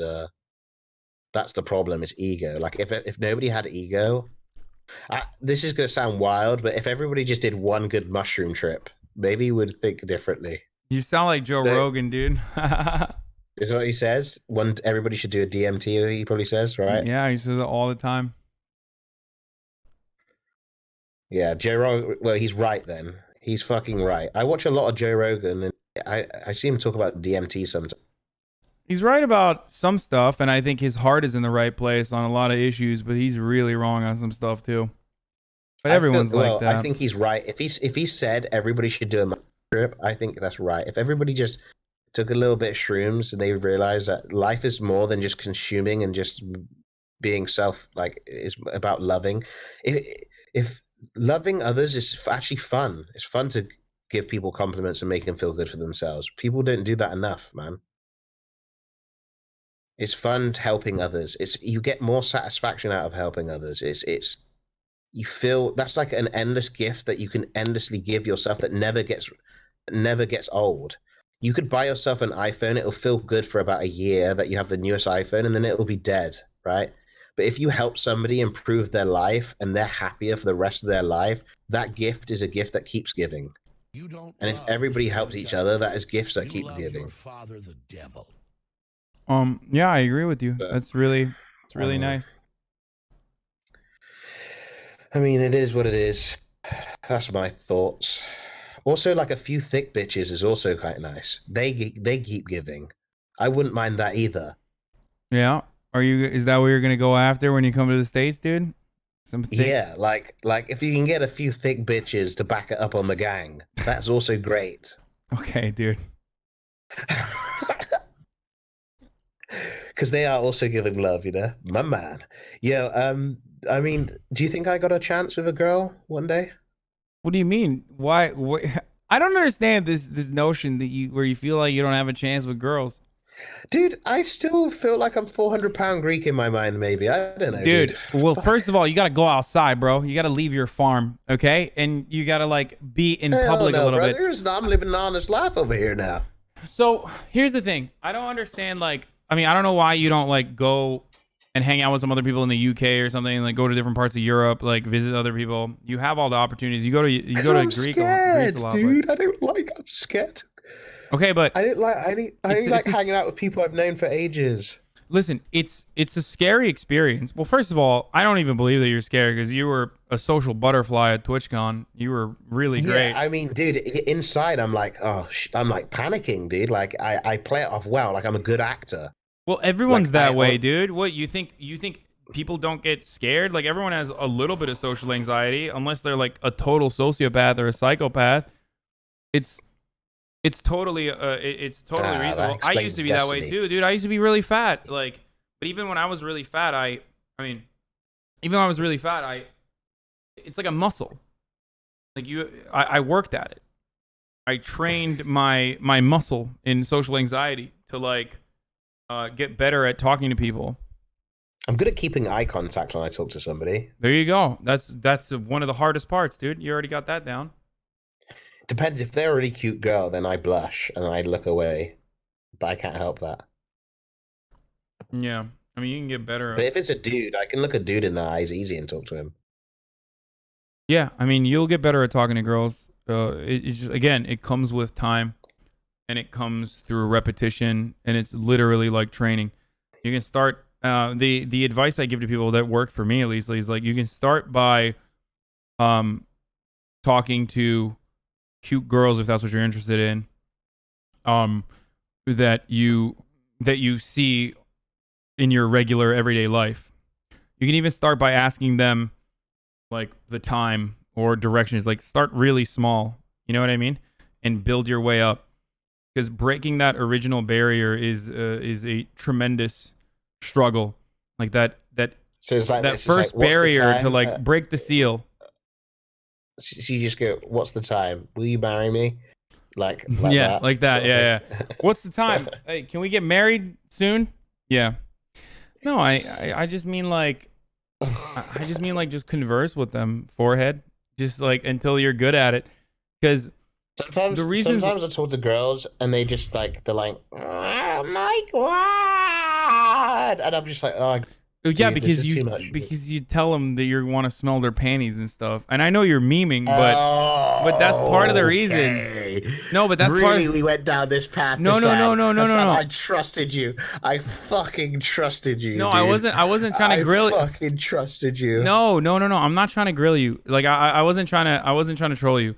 I mean like there are things that you can say and things that you shouldn't say. You'll start getting a better feel for it again through repetition. Like memeing and doing it for like the memes is entirely different than like in real life, though, obviously. Like yes, the panty smelling stuff is a meme, but like when you're talking to girls in real life, it's just, I don't know. The trick is, I think, to get them talking. Everybody just wants to I think everybody just wants to hear their own voice. Really, that's the biggest trick. You know, and you're tall enough and attractive enough that, and are charismatic enough, and you have an accent. So you have all of these things. So you have enough to give people automatically something to talk about, and to keep them interested enough that they don't like walk away. You know what I mean? You love your father, Yeah. the devil. But do you ever feel like this is what I feel all the time when I talk to a girl? I just think they're stupid. I don't know what to tell you, dude. Wait, what did you say? Say that again. I didn't hear it. When I talk to a girl, I'm just like, oh, I just can't relate with you, dude. Like, I just don't feel like we're on the same wavelength. I mean, there's a lot of stupid people, dude. Like, if we're being honest. Yeah, but like, if I talk to a guy and he's stupid, he's funny. But if I talk to a girl and she's stupid, it's annoying. Does that make sense? You might not have met a funny stupid girl then, but that I mean, Not you yet. probably you've probably talked to thousands of guys and definitely not thousands of girls. That's probably part of the reason why you have and it depends on like who you're talking to as well. Like, you just have you haven't found talked. a girl that's funny that's made you laugh? Yeah, of course. Like there are really funny girls out there. Like, I don't understand. And I don't mean like fake laugh just so I can get laid. I mean like actually made me laugh. Yeah, there are really cool girls out there. I disconnected. Okay, 39 Dav is funny. She's chill. Okay, yeah, maybe you just laugh easy then. Never mind. Okay, maybe. Dude, I'm not saying all good. Like, I'm not an incel. Like, I respect and love women, and I think like without women, like I love women. Don't get me wrong. But maybe I've ran into a few that's maybe Yeah, you not very probably funny. and and you already are operating you're already operating with this bias, like where you Not think at like all, not at all. No, I know, Not but at like all. the way you said it, like the way you asked, like because of your past experiences with women, you have this feeling that like, well, the next woman I'm going to talk to is probably also not going to be like, unless they're very smart, they're probably not going to be very funny. You know what I mean? Yeah. Plus, you have different interests. Like different people like I've different definitely things. met funny girls. Don't get me wrong. I've met funny girls, but I'm just saying the ratio. You know. Yeah, I but don't wanna also sound like I hate women here. I don't hate women, guys. also Like, how let's many? not- But how many girls have you? Like I said, how many girls have you met versus how many guys have you met? How many? What kind of conversations a you lot guys? yeah, a lot have more had? guys. Yeah. And also, what are your interests? Like, what are the girls' interests versus what your interests are? Do you see what I'm saying? Yeah. Oh god, I sound like I hate women. I don't hate women, guys. I'm serious. Like, I hope I haven't offended anybody. I'm fine, right, Hasan? Yeah, you're fine. I don't think you hate women. I think you have like, Oh, good. I think you, in the academic sense, you have like a predetermined amount of misogyny that everyone has when if they don't like think about this too deeply, you know, and through your Okay, experiences, 'cause you'll. I don't want to get I don't want to get cancelled, you know, What? because they thought I hated women. I don't hate women. I love women. Just to let you guys know.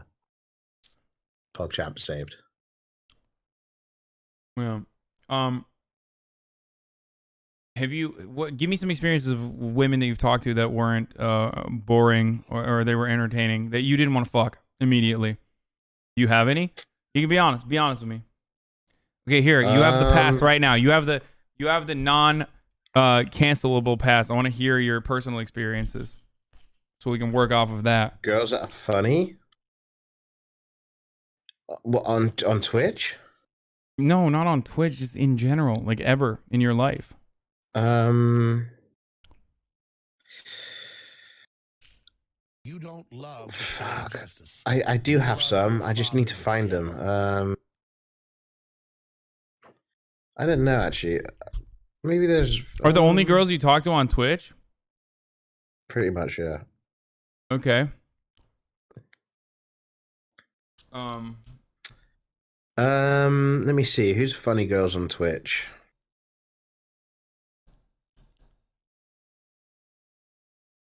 I mean, Valkyrie's pretty funny. Uh-huh. Is she? I don't know. She's funny. That girl, what's her one girl with a spoon? Something spoon. Girl with yellow spoon? I don't know what her name is. Yeah, she's pretty funny. People are saying Fusli's funny. Casey Tron's pretty funny. Pokemon's pretty funny. Mm-hmm.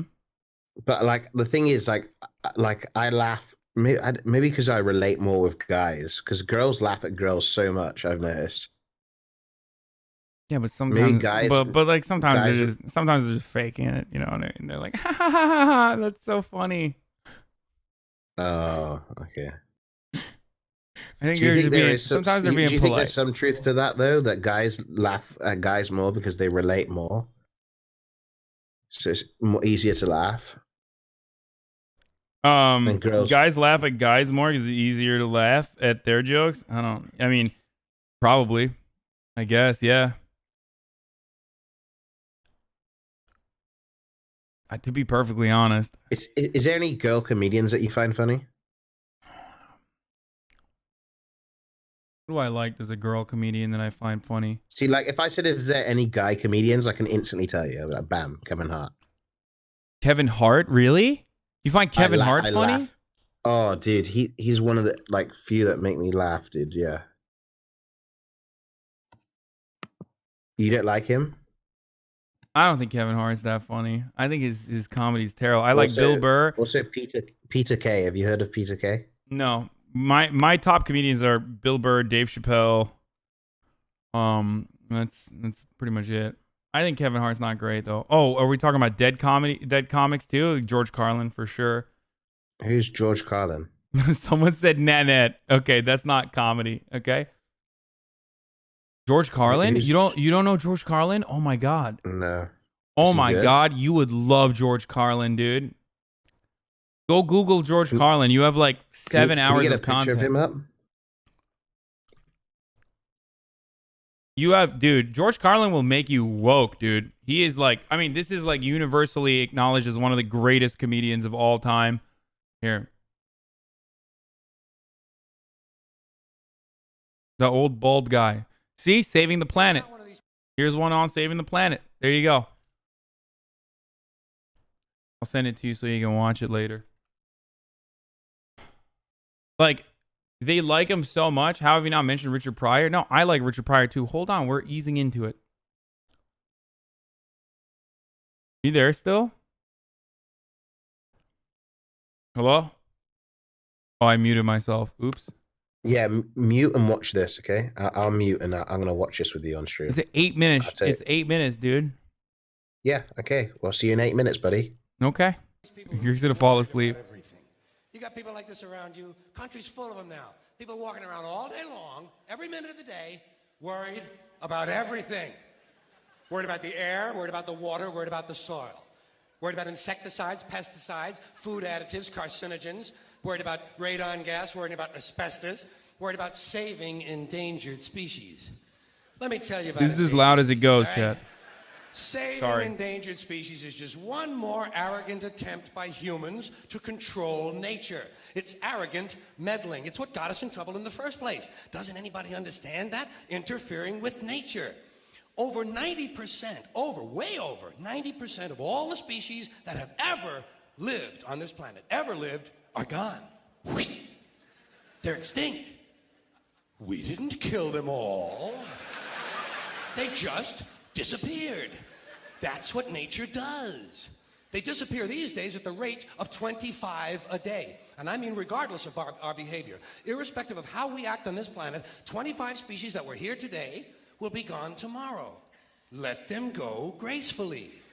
Leave nature alone. Haven't we done enough? We're so self-important. So self-important. Everybody's going to save something now. Save the trees, save the bees, save the whales, save those snails. And the greatest arrogance of all, save the planet. What? Are these fucking people kidding me? Save the planet? We don't even know how to take care of ourselves yet.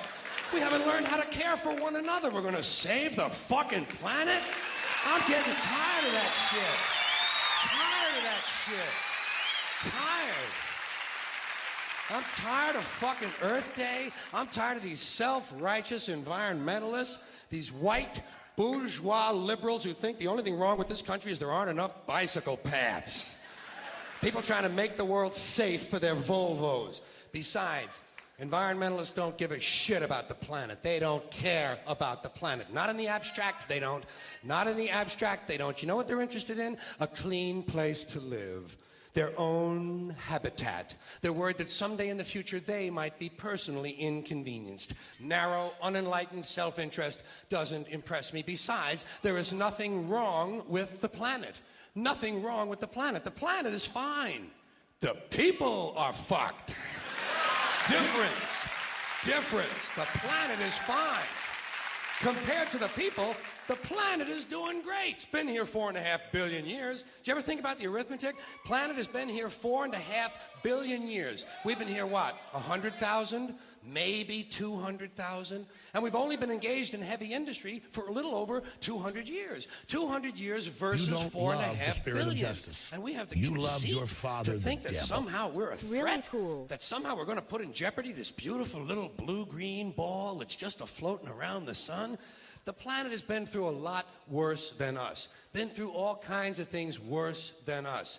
Been through earthquakes, volcanoes, plate tectonics, continental drift, solar flares, sunspots, magnetic storms, the magnetic reversal of the poles, hundreds of thousands of years of bombardment by comets and asteroids and meteors, worldwide floods, tidal waves, worldwide fires, erosion, cosmic rays, recurring ice ages, and we think some plastic bags and some aluminum cans are going to make a difference? The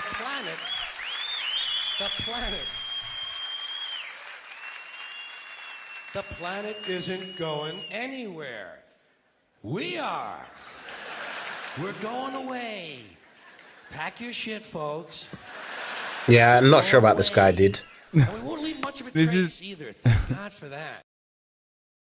This is literally the worst one I could have started you off on. It's like American humor, I think, maybe. No. This is the worst one I could have started you off on, considering that it's he's being sarcastic, and two, he's talking about the destruction not of the planet but the destruction of the human species. But and he's right. We are the ones who are going to go extinct. The planet is not going to die. We are going to die. That's true. The planet is still going to be here. We're not going to destroy the planet. It's going to be like the dinosaurs. That's what we're trying to do, is live alongside the planet in a comfortable manner. Carlin on flamethrowers. It's not his best though. I've read his books. He's not being sarcastic. He was ahead of his time on a lot of stuff, but not this. I didn't realize that this was going to be not the greatest take that he has.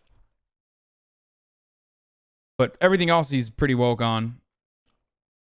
Oh, fuck's sake. Don't you hate it when you go on Twitter and you just get activated, like your boner gets activated? What do you mean? I need to not go on Twitter. Who do you follow? Because you see your mate likes a post and it's just on an NSFW. I don't really see a lot of NSW posts on my Twitter. No, I try block them. But then you're like, oh, nice. And then you click on the NSFW because you're curious. And the next thing you know, you look and then you're enabled, right? Like your little fella is enabled. I mean, your Johnson. Is that what you call it over there? A Johnson? A Johnson? I think you have a better working pee-pee than I do. Why? What's wrong with your pee-pee, man? I mean, I don't get activated like that easily. I don't just see like a cutie on the timeline and immediately I'm like hard. Oh, it wasn't a cutie. It was some girl getting pounded, mate. Oh. Yeah. Oh, that's okay. That's a little different. I go to the Trainwrecks NSFW Discord for that. Wait, Oh, dude, I used to have one, but they said they were going to take away my partnership. Is Train's Discord not partnered? I don't know. I didn't join it because I haven't really clicked it. I don't think. Where is it? I don't really, to be honest with you. He's not partnered. Okay, I don't really I don't think it's a good idea to have an NSFW server at all in your Discord. Well, I used to have one. I used to go on there all the time. Let me check if I still have it.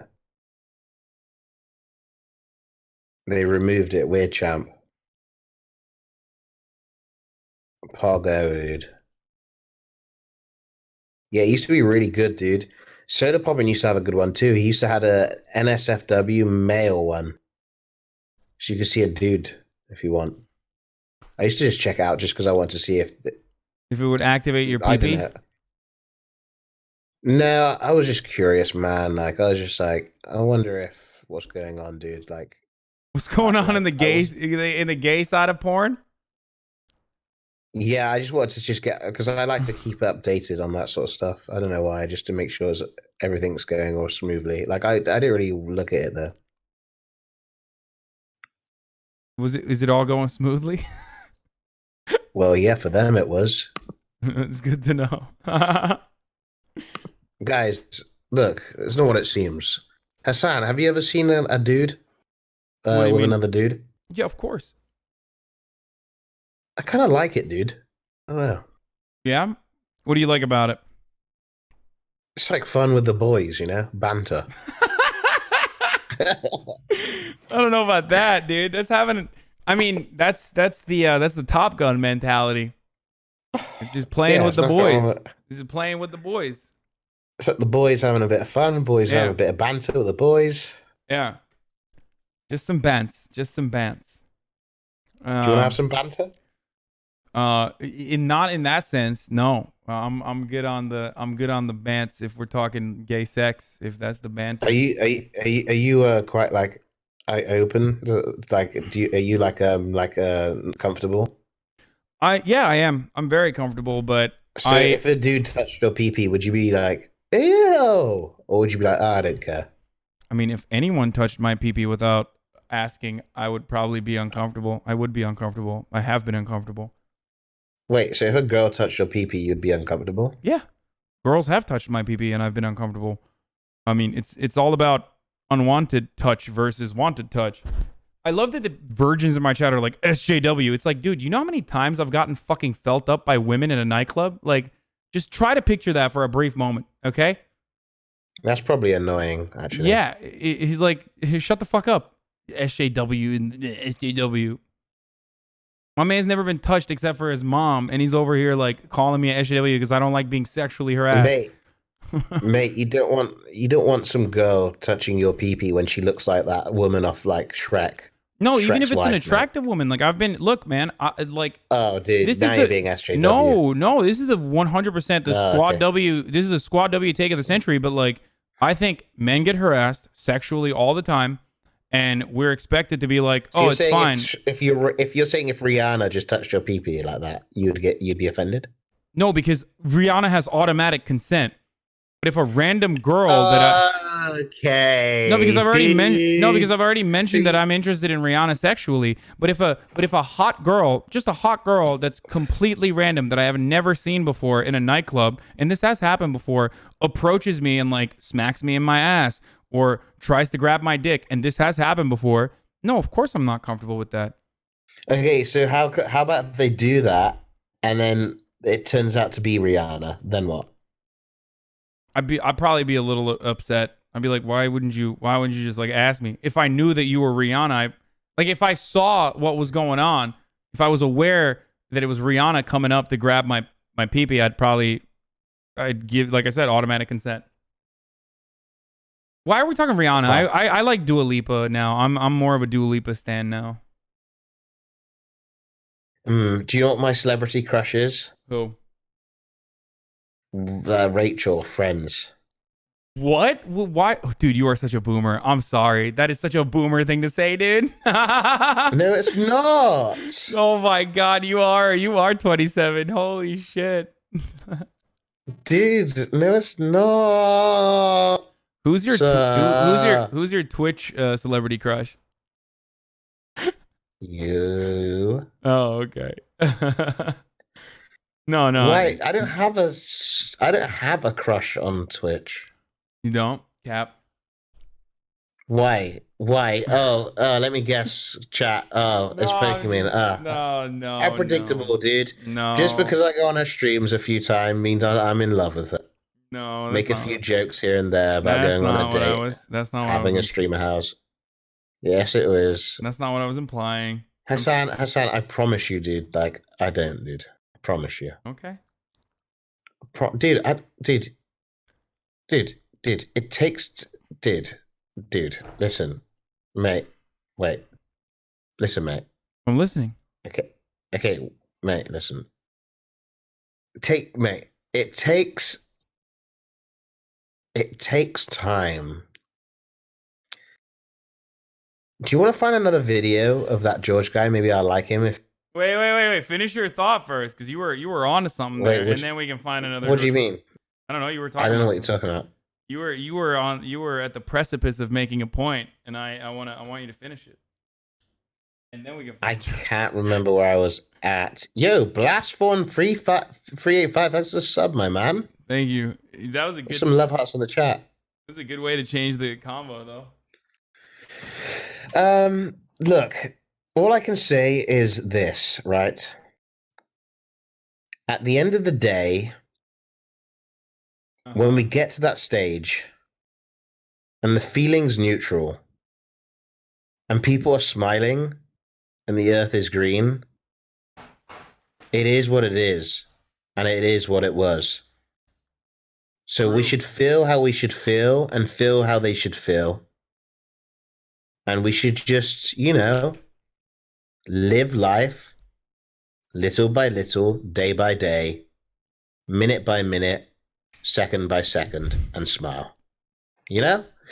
Anyways, where were we? Very good. Very good.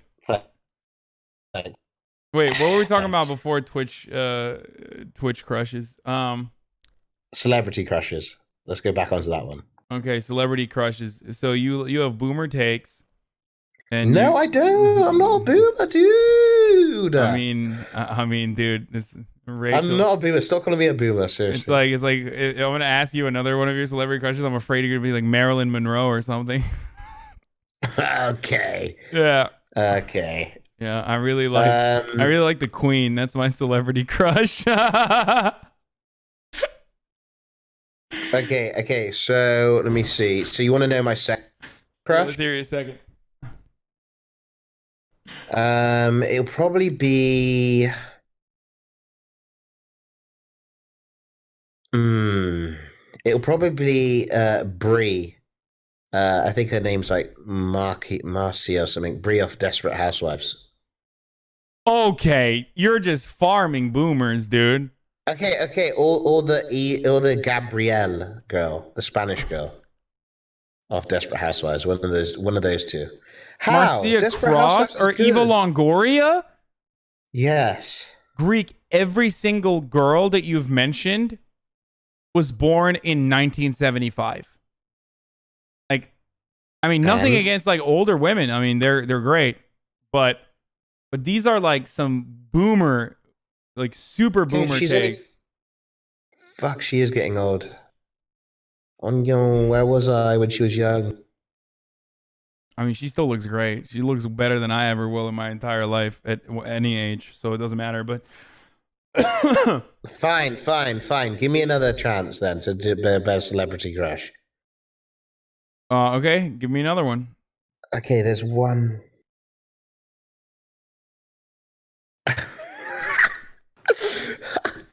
Okay, now I gotta be careful because I don't want to name like somebody like young, not to be named a boomer, and then they're just young. You're gonna be like Billie Eilish. She's like 18. Dude, okay. She's 18, so I mean, she's just turned 18 like yesterday, though. Oh, okay. I don't even. Is it that girl that's a singer when she's like, I feel. Yeah, exactly. With the tarantulas coming out of her mouth and stuff. Yeah. She's very weird, dude. Yeah. Fuck. How can I not be judged on my? Dude, don't worry about the judgment. Okay, there's one. Well, I actually was going to say Britney Spears. No. But that's not going to help my case, is it? Okay. Okay. You're just memeing, dude. That's me. Okay. That's a Jessica Alba, Megan Fox, like everyone that just like turned 40. I'm not a boomer, dude. I swear, dude.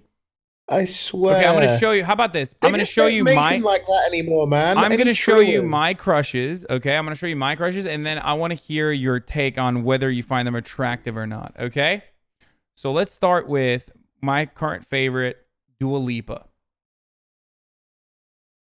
Hasan, the problem is, mate, they just don't make them like they used to, mate. The older girls, they any truers on that one. You're such a boomer, dude. They don't make them like they used to. Back in my day, women were just different. Oh God. Jesus Christ. Okay. Okay. Ariana Grande. I love her too. She's all right, but she's the thing is, man, like she's like I'm more in getting crushes with girls that I feel like are unattainable. You know, I feel like I could date Ariana Grande easily. Wow, that's like I'm actually serious when I say that. I feel like I'm at a stage of my life where I am just like super sane, and I feel like she probably likes a guy that can make her laugh, and I feel like I could probably make her laugh, and I'm British as well, and she probably digs a British accent, so I think I could easily probably date Ariana Grande, you know, easily. You know, I think she'd love me. I think me and her would get on great. Probably. Right, chat? I think me and her would get on great, and she'd love my humor. And I'd play the long game. Like I'll probably be her friend for like maybe a week, and then I'll date her. I think. Remember when I told you that my chat's always against me and always pro whoever that I'm talking to? Yeah.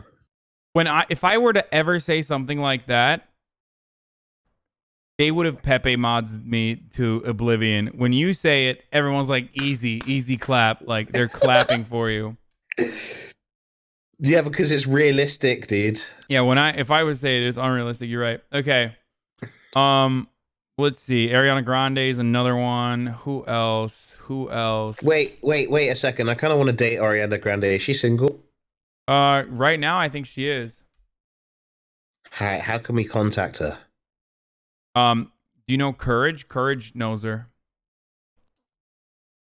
Oh, Valkyrie and Courage have hung out with her. I gotta talk to those normies. Yeah. God damn it. Yeah, you have to. Can't I just tweet at her? You could get the GGX gang. Should I just be like, Aaron, I got my visa to America. Want to hang out sometime? I'm a huge fan of your face smile. You know? Say more. Say less. Maybe not like huge fan of your face. Say less. Isn't that a saying? What they say? Say less. Yeah, I guess. Who else? Should I just say I'm coming to America? I'm a Twitch streamer. Smart. No. Fuck. What do you say, dude? It's hard to. What do you say? I could say, hey, I'm a vegan. Then she'll never want to meet me. I don't know what she thinks about. I don't know what she thinks about vegans. But wait, hold on. Should I tweet her right now? Let's just tweet at her. Let's just. Hey, who knows, boys? Maybe that's my calling. Maybe this is the day I date Ariana Grande. Do it. Oh, she is vegan? Okay, there you go. Tell her, hey, I'm trying to be vegan. Are you sure? How do you know that? She's a Bernie bro, dude. It came up with Ari and Nina. That's the wrong one. She'll definitely. Ari and Nina will definitely love to get a tweet from you. From what I know of her, She would love that.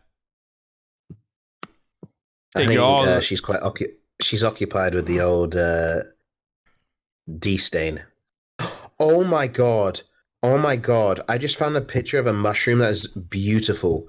The beautiful blue mushroom known as Mycena interrupta is found in Australia, New Zealand, and Chile. You want to see how beautiful it is? Sure. Send it to me. Tell me now mushrooms didn't come from space after you see this.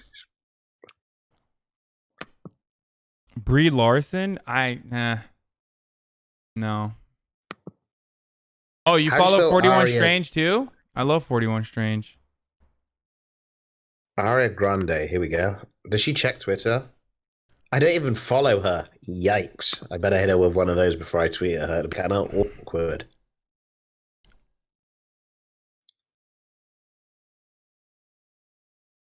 This is a model one that I really like.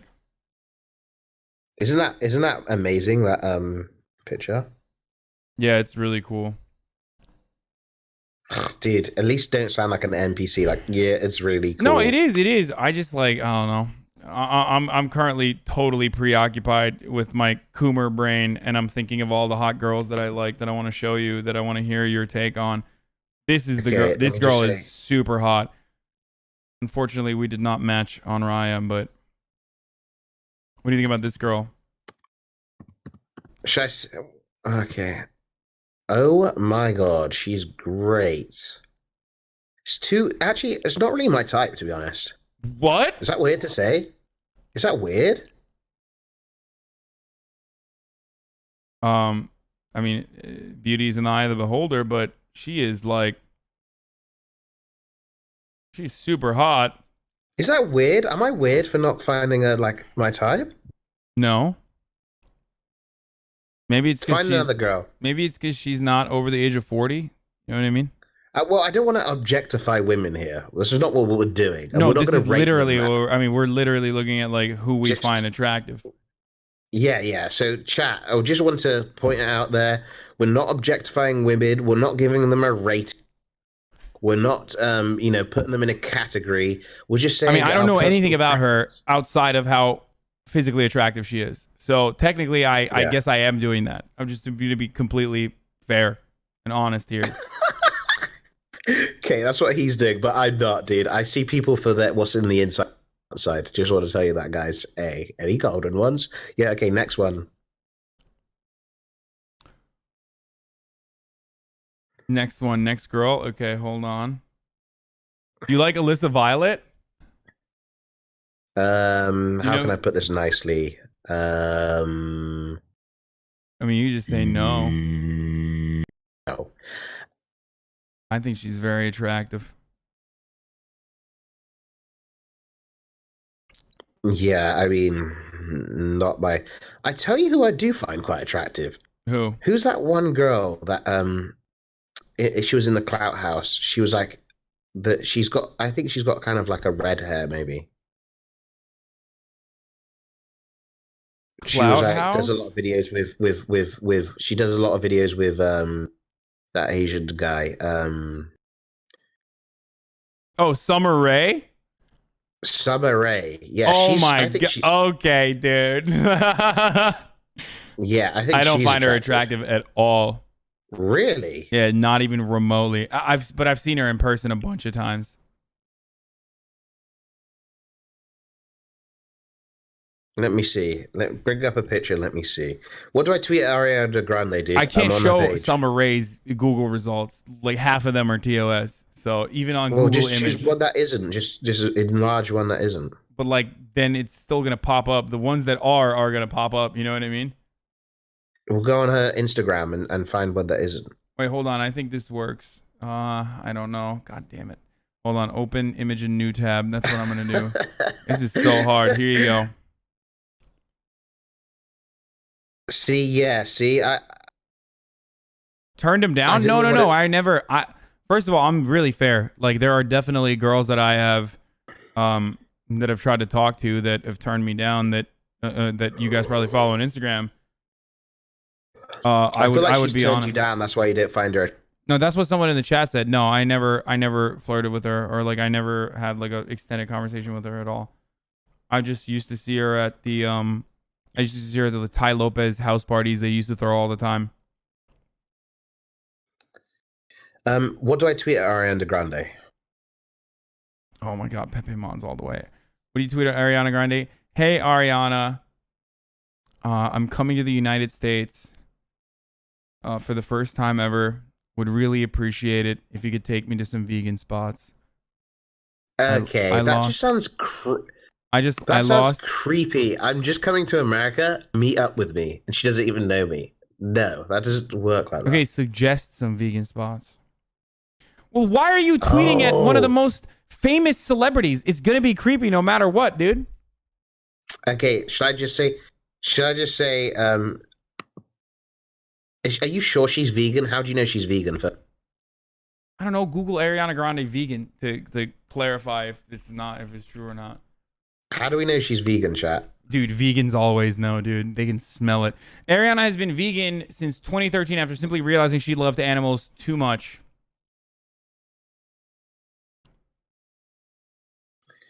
Okay, great. Okay, so I say, can you suggest some? I'm coming to the. Can somebody write this because I can't spell? I don't have my my thing that on my phone. I use the.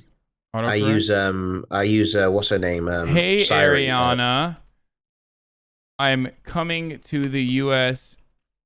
for the first time. You're lying, but who cares, right? Yeah. And you want her to recommend. Heard you were vegan.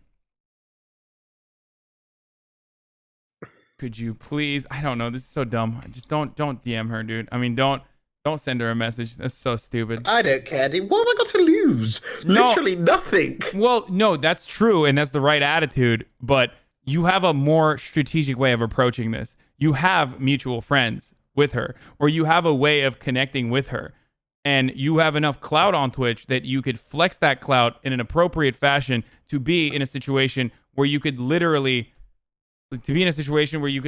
actually end up meeting her. So blowing your load this way is just not good. So you're saying,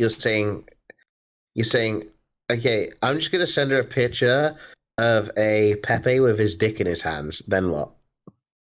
That's great. Definitely do that. Okay, I won't tweet her then. I might have just missed out on my chance, dude. You may have just fucked me for the rest of my life. Why? Because what about if I was to message her now, she was checking her notifications and she saw me and was going to reply? I don't know. But what if the more likely scenario happened and you sent her a, hey Ariana, here's a Pepe with a penis in his hand. What do you think about this? And then she blocks you. Okay, I wasn't going to actually do the Pepe with the penis of the hands. I was going to send that to Ari and Nina. She would have liked that. She would probably. Okay, so. Chat, what do we do? Chat, what do we say? What do I tweet at Ari Grande?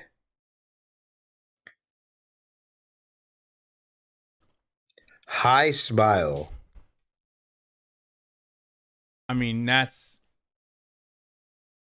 just bold, a dude. waste of time. Bold strategy there, dude. Hi, smile, your cute smile. Be like, Ariana, I too am learning about Bernie Sanders. Please tell me more. Should I just put Bernie gang? Don't say Bernie gang. Okay, wait. Hey, BB, you want some fuck? Yeah, that's a good one. Oh, I should suggest you should become a Twitch streamer. Hey, Ariana, would you like to severely downgrade your insanely successful career by streaming on twitch.tv? I know you're like a quadrillionaire, but would you like to spend 8 hours of your day? Yeah, but you don't understand. You don't understand. When you have that much money, doing something different sounds fun. Yeah, but Twitch streaming is like painful.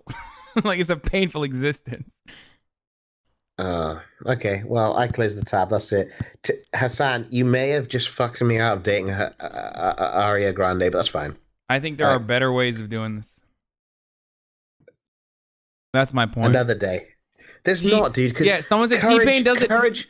T-Pain does it for know fun. Aria, like Courage doesn't know Aria. They did a like, commercial together, dude, didn't they?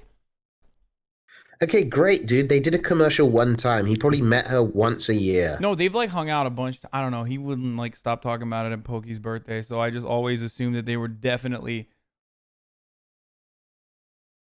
I just thought that they were definitely like okay. tighter than they are. He was talking about her loads of times. That just proves to you that he met her like maybe 3 times in a year, and that they're like best friends all of a sudden. You know, it doesn't work like that. These celebrities, they stay in their little celebrity groups, man. They don't have time for plebs, man. Like they should have no time for me, I doubt. I mean, let's just start small. Why are we going with Ariana Grande? Why don't we just go We gotta with get to the top, dude. I mean, you're just shooting like you're swinging at the. You went from I still feel fat when I talk to people to like I'm going to try to have sex with one of the most famous people on the planet. Well, first of all, I didn't say I want to have sex. I just said I want to get to know her because I thought she was intelligent. Someone in my chat said, I tweeted Nina Agdal a cringy pic one time when I was drunk, and she responded, "Happy Friday. We did not date." Thanks. Okay. Greek went to the top of Twitch. He stream sniped Soda when Soda had 20K viewers, and the most anyone had was 20K. Are you going to stream snipe Ariana Grande? Okay, think about it that way. That's how I get shot. Okay, wait. Yeah, true. Think about it this way. Are you like, did you just stream snipe Soda when did you just go raw dog? You just like went up to a stream and you stream sniped him, or did it take some tactical?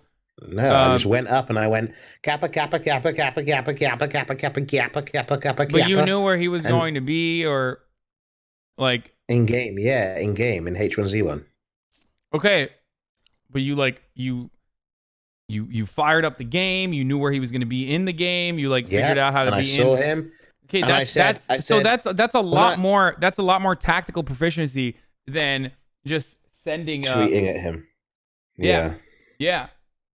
Like, would it have worked if you just tweeted at Soda and was like kappa kappa, or if you tweeted at Soda and were like, "Hey, I want to be in your stream"? You make a good point there. Like, there are better ways of doing this, is what I'm saying. I don't mean like stalk her. Oh, Jesus Christ. You mean like maybe if I somehow network with Courage and I go to one of these parties and I'm like, yo, and he's like, oh, I was like, yeah, we should hang out. And then he's like, oh, Aria Grande is going to be at this party. I'm like, okay, now's my chance. And I go there, act cool, and be like, hey, what's up? How you doing? And then you get talking. You're like, yeah, I'm a famous Twitch streamer. I'm pretty huge on the platform. Everybody knows me. And yes, I'm currently launching my acting career. And I'm straight from England. And I'll do a better voice. I'll do like one of these voices. I'll be like this. Yes, I've been Twitch streaming for maybe 5 to 6 years. And I'm currently going to launch my acting career. I'll sound like very good, really like professional. That's it. That I'm sold. I'm sold right now. You did it. I'll be like, yeah. Man, Okay. and then she'll be like, hey, why don't you start your stream? That's what she'll say.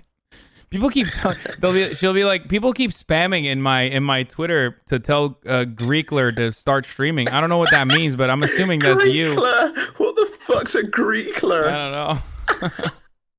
You mean Greekler, dude? Not Greekler. I don't know. You're like one of those guys that try to join into the memes, but gets it wrong. Yeah. Greekler. Yeah, she would get say, another girl up. Get a girl that you think's really, really attractive, and I'll see if I can rate her if I find her attractive. Let's see. Somebody called me Grexit the other day. I was so pissed off.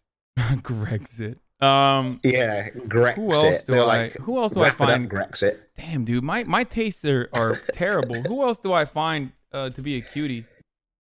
No, Margot Make it Robbie like is not it, dude. She's not it anymore. Scarlett Johansson. No, that's another boomer one, dude. These are all boomer Oh ones. my god.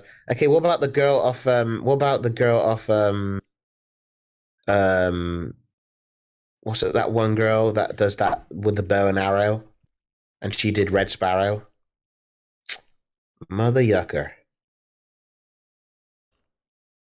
I have no idea.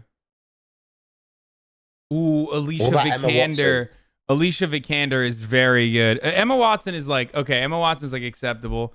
I love Jennifer Lawrence. Lawrence. I love Alicia Vikander. Oh my lord. Oh my lord. Google her. This is good. This is a good one. Wait, really? Oh, so she is so bad. She is such a baddie. Wow, your taste is really Weird? really like, yeah, like it's different. I like it though. I like that you like that. Wait, really? You guys don't find her insanely pretty?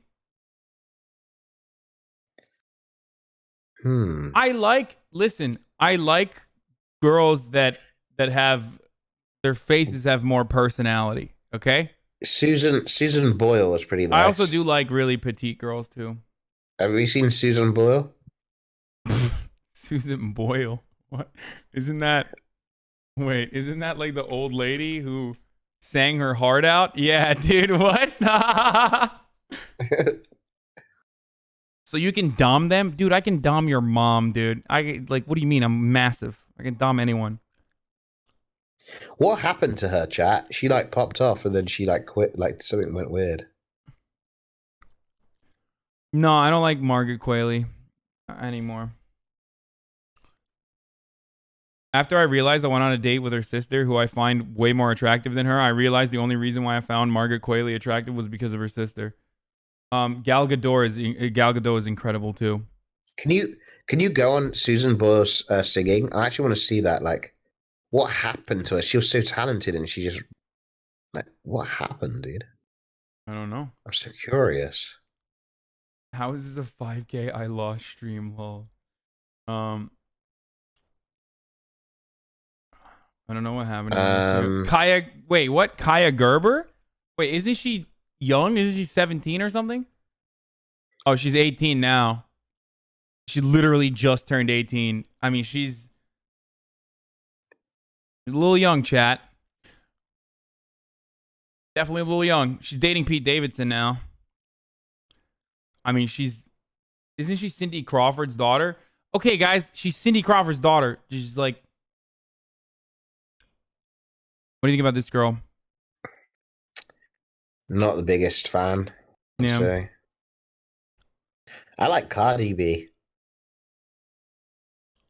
Cardi B? I don't find Cardi B that attractive. I think she's. I mean, she's great. I love her, but I don't find her attractive. I find her quite funny, Cardi B. Oh, I know. I find her hilarious. Anna de Armas? No, she was all right in Blade Runner, but I don't know. What do you think about her? Oh yeah. Okay. She's quite nice. Oh my god. I know one girl. Oh my god. Oh my god. If I can remember her. Bro, she's stop the saying girl Jen of Selter. She's the girl of Adam Sandler did anger management, and she's the girlfriend of him. What? Adam Sandler's girlfriend, anger management. Who was that? She's hot, dude. Lauren Cohen? Oh my word, dude. Is that her name? Yeah. Yes. Wait. Yes. Wait, yes, really? Yes. I mean, she's pretty, but I didn't know what it is about her, but the fact that she's 37 and nearing 40, you think that's what it is about her? Man alive. Where is she? Put her up on the screen, man. I did. No, I'm just kidding. She's really pretty. She's really hot. Wait, is that her? Wait, I can't see. Let me up my graphical settings to 480p.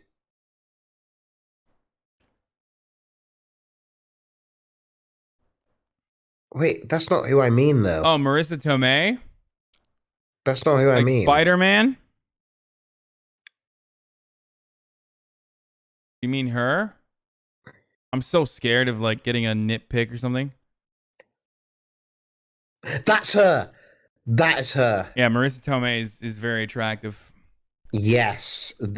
Oh my god, dude. Yes. You are once again. I mean, she's also again 45. Yes. I am dude. seeing a pattern here, Greek. I can't tell Wait, if you're what? this every Yeah, but single I mean, person. like, okay, not her current self, maybe her younger self. I guess. No. Don't be embarrassed to like older ladies. Like I'm not trying to embarrass you, but I mean, you are a bit of a boomer. I don't like. Oh, chat, stop. Greek, you haven't picked a single person under the age of like 35. These women are all 10 years older than you. Yeah, but mate, you fucking pick a girl that's like Dora the Explorer, mate. Like, no. Yes, it is, mate. I mean, Janice Griffith kind of looks like Dora the Explorer. That's her photo in my. It's not like it's like a crackhead Dora the Explorer.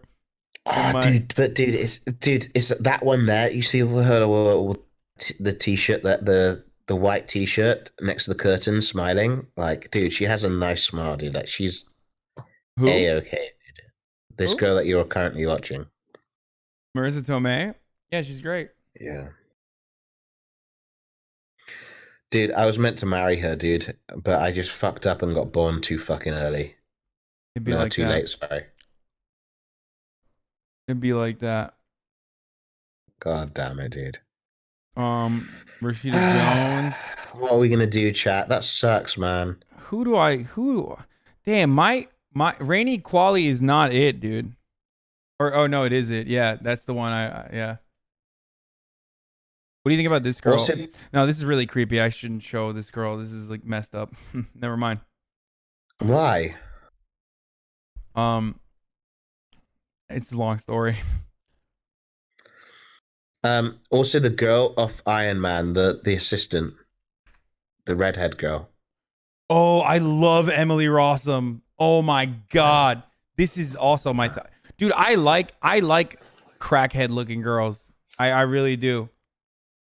Like I like not her. I'm this is for me. I really do. I love. That's why you're in LA, dude. I love heroin chic, dude. It's just like like Mia Jovovich. I used to date Mia Jovovich's niece. No joke. Weird flex. Emily Rossum is Bulma. Mate, get her up, man. Who do you want me to pull up? The girl of Iron Man. The assistant, the ginger girl. Just type in Iron Man cast, man. On Keira Knightley or Gwyneth Paltrow? Oh, yeah. Let me see which one. I don't know what his name is. Ew, Gwyneth Paltrow, really, dude? Oh man, I said Goop.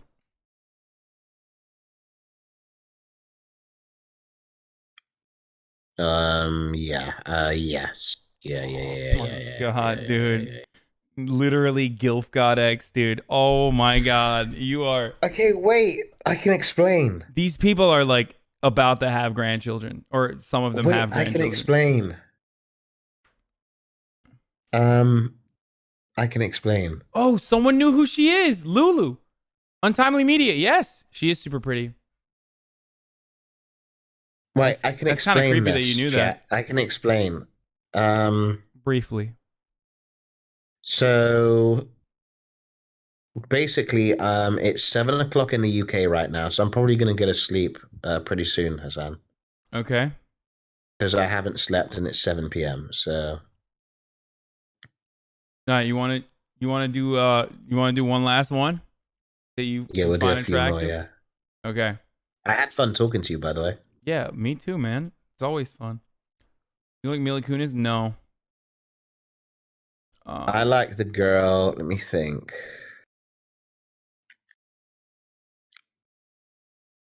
Willa Holland? Wait, that sounds familiar. Dude, who is this? I don't know who this is. Oh, I like the girl from Tom Hanks' Castaway, the woman that was his wife. This is the girl that you mentioned in Arrow? Is this the girl? Willa Holland?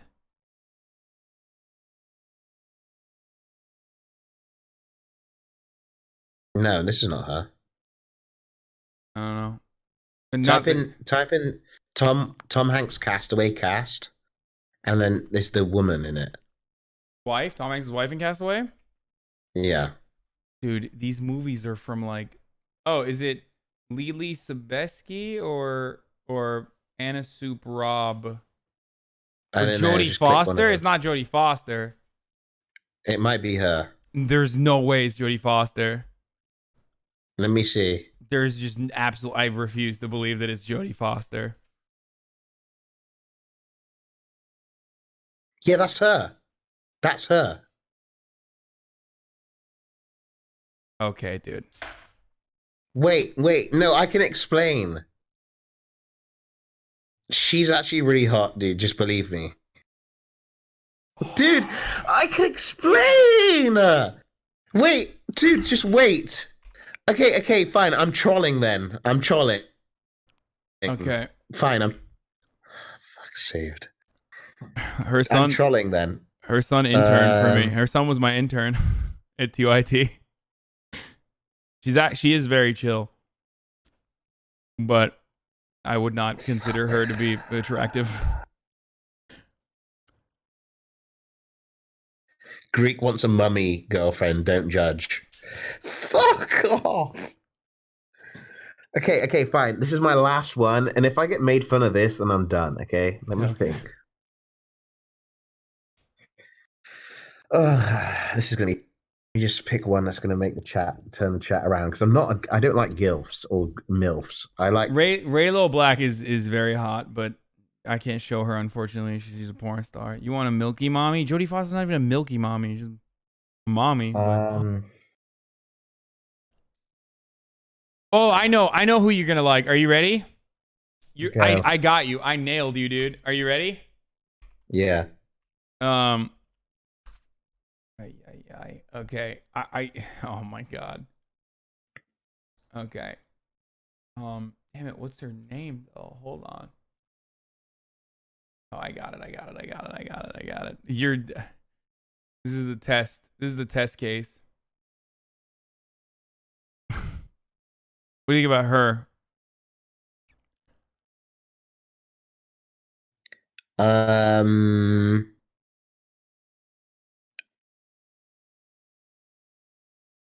How do I put this?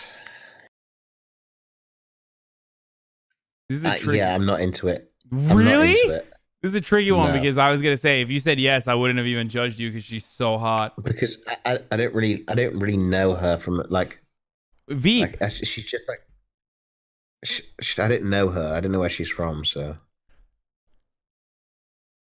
let me think.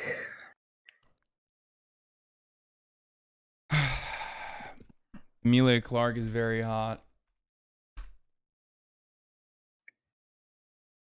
Okay. I'm gonna save. I'm gonna save right now. I'm gonna save myself right now. Mm-hmm. Okay, this is gonna be a massive save. All right, and I'm not gonna get judged. You promise? Is this safe? Is this a safe space? This is a safe space. Let's hear it. I don't think this is a safe space. We're about to find out, depending on what your choice is. But Alicia Keys doesn't count. She's timeless. Okay, Jessica Alba. I mean, it's again another boomer pick, but she's very attractive. And Julia Roberts. Okay, dude.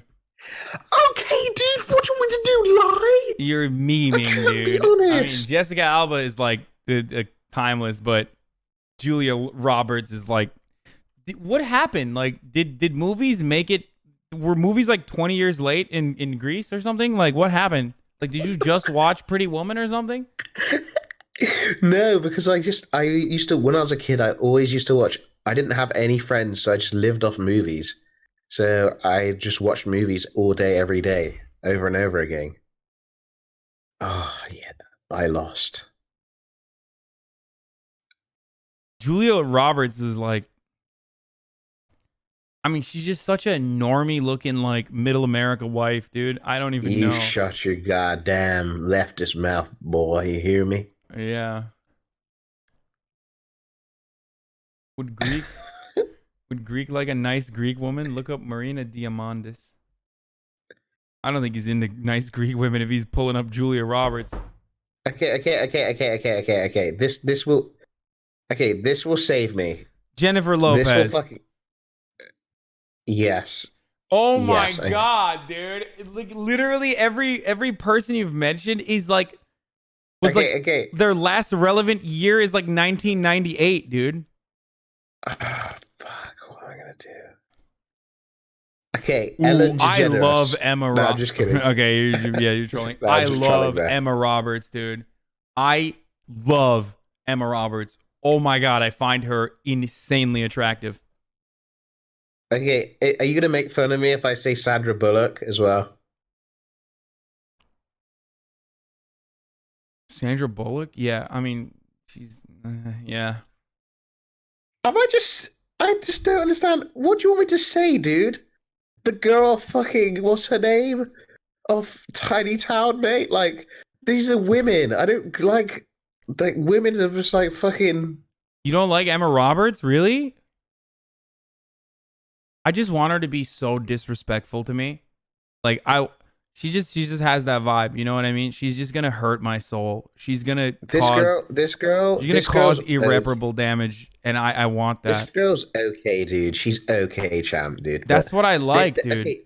I want girls with an inflated sense of self and an ego that are like totally messed up, borderline personality disorder, that are gonna ruin my life. That's what I like. I know. It's it. I've been on this planet for 28 years and I've given up. Okay? That's what I'm into.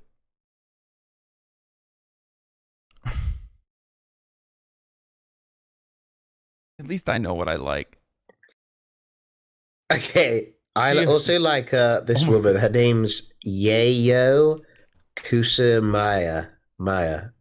What? Yayo? YAYOIKUSAMA. Kusama. Okay, dude. Shut up. I'm not even showing that. Get out of here. This is okay, dude. I just typed in famous artists and I saw her. You're like when you're a child for the first time and getting horny, googling boobs. Yeah, true. Famous true, artists. True. I mean, Emma Stone's nice. Emma Stone's young, right? She's young. How old is she? She's 31. Still pretty old. She's 4 years old. I was thinking of Emma Roberts still. Yeah, no, Emma Stone's old, dude. She's old? I mean, she's not like old, but like these are all like famous actresses from like 1997. That's what I mean. Like they're not old. So I'm a boomer then, is what you're trying to tell me. I mean, your tastes are definitely from a previous generation. That's for sure. Who's Lily Collins? I wasn't meant for this time, dude. I was meant back when there was tape cassettes and there was like, I don't know, man. Maybe I am a boomer, dude. I'm depressed now. I don't want to be called a boomer though. But like, I am what I am, dude. Like, I just wish that every year was the 1990s, you know? I feel you. Ask Greek if he loves Salma Hayek. Yeah, you probably would like Salma Hayek. You know who Salma Hayek is, right? No, but it's pissing me off that you keep opening tabs and you're not closing any, and you got about 1 million tabs. Here, watch. Boom, gone. Oh, Hotchab. Oh, yes. Wait, how did you know? Because this is just, it fits your profile. She's in the age group. Oh, yes, dude. Yes. I know what I'm doing before I go to sleep tonight, boys. People in the chat know exactly what you like now. Ooh, you would like Monica Bellucci too. Ooh, Monica Bellucci is oh my god. Does anyone remember her from that crazy that crazy movie with like all the action sequences? Not Matrix. Wow. What was it called? Wow. Where she's like a prostitute and she's like milking someone.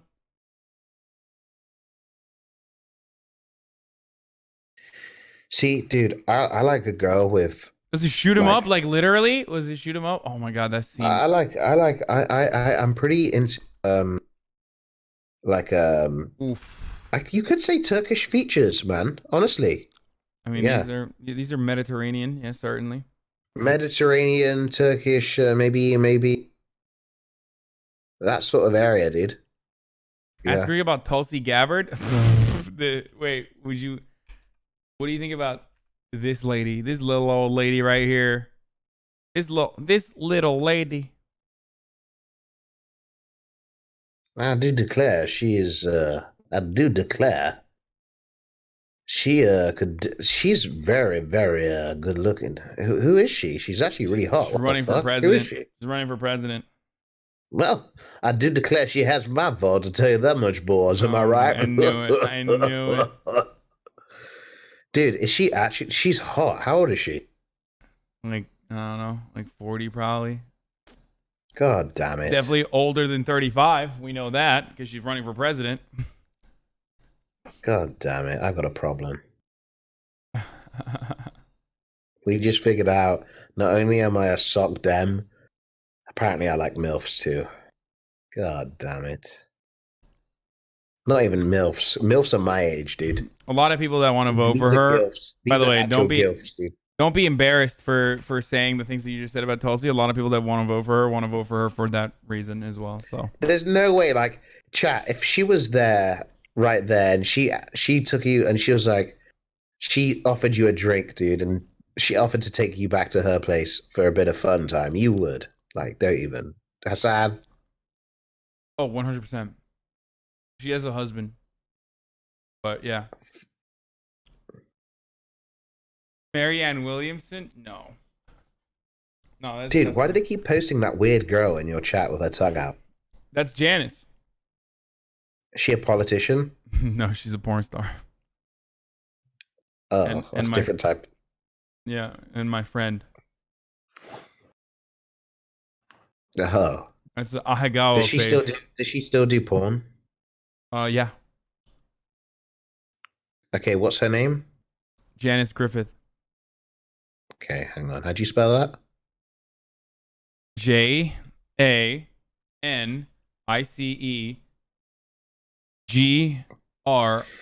Wait, so you used to date her? So you used to date her? A little bit, yeah. So all these dudes will just like go on. They kind of had the same sort of experience. What, like, as in she's had sex with people before me? Yes. Oh. I mean, I see. Why? Or do you think the girl that you're gonna date is gonna be a virgin? Well, there's a difference between a virgin and somebody who's. How do I put this nicely? I'm willing to bet every single girl that we pulled up, every single lady that we pulled up has probably had sex with as many people. Maybe not as much sex, but with as many different partners as Janice. At the same time, yeah, I guess. Yeah. Not at the same time, but definitely, like, most women are as sexually experienced as like. I can see what you mean. Yeah, I see what you mean. I'm not poking fun. I didn't say anything, mate. Did I say anything? No, it's okay. I'm just mate. I didn't say anything. I wasn't trying to offend you. I was just no. I'm not offended. I'm not offended. I wasn't saying anything mean. I was just thinking maybe like obviously like, say if a girl has sex with like 10 guys, but a girl has sex with one guy 10 times. But the thing is like depends. Like some the porn star in that instance, the porn star in that instance has most likely had sex with less partners than the regular person, though. The non-porn star. I mean, like, The thing, I'm not shaming. Plus, how are you going to say slut shaming? Aren't you doing the same thing by calling the person What? you dumbass? I don't think you're slut shaming. You didn't say anything bad at all. What? No, somebody said Greek, you're slut shaming. No, don't listen But to that means they're calling the person that word. What, slut? You can say it, dude. Yeah. Like, you're not gonna. I don't like calling girls that. I only like calling them tavern whores or wenches. I think that's more polite. Okay.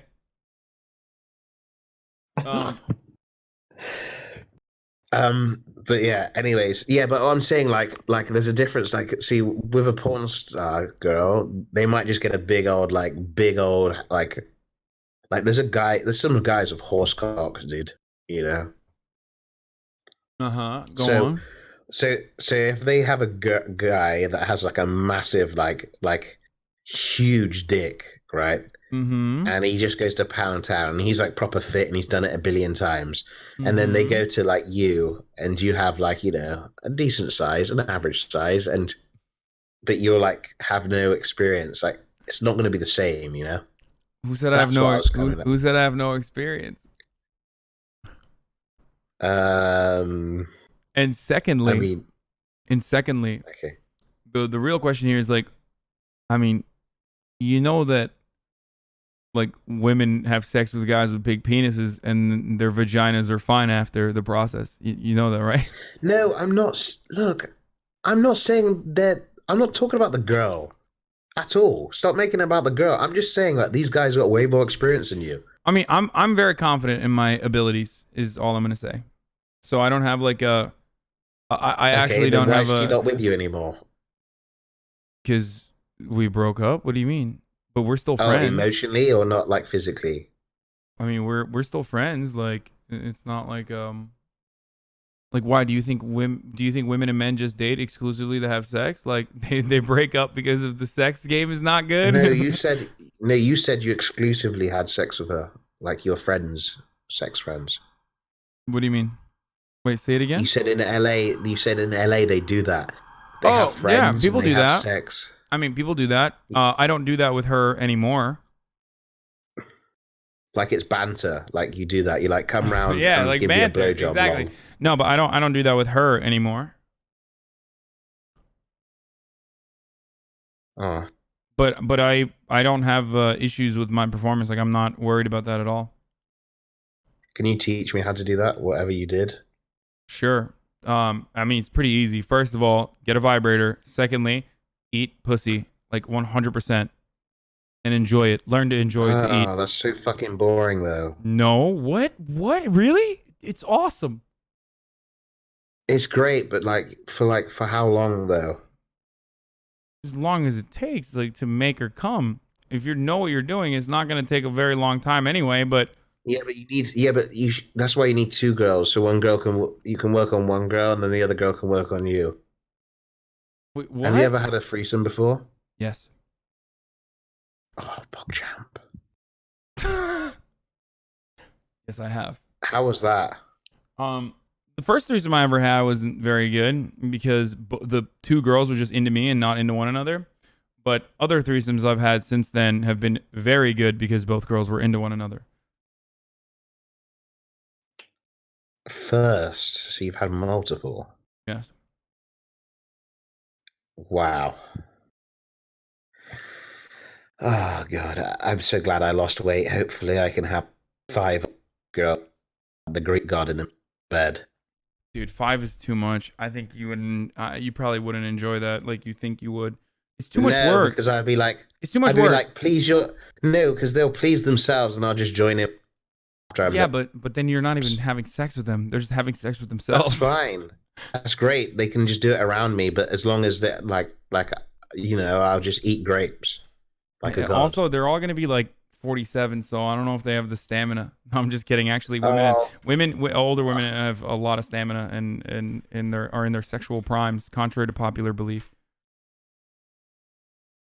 Hasan, I actually believe that you're gonna find love this year. By the way, just saying. We shall see. Probably I think not. you need to move on and find new.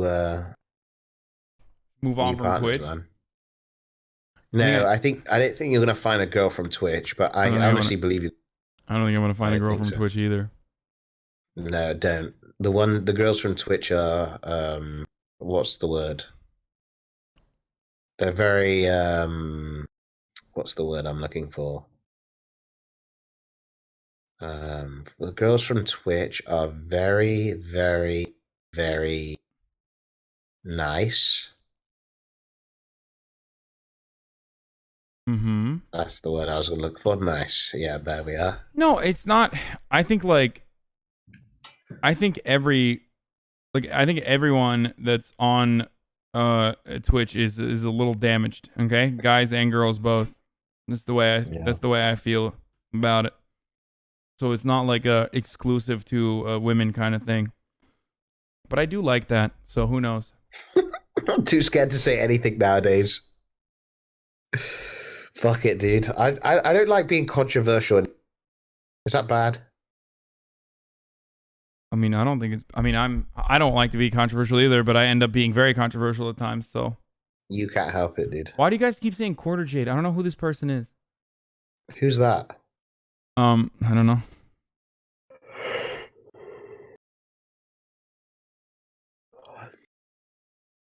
You need to get on Tinder, mate.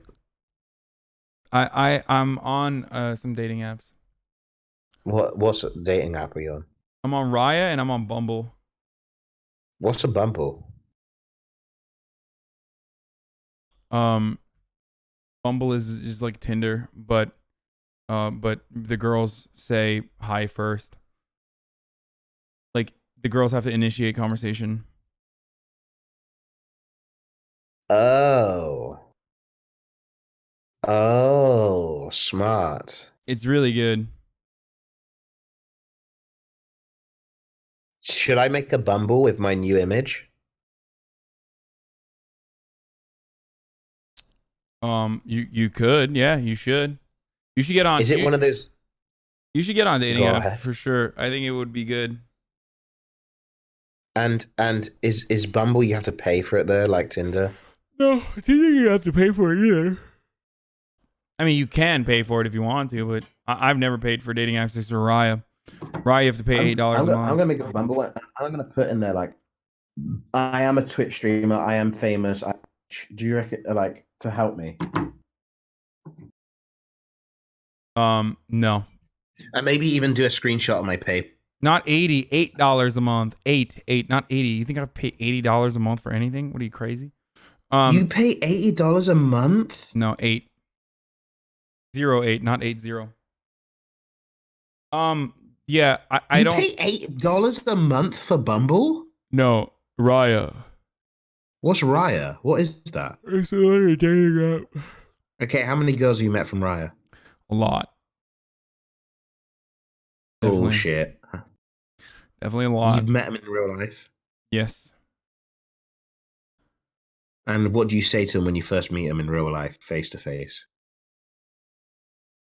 I say hi and I hug them, because usually it's at the venue that we're meeting at, like a nice eatery, or maybe the bar of a hotel or something.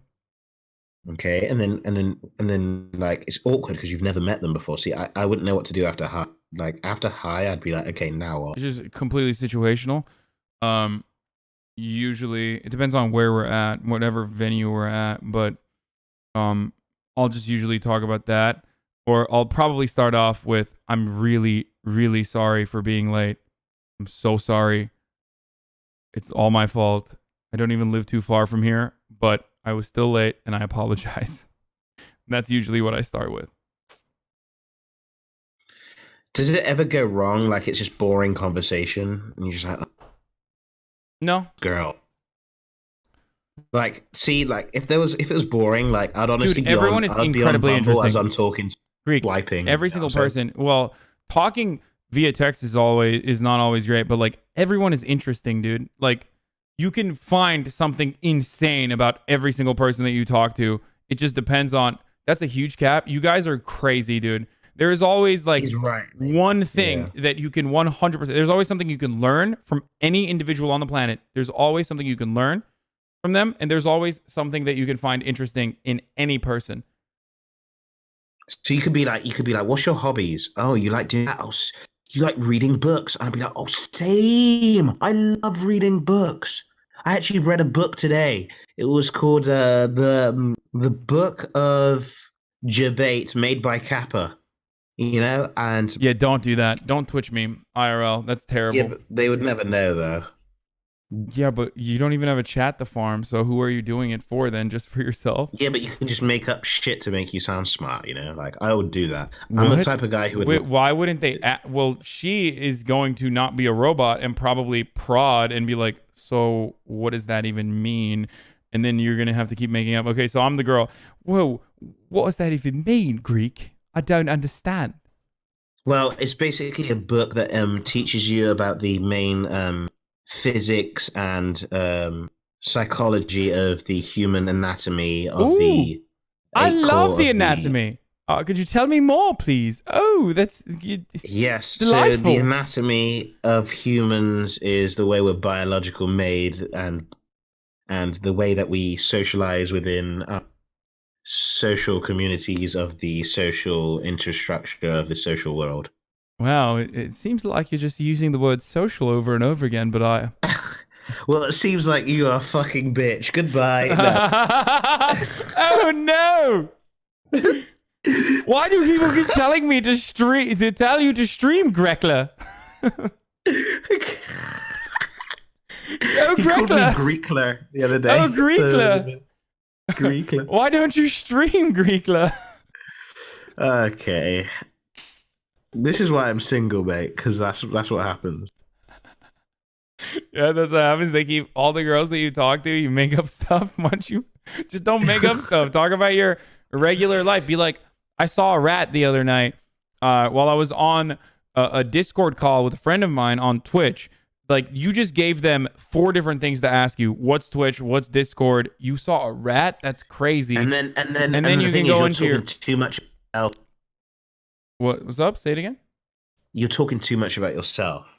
No, but that the conversation starts at that point, and then she's gonna ask you something, and then you can like continue to tell her stuff about the story, like what's Discord? Oh, well, Discord is like this app, or what's Twitch? And then you can tell her what your career is, and then you can go back to her career and be like, listen, it's kind of whatever, it doesn't matter. What about you? What do you do? Like, what do you enjoy? What kind of content do you consume? This sort of stuff is like something you can ask. Okay, just like treat them as a human being, like as a normal guy. Like, okay, talk to girls as their dudes, okay? Let's role play. Here we go.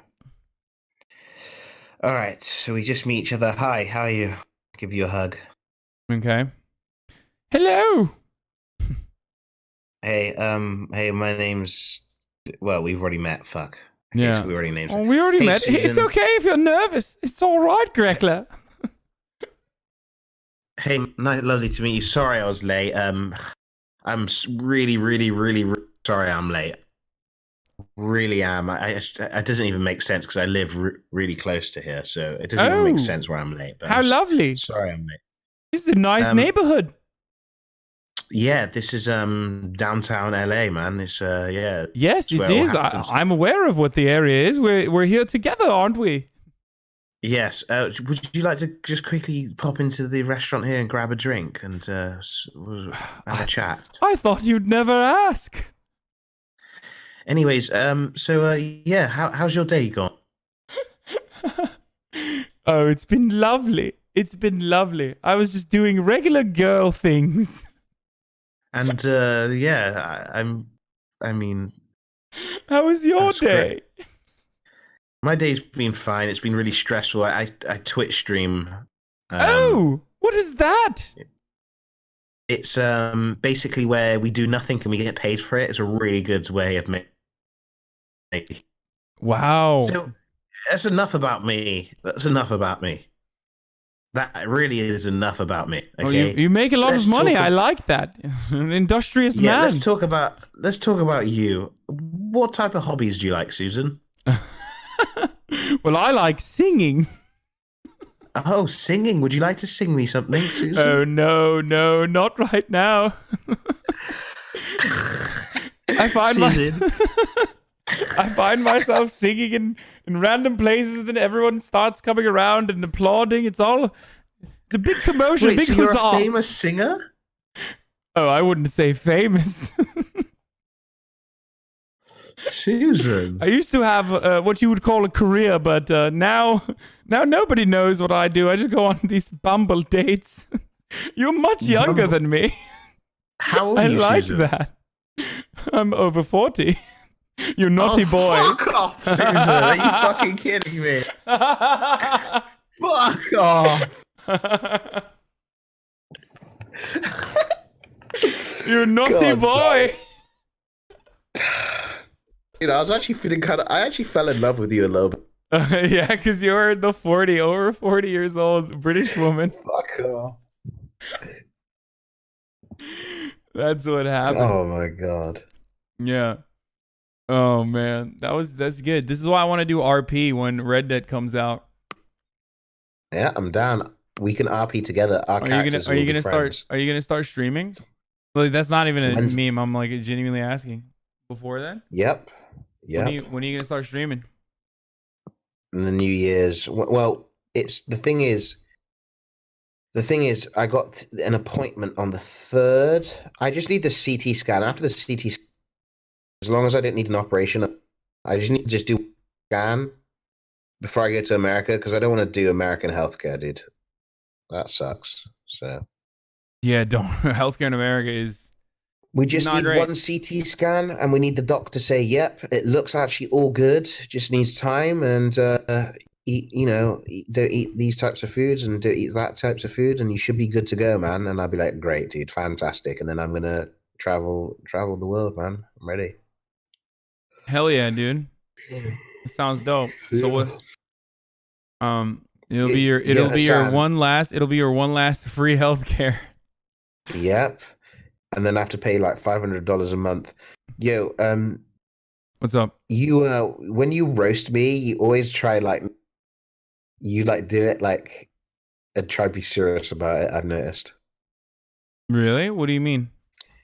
Like you'll farm a good one, but you don't laugh at your own joke. Like you'll be like, I feel you'll be bad. like, oh, It's because I feel oh, you bad. feel bad.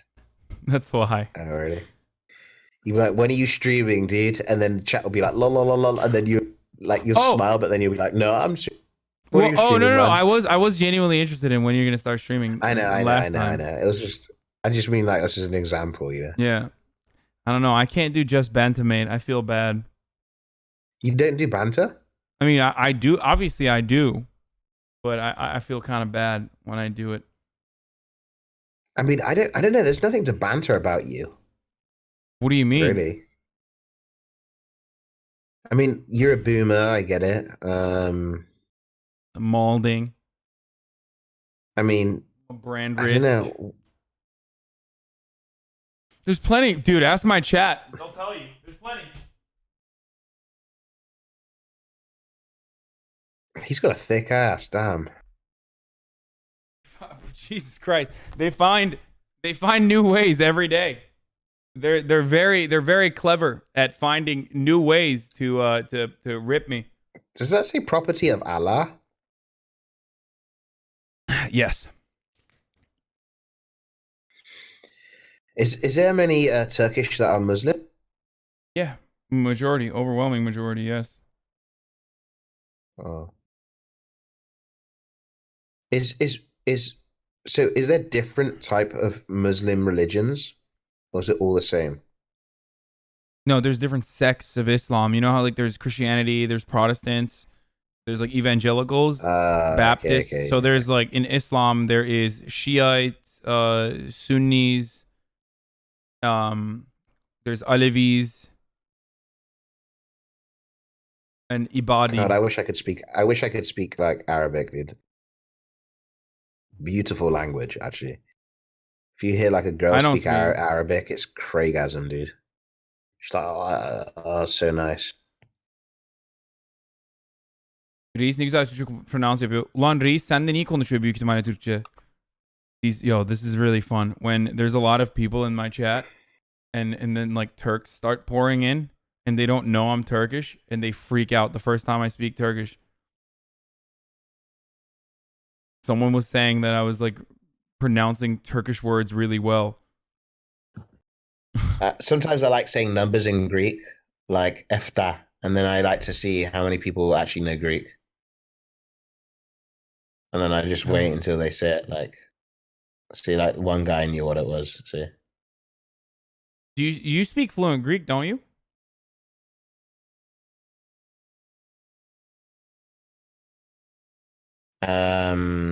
not fluent. No, I speak barely any. Oh, really?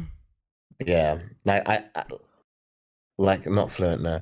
Sometimes so let's see how many people know this. Okay, listen up. Dekapedde. Let's see how many people say this one. Some people just copied the last guy. See, look, you got like 1, 2, 3, like a few people that know that, yeah, and then the rest of people will just type it pretending they're Greek. Yeah. Wow. Do you know any numbers in a Do you know any language like numbers? Me? Yeah, in your speak, language. I speak fluent Turkish, dude. Turkish is my first language. English is my second language. Wait, really? Yeah. I grew up in Turkey. I came to America when I was 18, dude. All right, say a sentence in Turkish. Ne diyeyim ben bu adama? Yunanlı bir de söylemeyeyim bir şey. Oh, it's kind of cute. Thanks. It's actually a beautiful language. I don't think so, but I don't know. I don't think it's hot at all. Hasan, bedtime for me, mate, because it's 7:30 in the UK right now. 7:30. All right, well, thank you so much for coming on, dude. Cool, I've had so much fun. What the hell? Yeah, I did too. Wait, why are you shocked? No, I was saying what the hell to how much time's passed. Oh yeah, true. I didn't even look at the time. I have no idea. Be honest, you love the free content. 5:37. Of course, dude. It's great. I mean, it's not just it's not just like this is free content. I just enjoy having conversations with people. Like, you're a fun guy to talk to. That's what's enjoyable about this. Not like the content. It's not like I got subscribers or anything while we were having this conversation. You know what I mean? True. Like, you just got one just then. Now what? Well, yeah, now that I said it, I'll probably get some subscribers, but you know what I mean. Like, it's not. Yeah, Hasan. What? Hasan, your channel's been doing great recently. You need to keep up the streaming, keep up the momentum, the speed, and the violence, man. I'm trying, man. I'm doing every day, hitting like at least 8 hours every day, playing video games. You know, doing some see, React. This is the problem. This is you got what's it called? What? You got the problem Train Rex has got. What? Now, have you ever heard of quality, not quantity? Yeah. Okay, so Trainwreck's he's great. He streams a lot of hours, and so does XQC. But I honestly think if you were to stream less but burst out more energy, it might be better. But I think XQC does. I can't speak for Train, but because I don't really know, like, because he streams in like very crazy hours that when I'm not up, so I never see his streams. But I can speak for XQC where I see his streams all the time. He's always high intensity through and through. I try to be that way as well. Sometimes I know that like my streams will get a little stale or a little boring. I like to switch it around, play some video games. You know what I mean? Like, but like the reason why I think XQC does a good job is because he's fucking psycho. Like, he's just a psychopath. Like, he's just like literally, I think like 6 hours is like the sweet 7. I think 6 to 7 hours is like a long stream, and if you want to do like a really high energy 4 hours, it's like a good one right there. Yeah, but I enjoy it. So I do it. I don't do it paying attention to the clock. I do it because like I do it until I'm bored or until I'm done, which is probably not good. You know what I mean? Like, yeah, I do that too, to be honest. I just do it until I'm bored. Some days I'll do 5 hours because I got bored. Some days I'll just keep going for 12 hours. Like, it's just as long as I'm having fun. You know what I mean? Yeah. Some games I play and I get addicted and I end up streaming for like, longer because the game's really, really fun. And sometimes when I'll be reacting to videos and I'll be like, dude, these videos are so fucking shit. And I see my chat and they're all spamming like hypers and I'm like, these guys enjoy this video so much, dude. What am I gonna do? And then it's just like you're stuck in a predicament, you know? Okay, I What do know you do? exactly what you mean, but you're probably a better actor than me then, because I immediately show it. Like, I can't hide it. If I don't like a video, No, I show it too, dude. I say I'm skipping this video, and then they all Dan's game me, and I can't skip yeah, it. why skip? Don't skip. Dan's game. Yeah. Yeah, I know. That's what I'm saying. Yeah. Yeah. Well, I still do it anyway because I'm like, yeah, I don't care. This is my stream.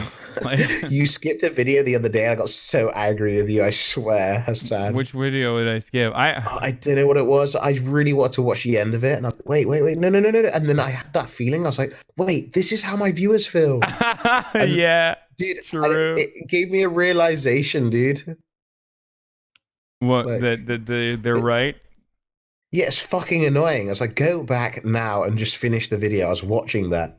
And because I'm too lazy to search it up myself on YouTube, so like I ended up just not watching it at all, you know? I mean, why don't you just like watch it on your own? I never understand. Like, Because why I'm people lonely say- alone. It's nice to have Twitch chat, I think. I know. to watch I videos. just like never understand why people don't do that though. Like, if you're that invested in the video, just like go watch it, forehead, for like a second, and then come back. Typing in like the video, finding it, getting to the spot, that's all Dude, effort, dude. the other thing is like, look, people are saying we want to see your reaction. It's not the same, except they don't, because I pause too much. That's my biggest problem with streams, is that like I pause too much, and then people freak out. They're like, why are you stop pausing? Why do you keep pausing? Pause champ. It's like, dude. Streamers who pause and have like a fucking 10-minute rant. Yeah. In between. Yeah, I always do that. I always do that. And you know what? If you want to watch it, if you want to watch the video, you're welcome to do it. I tell them all the time. I'm like, hey, if you don't enjoy me pausing, I'm going to be pause champing. Your best react content is actually in your VODs because I can skip pauses. But that's not even me reacting then. Hasan? What? I'm going to go to bed now, mate. All right, dude. Well, good Thanks morning for having to you. me on, and thanks for your chat to being so kind to me as well. They're pretty nice guys. Yeah, I hope you get better, and keep us posted on your medical updates. All right, and thanks for coming on, dude. Yeah, I don't know when I find out, but yeah, that's hopefully. I have been, to be honest, I have been feeling better, which is a good sign. Like I used to be, you sound better. I used to be bad for like all day, but now I'm only bad for like 3 or 4 hours at a time. So it's less bad, but it's still bad, but it's like less time. So that's good news, I guess. Yeah. So yeah. All right. Well, have a good rest of the stream, mate. I'll be watching. Can I make one video request? Go ahead. It's called don't do it just yet, but do it in like 5 minutes because I need to go pee. It's called Barbecue Pit Boys. What is this? Barbecue. Just watch a whole episode for me, like one whole video. And Oh I'll be my grateful. god, that looks awesome, dude. Yeah. What? Enjoyed it. And yeah. Good night, Oof. guys. Good night, man. Okay. All right. Good. Watch good night, it. Watch dude. it in about 5 minutes. I need to go for a pee though. Like, Okay, I need to I'll go for a wait. pee. I'll wait for you to come back from a pee. All right. I'll smile in the chat. Okay. Ready. All right, dude. Oh damn, this is good. Dude, I love food so much. Oh my god, that was awesome. Resident Evil 2 waiting room. Yeah, keep waiting, homies. Like, dude, I am the stall god, dude. I am the stall king, dude. Resident Evil 2? What? Who? Trainwrecks is the stall king? It's been 6 hours. People came in to watch me play Resident Evil 2 6 hours ago, dude. 6 hours. That has got to be a record. I don't think Train has done a 6-hour stall. Has he? He probably has, actually. He's shameless. Trainwrecks has 6-hour intros, man.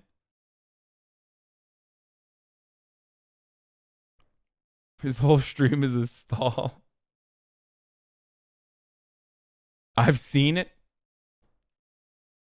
Oh my god. Someone took my story with, hey, thank you for the subs. Wait, who was that? Thank you, TF Mitch 9, for the 5 tier 1 gift subs in the community. He's done a 25-hour intro. Train has had a 2-hour intro. Train has been stalling for 2.5 years. Yeah. Oh, yeah. By the way, if you like this content, please subscribe. Good call. Good call, Nate. Hey, Hosty, why are you copying my content, dude? True. Thank you, Frank T. Hold on. I'll turn on TTS again. Sorry. So when I talk with people and I want to show that I'm interesting, I always bring up that I can make wet fart sounds with my foreskin. Spent Christmas with my girlfriend's family. What you, my boy, has raid. Thank you. Thank you. You don't love the spirit of justice. You love your father, the devil. Post this wall to stop HasanAbi stall. Thank you, Darius Carry On.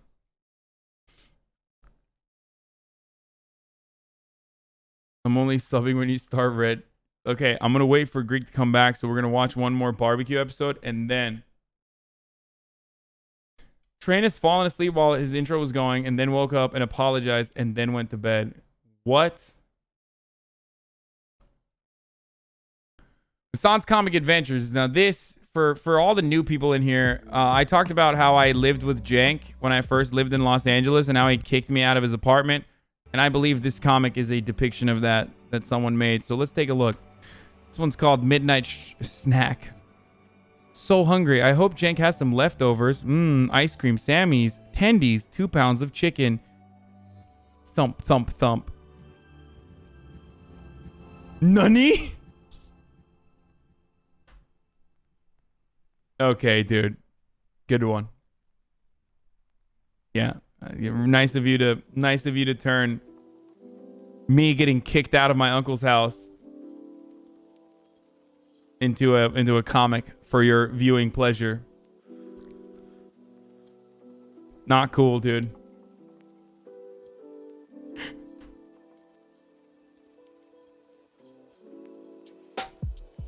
Explain why he kicked you out. This comic explains it perfectly. Kicked me out of his house because I ate all of his leftovers. I didn't eat his tendies. He never had tendies, but he did definitely have like snackies similar to this one.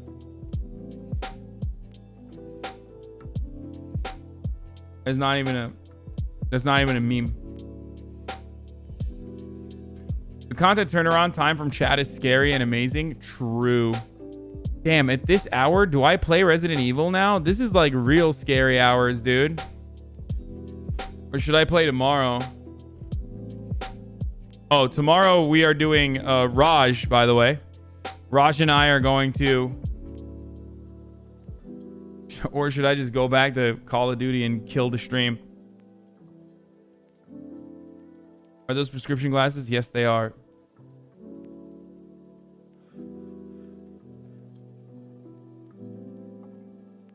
Oh, he is here. Okay, let's watch.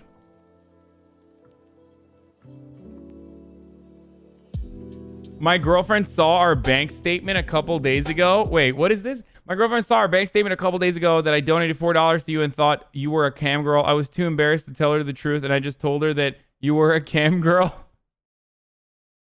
What? That's not real. Okay, econ is never ethical. Get out of here. You don't have a girlfriend. Who you memeing on, dude? Imagine little zoomer ass econ is never ethical. Yeah, I'm watching it, Greek. Which do you have a deer can bacon burger recipes? Alligator recipe by the barbecue pit boys, bacon and eggs pan pie. Oof, these all good. These all look good, dude. I don't know if I want to watch like a 5-year-old one though. Barbecue pit roast, deep fried ham bomb. Okay, that's the one I'm going with. Gonna smoke me a fatty brisket. I got my barbecue shoes on. Oof. Look at that fat. Look at this fat, dude. I'm already pausing, but God, that's so delicious. Oh my God, my mouth is watering. I already have 2 pounds of chicken earlier, and I want to eat again. Oh, this is terrible. Oh no.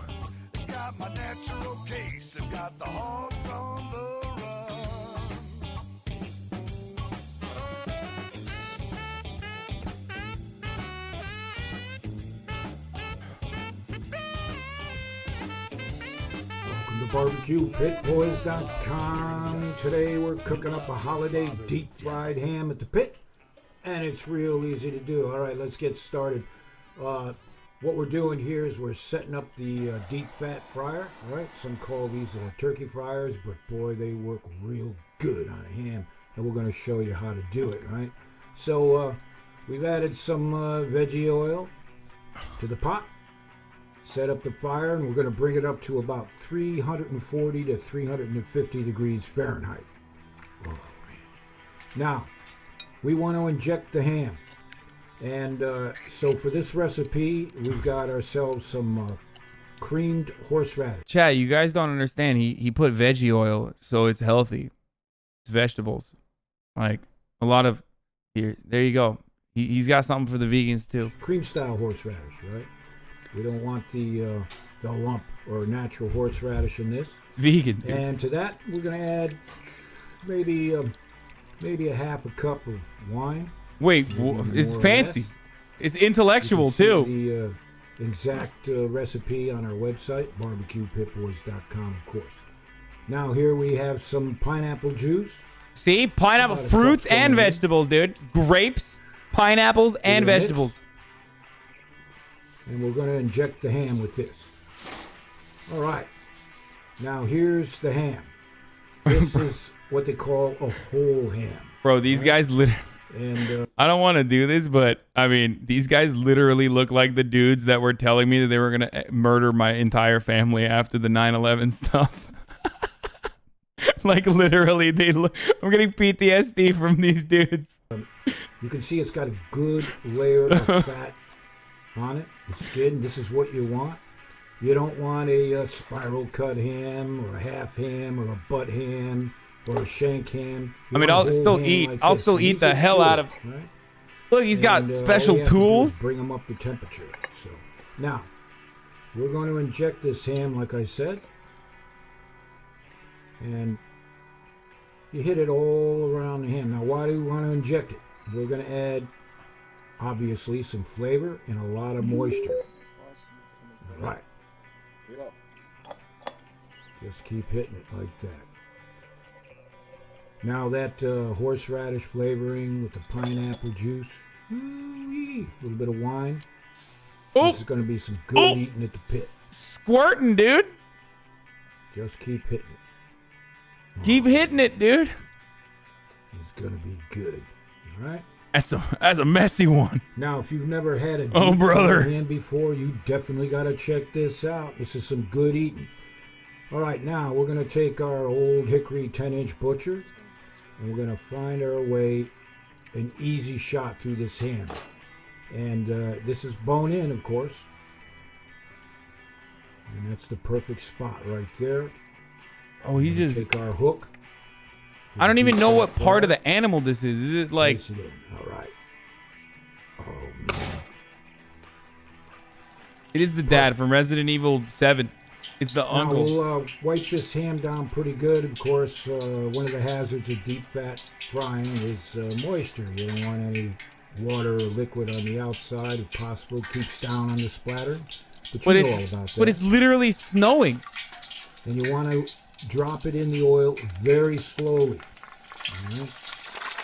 And this prevents any huge amount of splattering, which of course could hurt. You want to be very careful about these deep fat fryers. Oh man. Sounds good enough to eat already, right?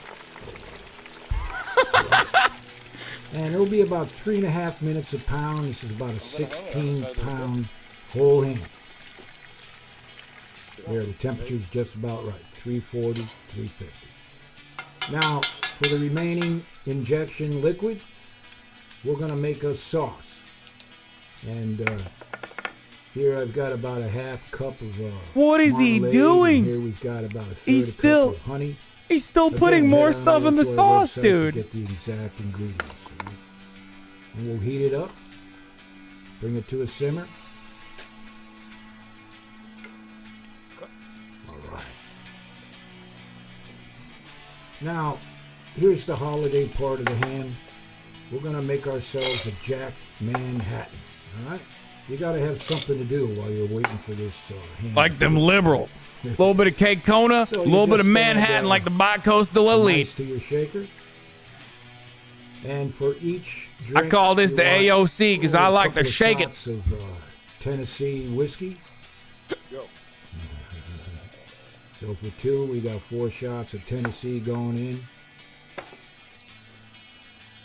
And here we got some Bro, he just load 4 shots, dude. Sweet vermouth, or your favorite. And now putting vermouth in it, this is like deadly. We'll throw that in there. It's gonna be a good holiday, Martha. Okay, these guys are awesome. Call. We haven't heard from you in a while. And here we got some bitters. A few, my man's got lore. Drops of bitters. Make it perfect. Give it a stir. A little bit of cigar ash, all the way from Castro's thighs. I know all about these Jack Manhattans now, don't you? All right. Bro, he didn't even shake it. Strain the Jack Manhattan. Oh, the ice. I didn't realize. I thought he was like actually gonna make like a mixed beverage. This is just. Oh, he literally just dumped a whole bunch of alcoholic beverages into that. He stirred it like briefly. Okay, I didn't realize. Manhattan. I don't know how it would make Manhattan. And it looks just about right. Now we can call this deep fried ham a holiday deep fried ham. And of course, you need a couple of cherries.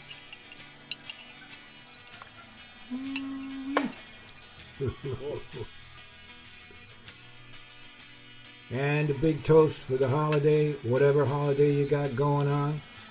Ooh, non-denominational. They're woke, dude. Perfect. You know, whatever you got them, Merry Christmas, Happy Hanukkah, Kwanzaa too, even. Whatever the Muslims do out there, we don't care. As long as you can enjoy my alcoholic beverage mixed with another alcoholic beverage. Except for Martha. That bitch left me. I hate her. All right. Enough of that. We're going to check the internal temperature of this ham. We want to be about 150.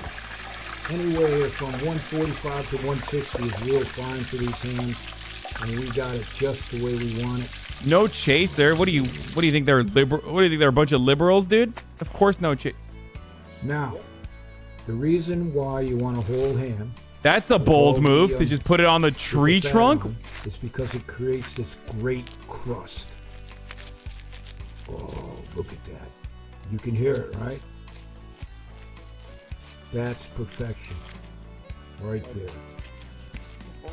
Okay, that's a little charred, homie. That's kept all that flavor and moisture on the inside, as you can see. Is that haram? Yeah, like all the way. It's pork, but I love it. Lord have mercy. Lord have mercy. We got the hogs on the run, right? Barbecue shoes. Look at that. You can see the moisture in there. You got that wonderful tasting bark, right? I'm gonna keep it real. I'm not a big fan. I'm more of a brisket guy myself. I mean, I love pork, okay? I'm more of a brisket fan. But this looks a little too grisly for me. I think he might have made it a little too dry and definitely too charred.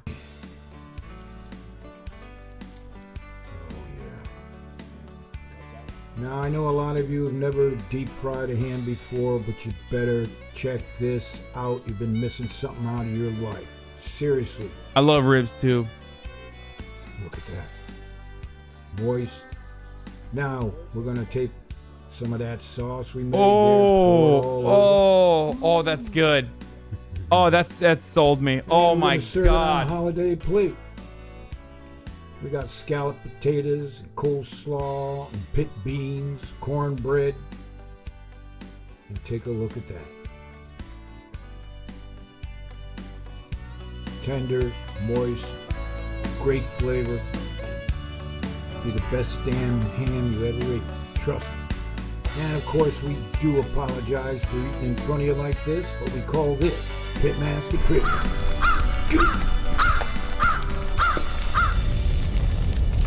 Okay, these guys are incredibly wholesome, dude. They have chapters. I could be a barbecue pit boy. This is some stuff that like my brother would enjoy. Okay, Resident Evil time, boys. Let's do it. I'm only gonna play a little bit, okay? It's really late. It's already 12.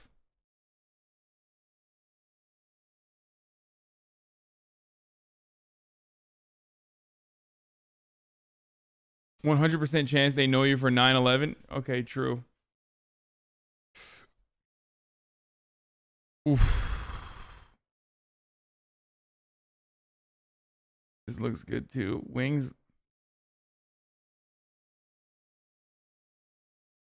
Listen, honestly. You don't love the spirit of justice. You love your father, the devil. What time you and Raj are streaming tomorrow? I haven't decided yet. Got to figure that out now. Hello, I'm here for the Barbecue Resident Evil stream. Okay, well, it's coming. Girls are also in chat. What? Yeah, I know there's girls in this chat.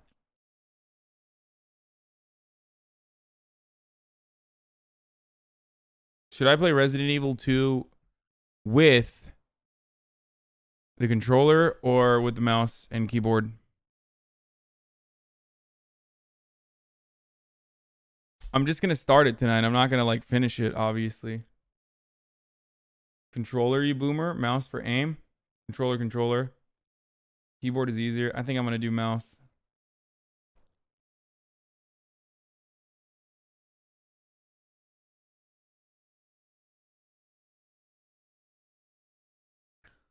Okay, boys, I changed the game. Hey, let's get some subs in the chat for your boy who is on his 10th hour today, okay?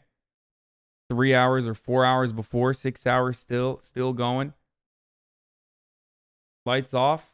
Let's get some subs in the chat for some lights off, okay? Mouse, easy aim, controller, easy maneuvering equals more important. Okay, I'm gonna turn the lights off, don't worry. Okay, it's time. You don't love the spirit of justice. You love your father, the devil. May you die 92. Subtitles on, sound output device. You don't love the spirit of justice. You love your father, the devil. No.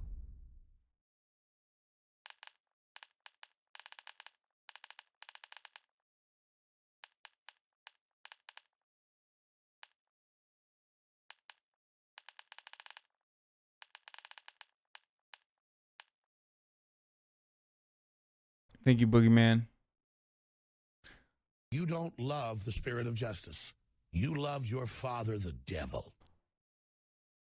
Echo incoming? No, there's not going to be any echo. What are you talking about? I have had the original soundtrack. How do you want?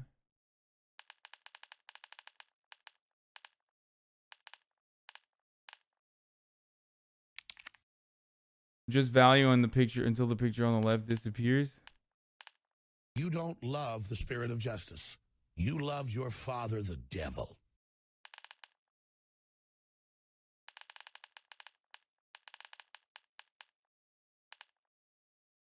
You don't love the Hey, spirit who's of got justice. mods? You love your father, the devil. We got some homies in the chat who are spamming the N-word again.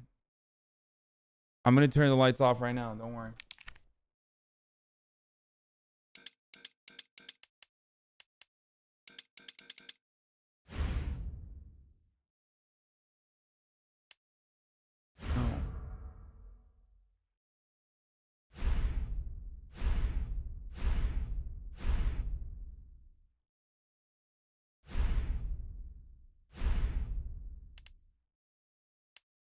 Wait, there's different stories?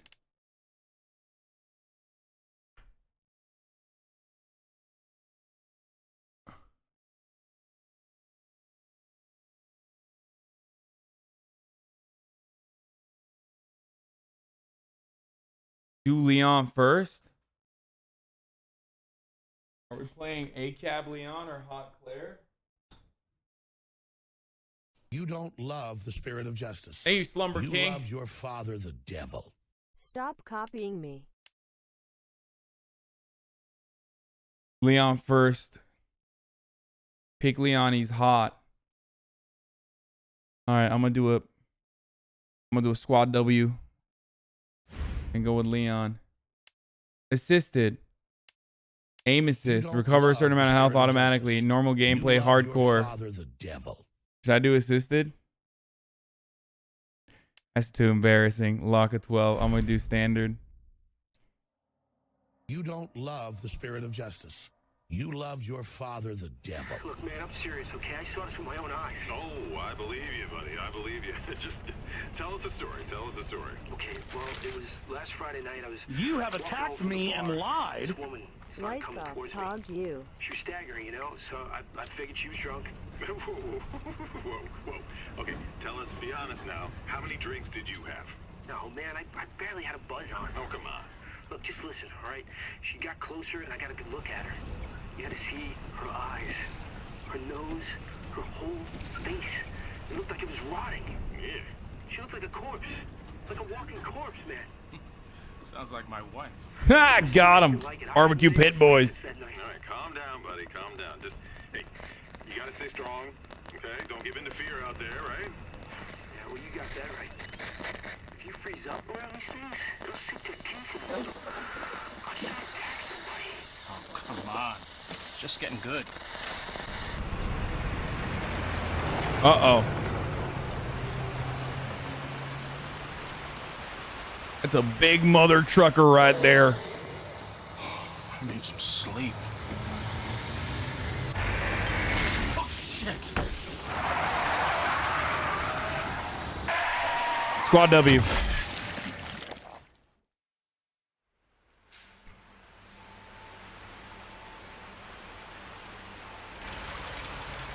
That's a big pit right there. You can put like 25 porks in the back of that. 25 hogs. What is the Japanese obsession with K-Kona? K-Kona Americans, dude.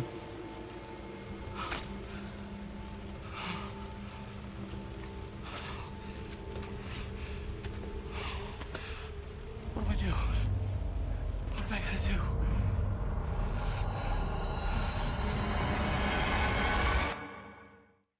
Ain't gonna do nothing.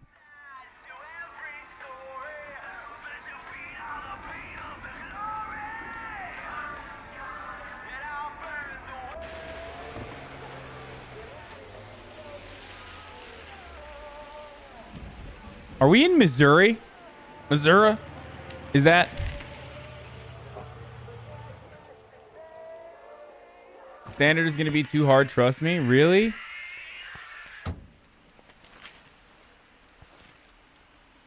Rate Leon now? 9.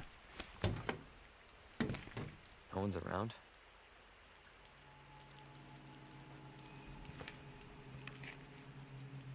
That's weird.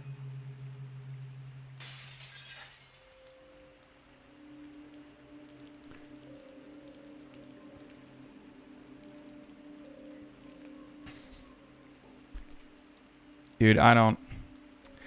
God damn it. Now I'm scared. I shouldn't have done standard.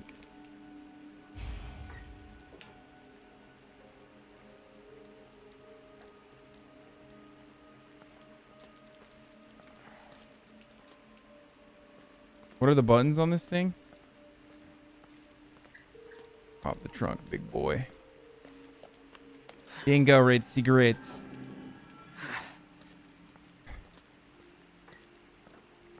What, he's got no guns, like, in the car?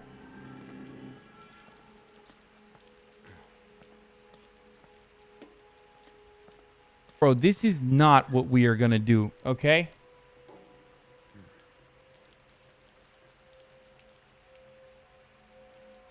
You can run. You can turn assistant mode on any point in the game, and it makes it 100% easier. This is not. I just don't like this at all. Why does Resident Evil got to put me in a situation where I have no guns ever?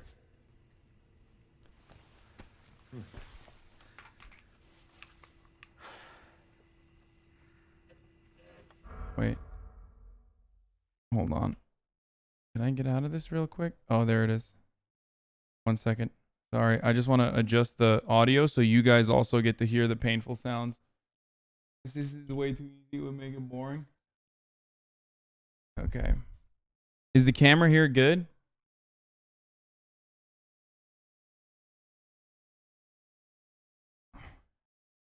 I was immersed already? Okay, well, shut up.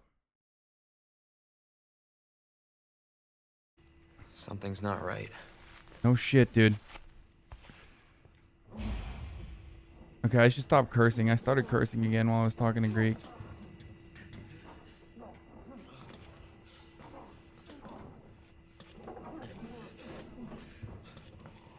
Bro.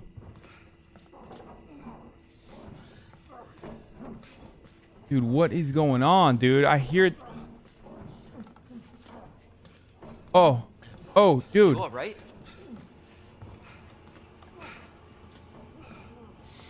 What? Don't move. I'll be back for you. Okay, by the time you get back for him, he's gonna be a zombie, dude. We've played this game before, dude.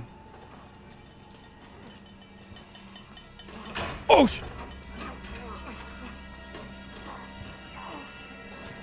okay, I hate this. I already hate it. Okay, I'm out. I'm out. No, never mind. Peace, dude. I'm just gonna save the fat guy and we're out. All right. Hey, man, what's up? Hey, what are you doing? Hold me, Daddy, live. I am scared. Oh my God, he's holding the door in. Oh no, I can't even leave. Okay, well, that's cool. Hey, man. Hey, can you let me out, please?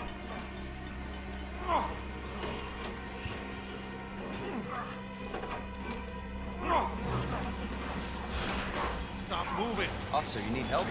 Stay back, sir. I got this. No, you don't. Hey,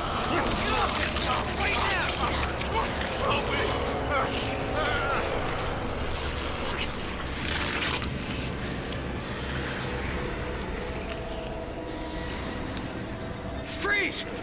I'll shoot. Oh, I have a gun.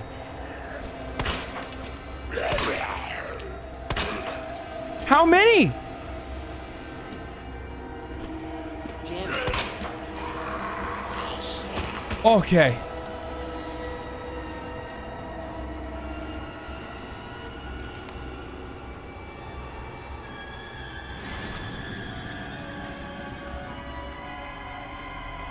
I need to pop one in him too, right?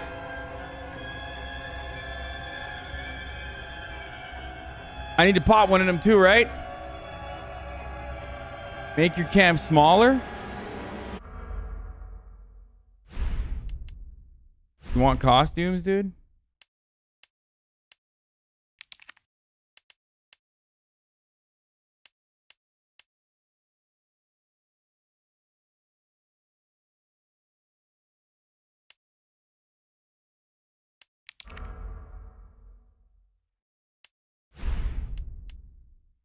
Wait, what are these? Oh my God. I should have played Claire.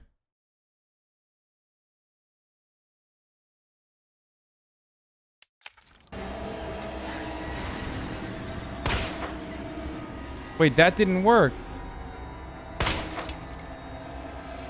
God damn it, I'm out of ammo.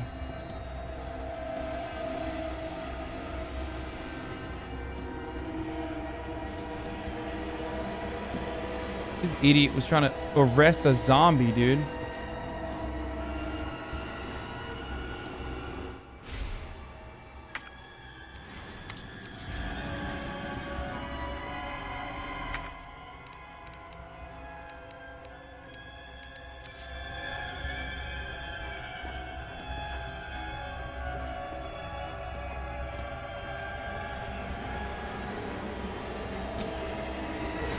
What? Okay, I'm screwed, aren't I? Oh, I had to double tap on the ground.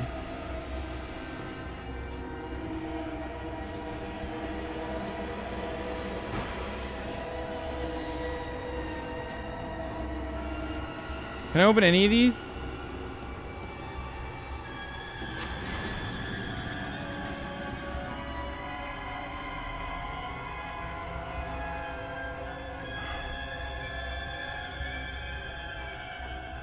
You need to really learn how to conserve your ammo or you will not have a good time. Dude, I don't like the costume. It is actually ruining my immersion too.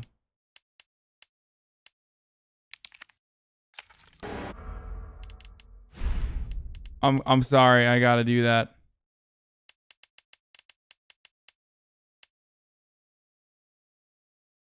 Yeah, I'm gonna go back to normal outfits. Sorry. Wait, where is it? Costumes.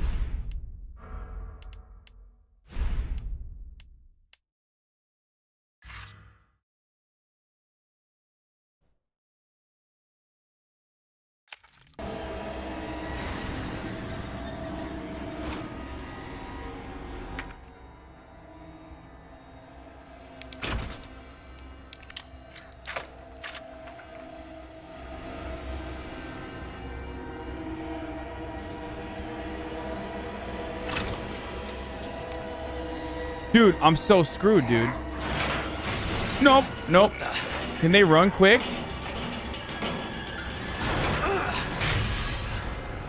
I don't have enough. Oh, Claire! Don't shoot! Behind you! Okay, we all know that that was aim assist right there. You know I couldn't have shot him like that. Cut off the edges of your camera? I think No. so. Thanks. You can thank me later, when we're safe. Holy shit. What is going? Okay, dude. I got 2 bullets, dude. Why do they all have guns? Come on. Is this a feature of Kona America? Is that what it is? Like everybody just has guns? Is Missouri? Hold on.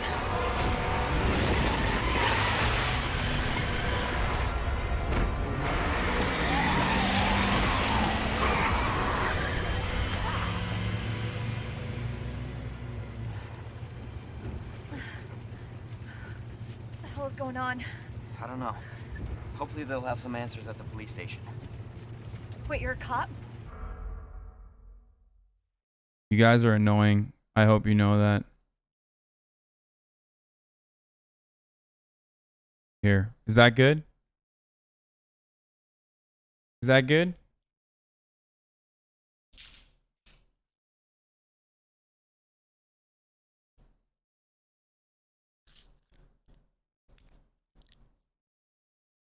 Chat ruining immersion. Yeah, Leon Kennedy. You are? Claire. Claire Redfield. Live around here? No. I'm looking for my brother. He's a cop too. Damn, what is this cop lover game? It's a good thing we found each other.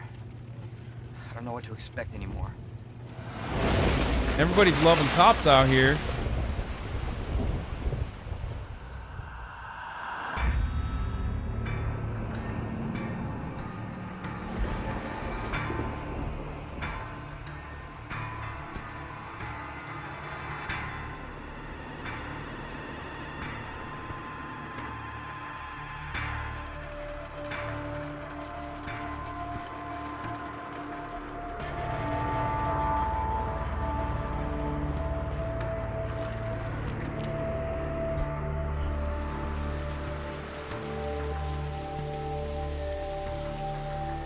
Is this Raccoon City?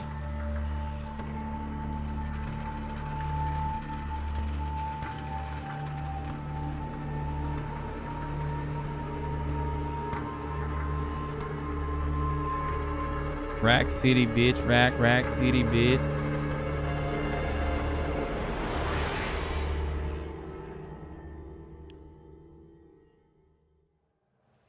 Remember Redfield, that's his sister. Due to the citywide outbreak, you were advised to take shelter at the Raccoon City Police Station. Free food and medical supplies will be provided to everyone in need. Okay, this is a totally different vibe. Police station's not much farther. They'll know something. This is a totally different vibe than 7. What if we're the only ones? What if there's no No, survivors? there's survivors. It's a big city. There has to be.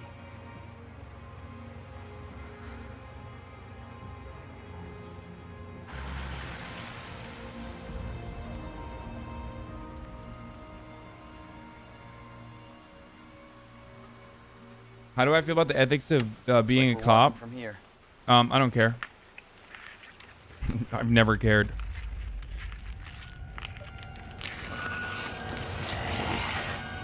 More like running. Yeah, good call. Okay, dude.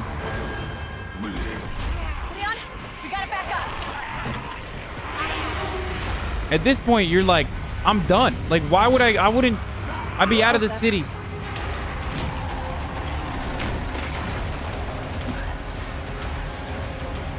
Holy shit. There, get out. Get out now!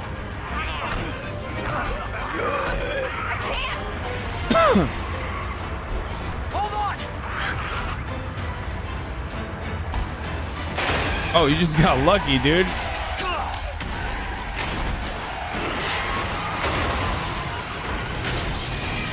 Damn. When barbecue pits go wrong.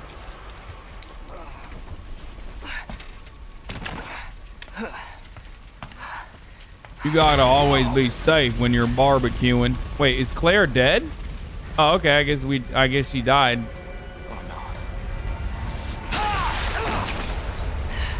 I guess index for Claire.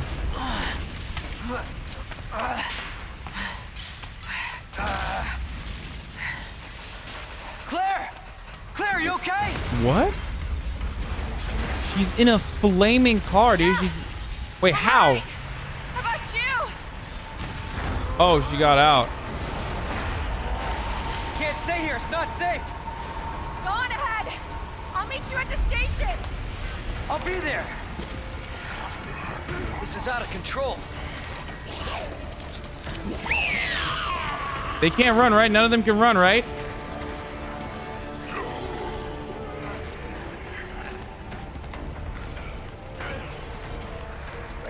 Can I look at trash? Shit. It's everybody. They've all turned.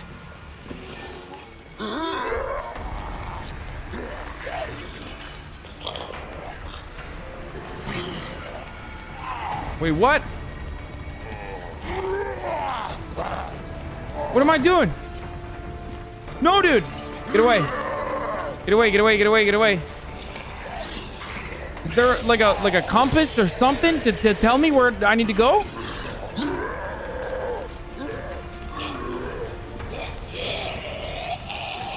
Lady, just chill, chill. Be cool. Can I jump? Is there jumping?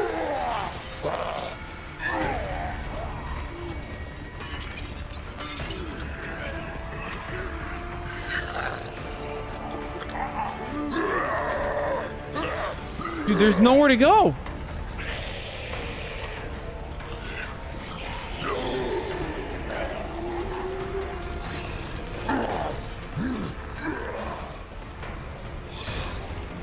Oh, there it is.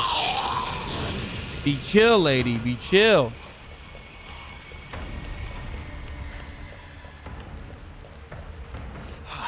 There it is.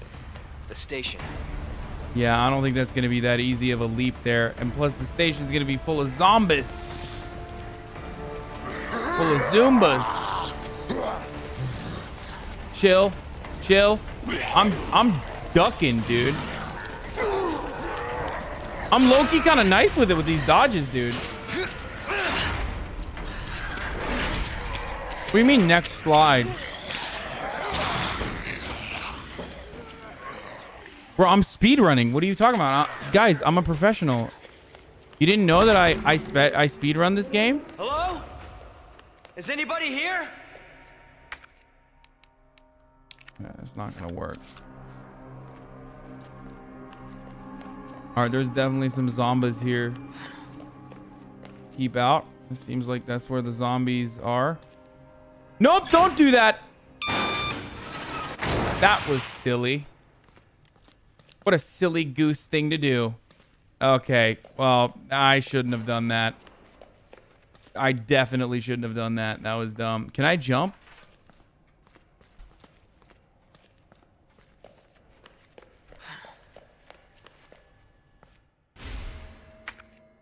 Nice.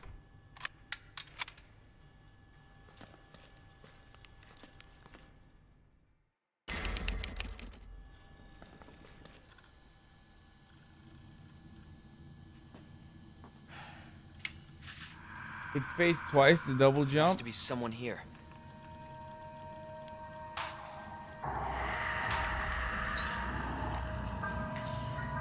Not good. David, Marvin, you there? I found a way out. It's in here. Here's why this is a Japanese game and not an American one. Because cops are being way too timid with their weapons against unarmed individuals. I gotta find that guy. Also, I totally missed that. I did not pay attention to that at all.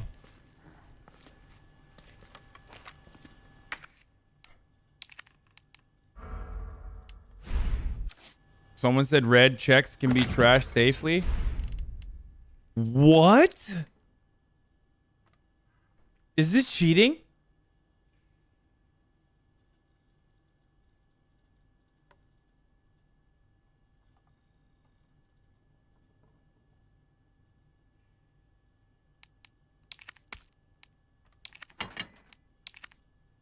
Oh, I can't use it. It's a 9mm handgun. Wait. Wait, why is it 0 bullets?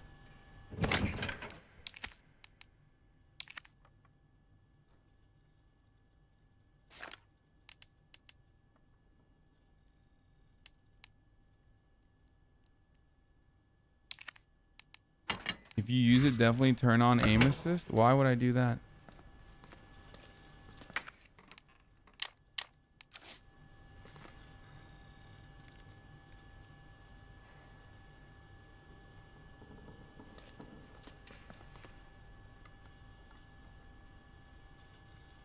Okay, I have no idea where I am. But the camera was in the back right corner. Carry both. Now load extra bullets into the new one.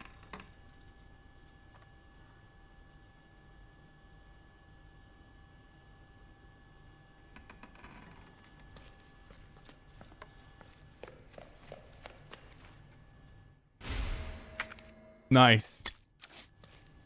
For the magic. Oh, there is.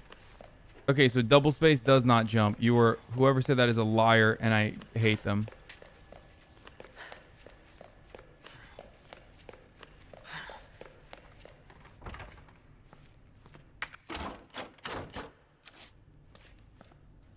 Lock door here. I hate that M is map. Making use of the map. Space is important. Okay, shut up. The goddess statue. Oh, okay. I gotta go. Oh, I know where. Okay, this makes sense. Now that I figured out where the map is.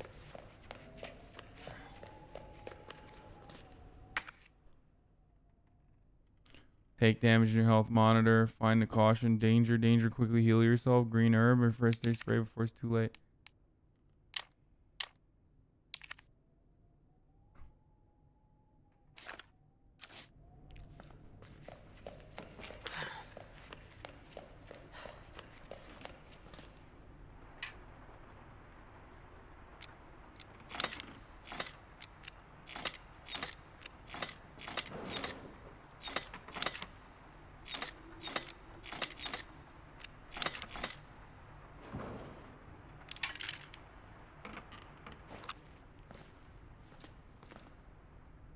Yeah, I'm not.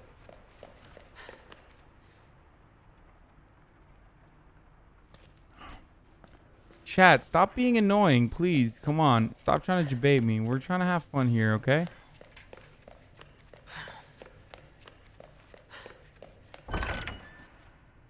Oh, damn.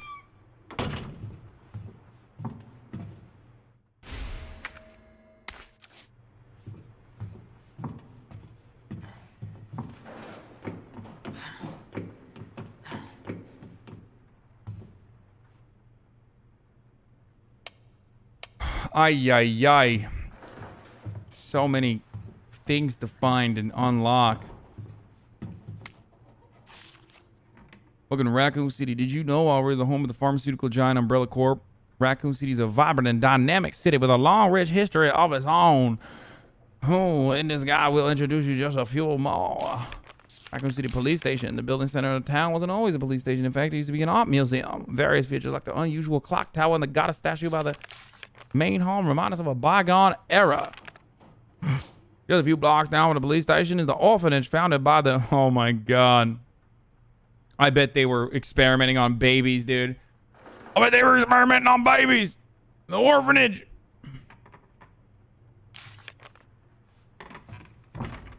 Wait.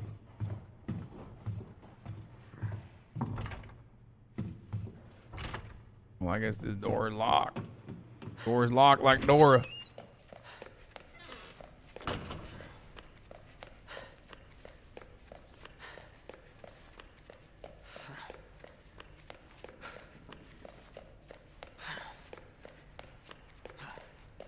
Sick and tired of Umbrella Corps. Putting fluoride in the water, making babies gay.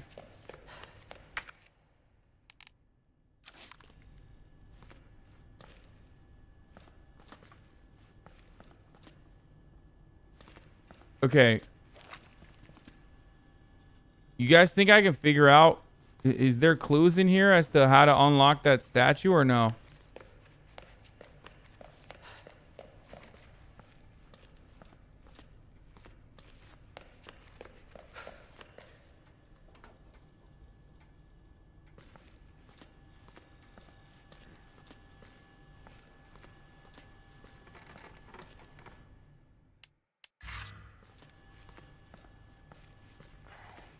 Okay, all right, I'll just keep going. I'll keep pushing. Y'all are no help.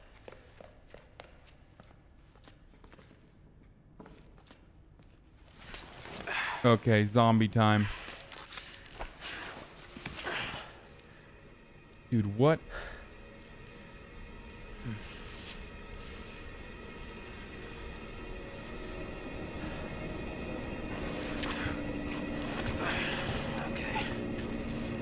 Come on, dude. Really? These flashlight sequences are so overplayed, dude. I'm not even afraid, dude. You know, I gotta find it. Okay. It's just that, you know, it's just cheesy. That's why. Wait, I gotta change some of the keybinds here.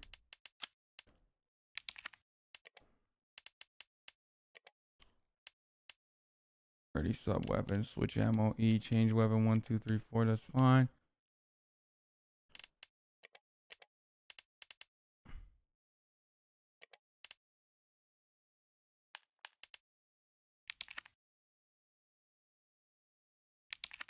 Oh shoot.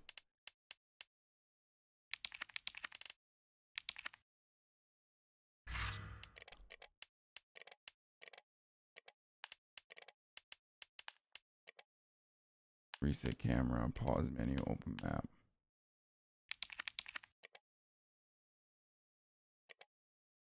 Confirm menu space, return menu.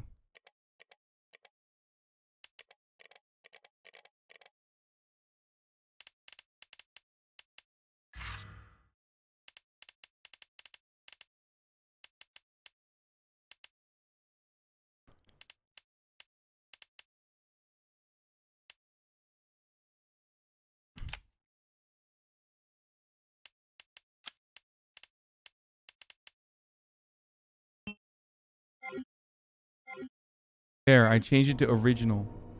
You freaking boomers.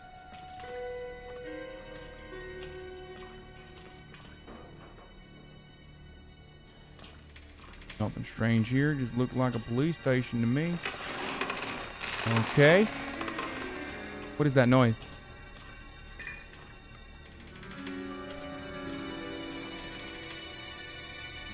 What the hell?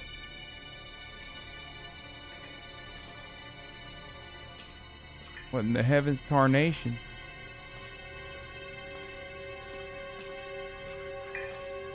You got this. No, you don't.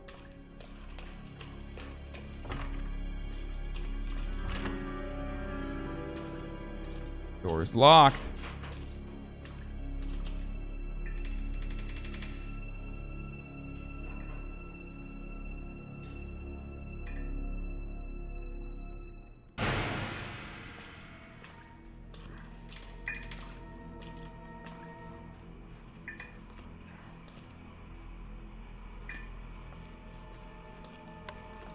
Can zombies open doors?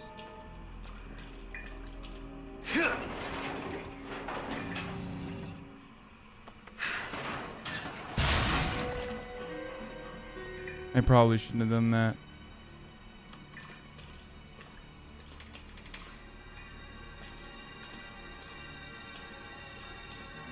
Uh-oh.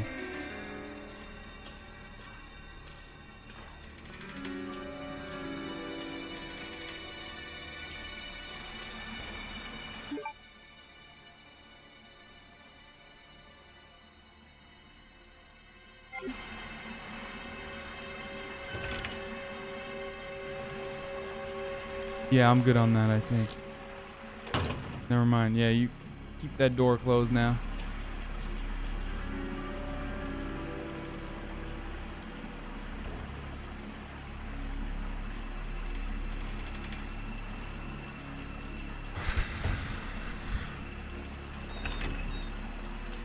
Chat, you're being so annoying.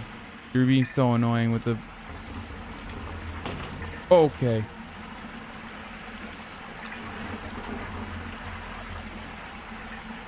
Oh, I think there's a zombie in there, isn't there? Oh, never mind. And oop. Oh, it doesn't... Oh, no. You can't stack?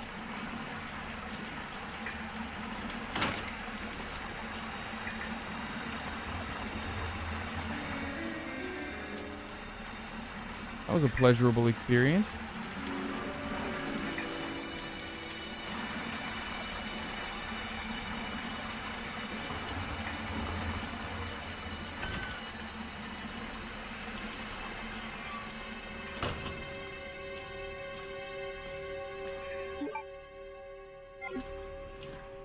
You don't love the spirit of justice. Oh my god, that's... You love your God father. damn it, dude.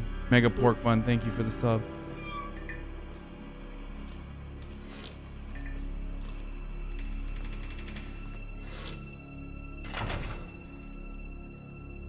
That's a zombie.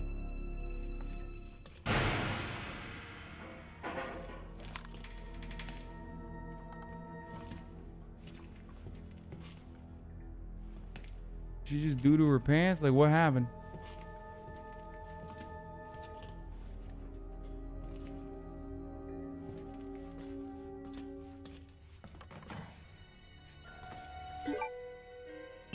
What? Oh, damn. Bullets.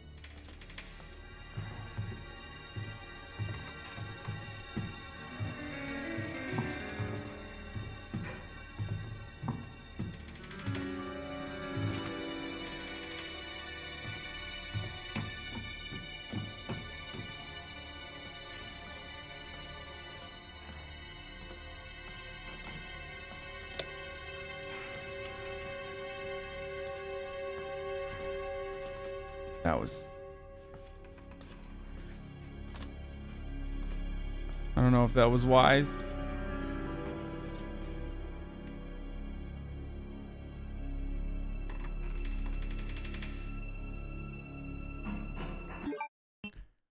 Okay, dude. Okay, dude. Okay. Dude, you guys are so annoying, dude.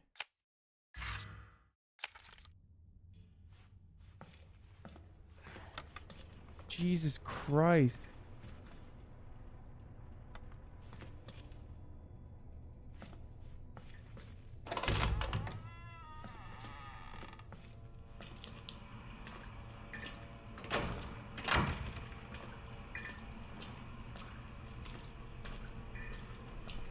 Okay. Definitely don't want to do this, but I guess we're gonna have to do it.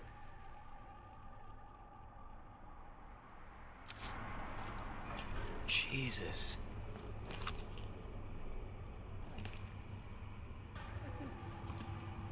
Open up! Hurry! What? Open up! Open this goddamn door!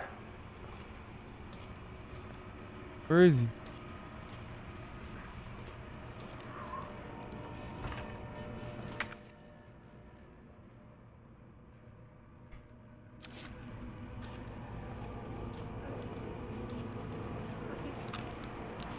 He looks like he's gonna.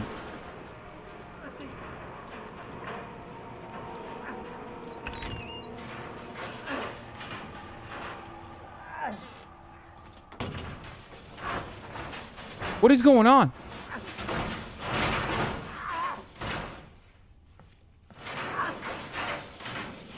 I'll get you out! Bro. Yo, I don't think. Dude, I'm not gonna open that door, dude. He's not talking anymore. Now he's just clawing. There's no way he's still human.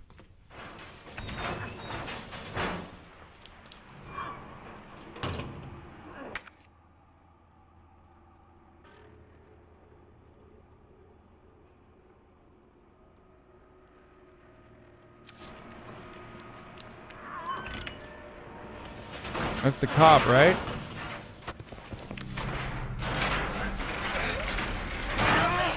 Please! Give me your hand. Help me! I got you. The half of his body's eaten, right? Or something? Give me your other hand.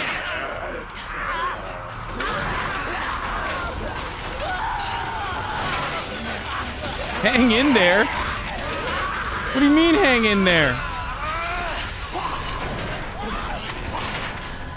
Jesus Christ.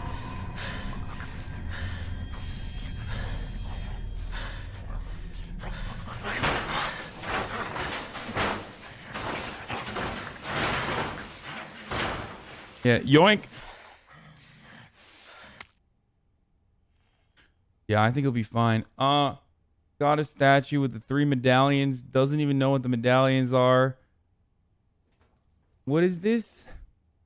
Oh, I gotta open the goddess statue, go down from the bottom, go to the parking, and that's the way out of here. But we don't know what the 3 medallions are. Okay, I guess we do know what the 3 medallions are. Never mind.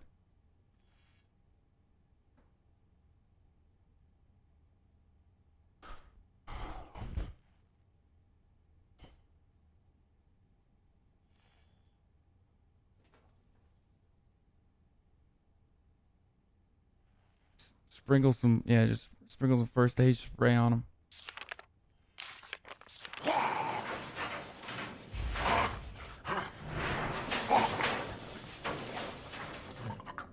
Should I test this?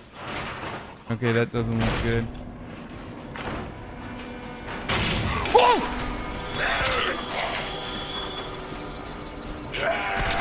No! Wait, what?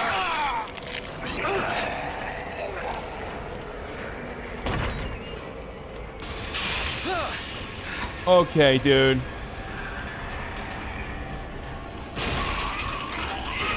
Jesus!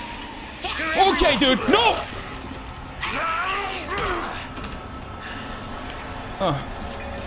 Okay, dude.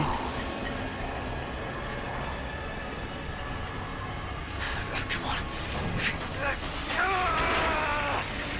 Come on, dude. Get in there. God damn it!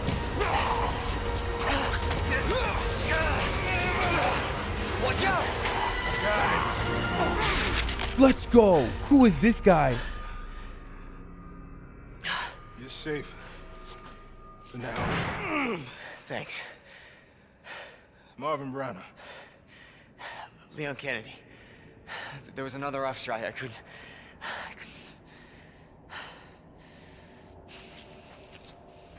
Here. I'm sure you did what you could, Leon.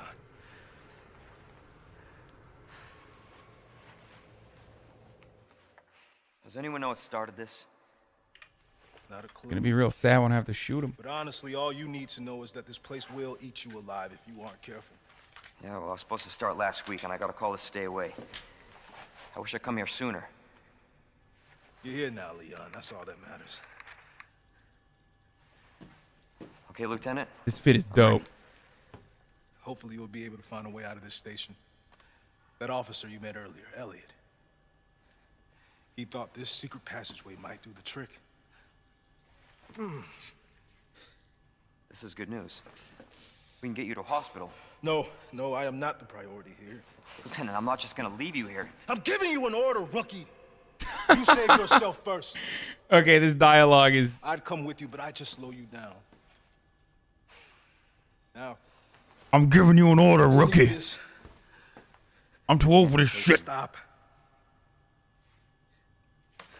And don't make my mistake. If you see one of those things, uniform or not, you do not hesitate. You take it out, or you run. Got it? Yes, sir.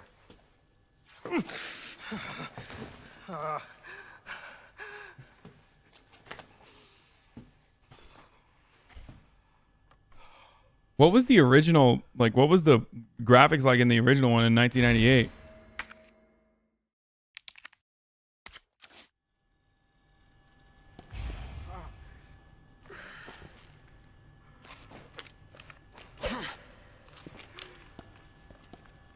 Am I gonna have to use this on you, dude?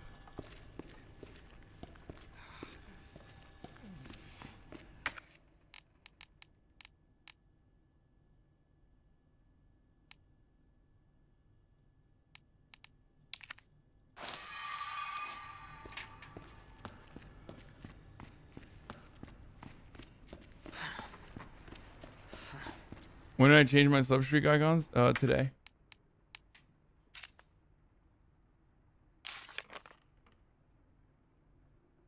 You don't Lion, love the branch, spirit of justice.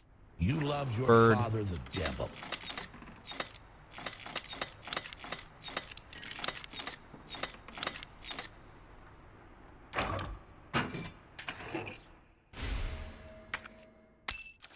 Okay, we got one medallion.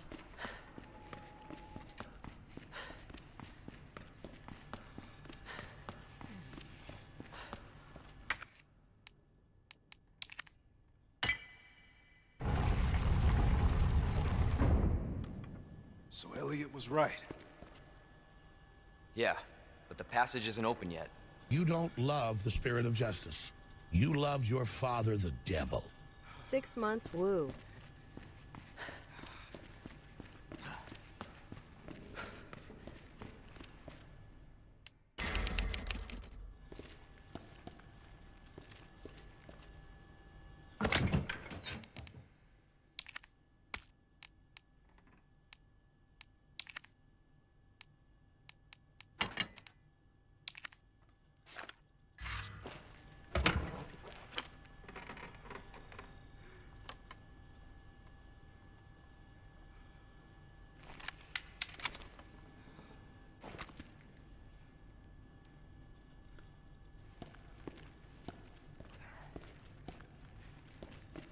Okay, what do I do now?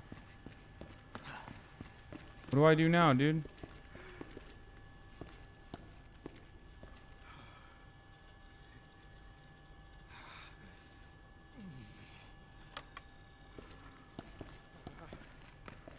I can't unlock any of these. These are all locked. I explored before. Oh. True. This is not how I imagined my first day.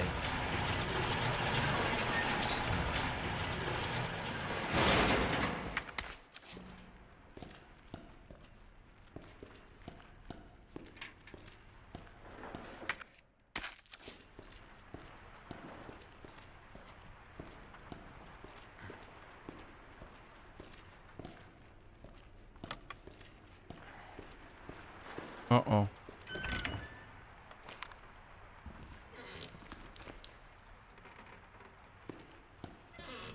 Cleaning in progress. The irony.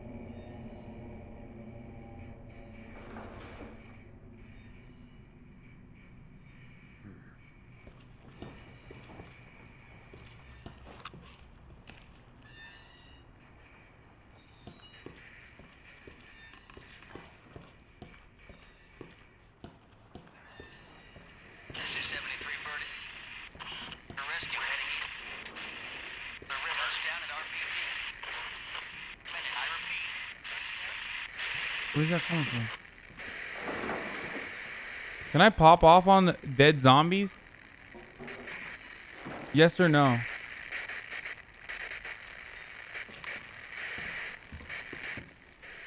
Oh, he's zombie. That's a zombie, dude. He's alive. He's a zombie, dude.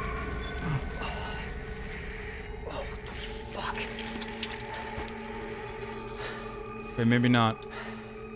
Huh? What? Oh no, dude. Oh, okay. Should we just stop here? It's already late. You know what I'm saying? Like, we should just. Should we just keep going here?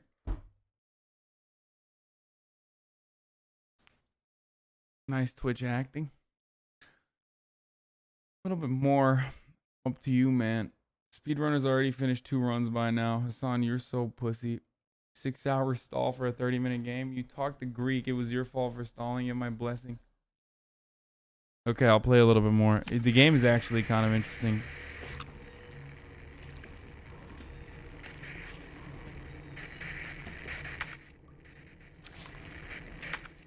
What? What do you do to a window?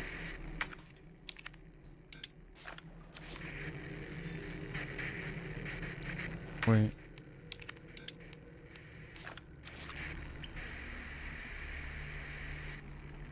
You should poggo some more. This game is kind of poggo.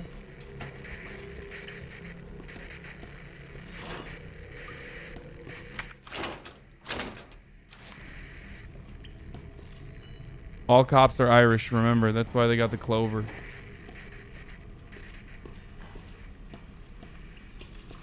Okay, dude. This...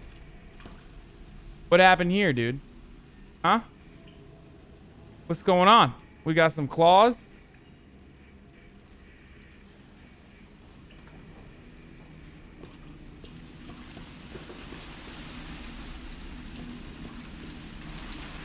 Okay, well, it seems like it got out, so hopefully it stays out. What am I supposed to do with windows?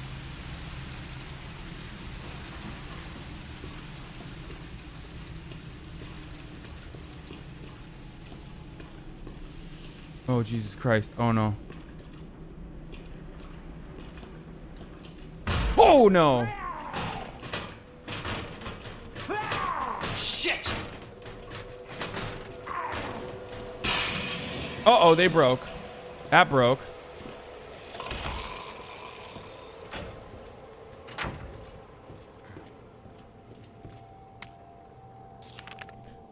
Turn the station into temporary shelter to the massive sudden outbreak. All police personnel have been instructed to make the safety of the citizens their top priority as we try to accommodate as many of them as possible.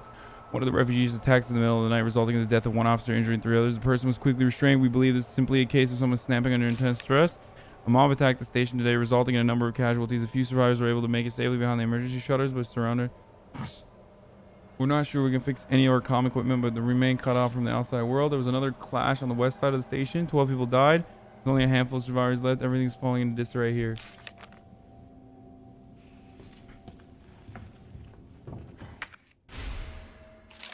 Okay, nice.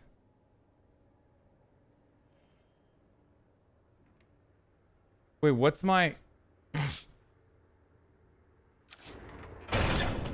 What? What is going on? Oh!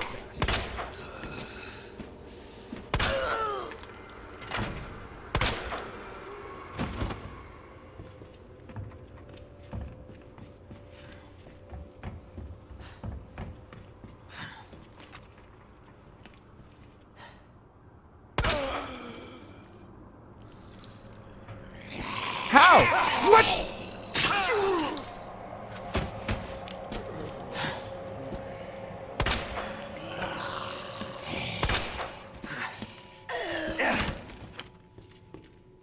Is it dead? Oh no, it took the knife.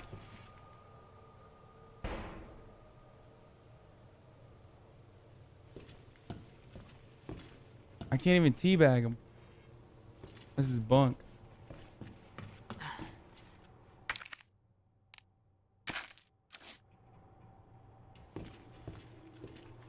Dude, the knife goes bad? That is not chill, dude. What do I do with these doors?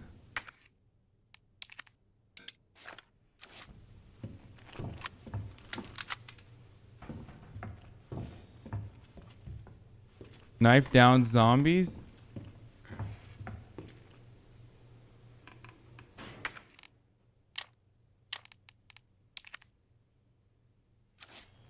How do I do that again? Like that?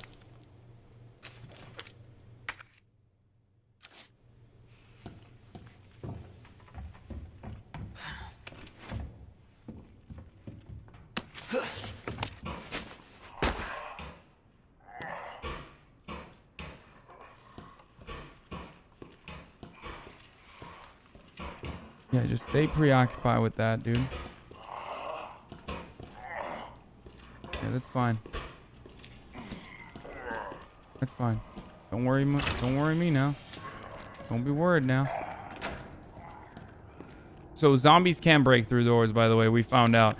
It appears that the keypad of the locker terminal is missing a few keys. I suggest that this person responsible for this mess find some spare keys and fix it right now. You know who you are, bastard.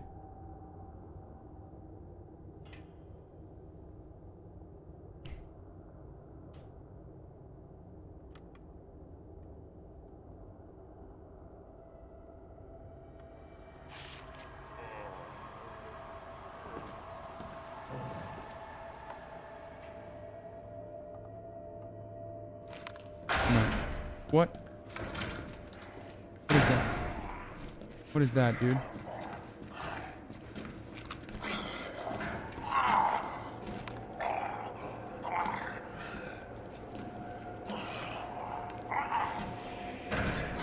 What? Multiple zombies, dude. Oh my god, I gotta get this shotty, dude. Oh no, multiple zombies! Son of a bitch. What the?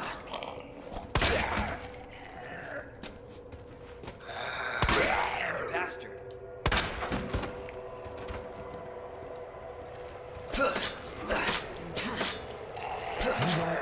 Get him! You love your father, the devil. Wait, what? You bastard.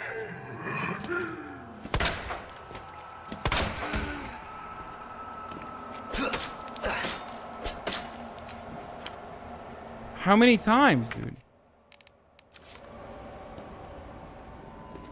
My knife is just broken at this point. Nice. Okay, 109 has some stuff. 106 has some goodies. 103. What do I gotta do? Do I just like...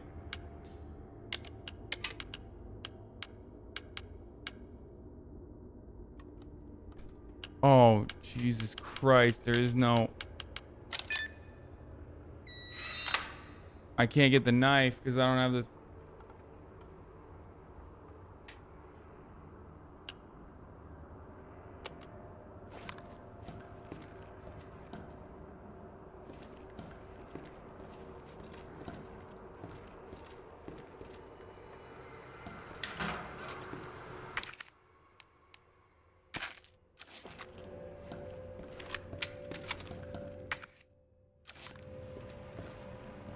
Bro, I need that shotty.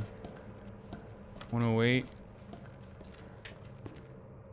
203. Got a backpack.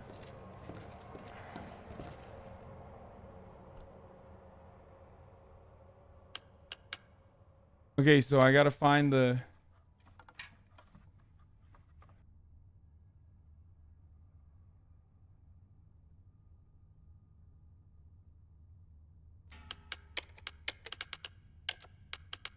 I gotta find the buttons. Right?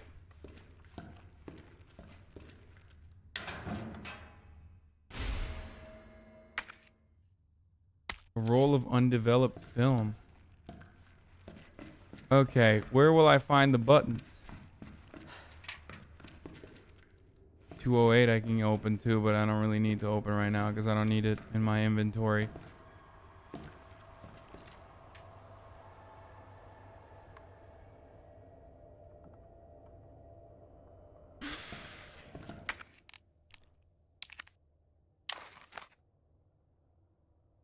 Examine items for more info?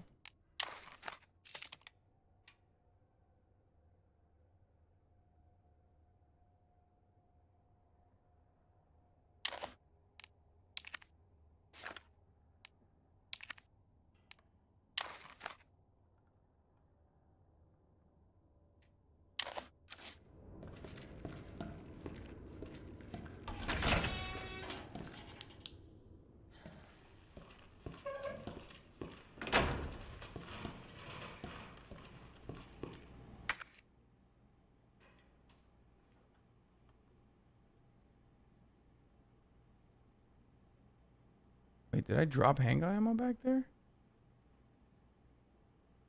That I didn't pick up?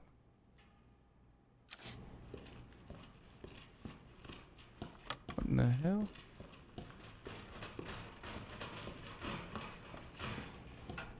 Tarnation?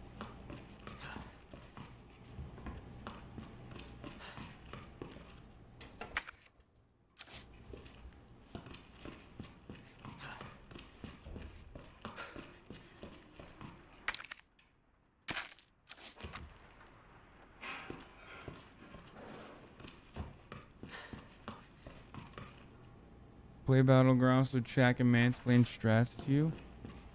No. What an incredibly terrible experience that would be.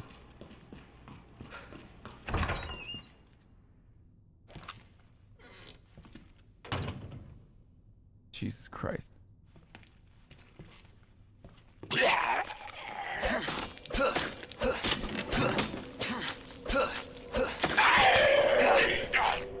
Okay, so this doesn't work. What the hell?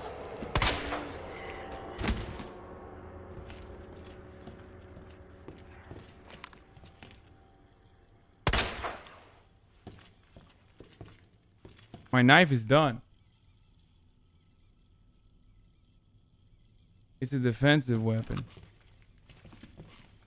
Shoot their leg?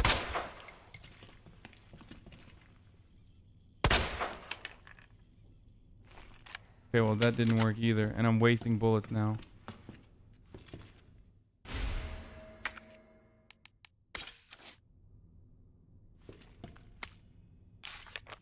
Handgun ammo, shotgun shells, high grade, mag ammo, high grade gunpowder yellow, ×2. Got it.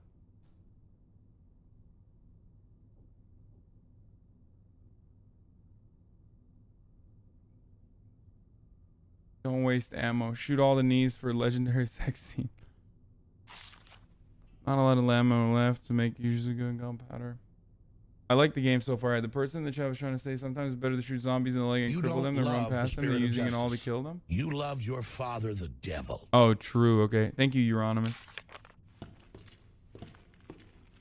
Good strat.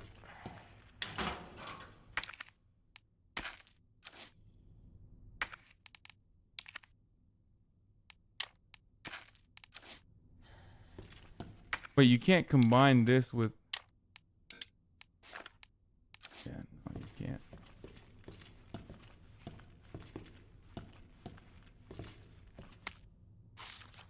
It's down to just me and 3 others. No weapons, no ammo. Too many skirmishes have drained us mentally and physically. We're not going to make it. Officer Phillips will suggest that we escape through the sewers. Apparently there's a secret tunnel into this place left over from the museum days. I brushed our ID off before, but now it's not sounding bad at all.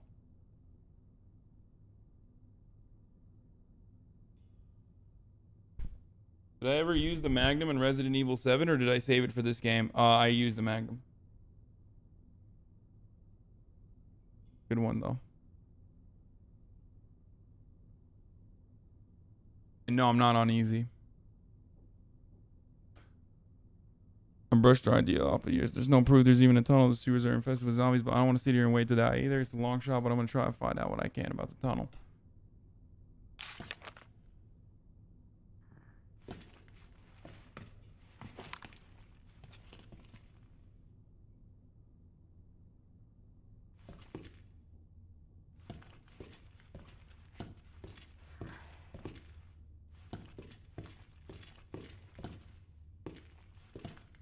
God damn it.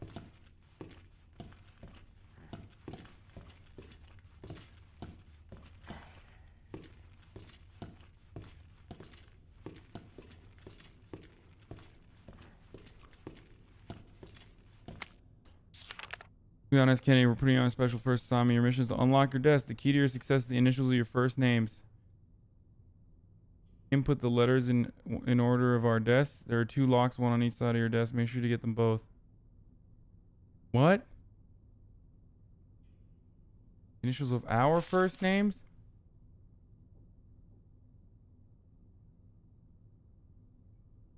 Damn it, what was Branag's first name?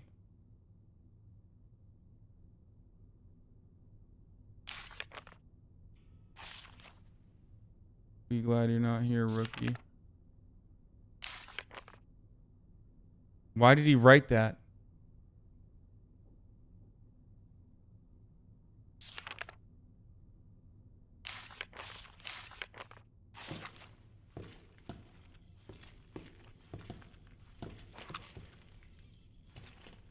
Marvin.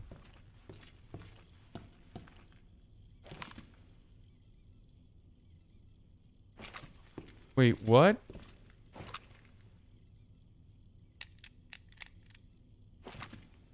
And then like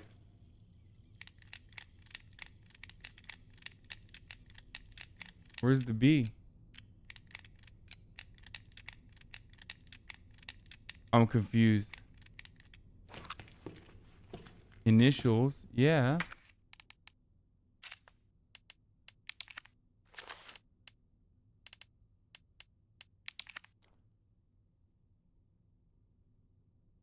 Input letters in order of our desk. There are 2 locks. Oh, first name initials. Okay. Okay, M is right. Rita.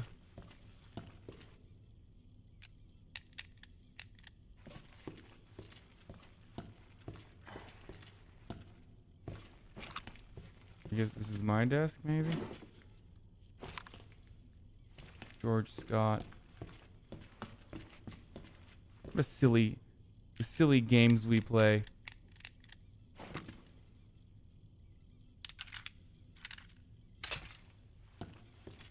Oh, the silly games we play. David. Elliot. Maybe this is David, Elliot, and Neil. Den.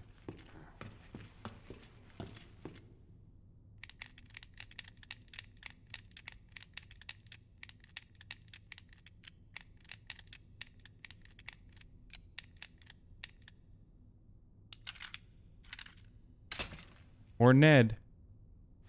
I love to do Nave puzzles, dude. What? Well, that sucks.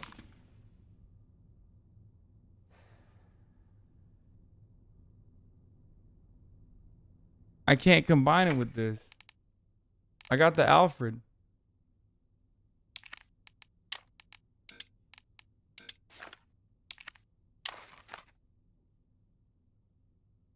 $24 rounds?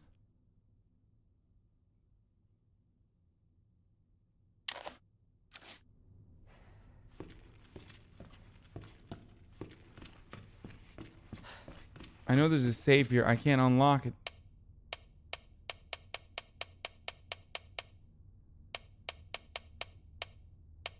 How do you unlock these? Like, is this like a thing where in the room, like you gotta find like where the combination is somewhere in the room or something? Like how does that work?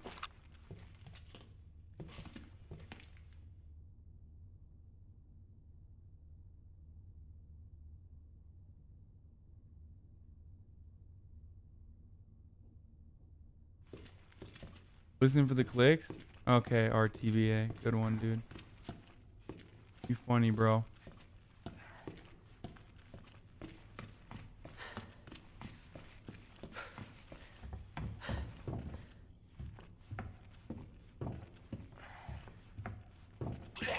What?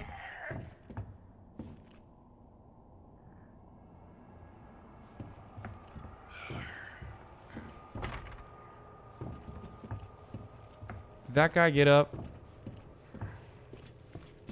Come on, dude. Really? That's annoying. It's like I knew he was gonna get up.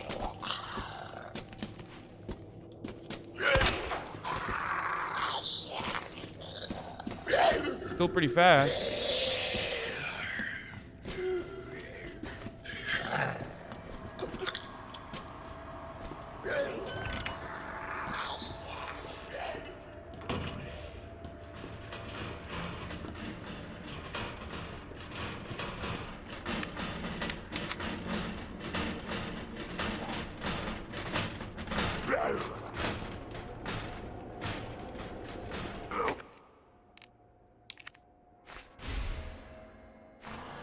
Damn.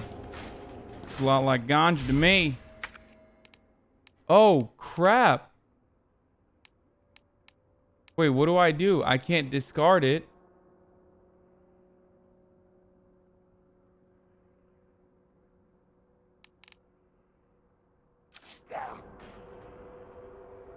Right?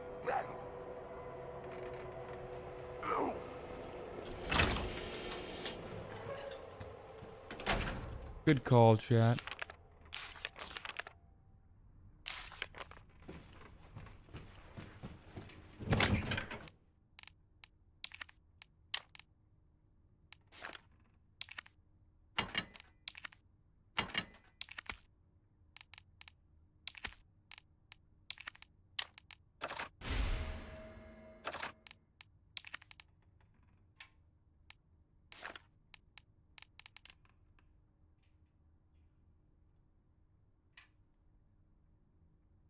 Is this a better gun than the other one?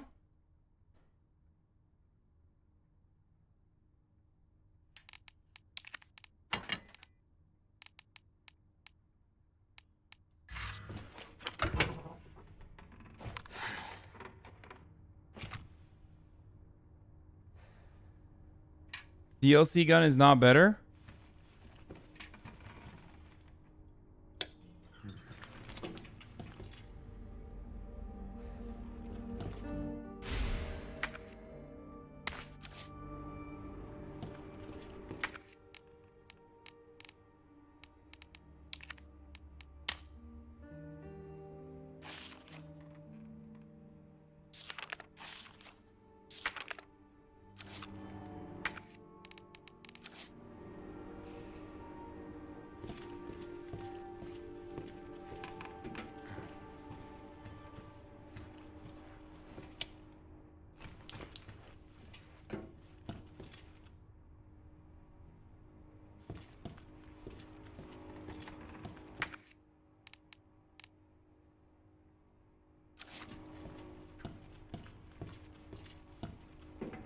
Aren't you supposed to do films without, whatever? It's supposed to be dark, right? In the dark room. It's not even dark.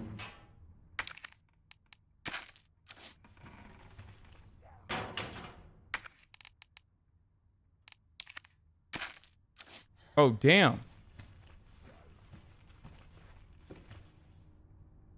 Bro, I got a lot of cookies, dude.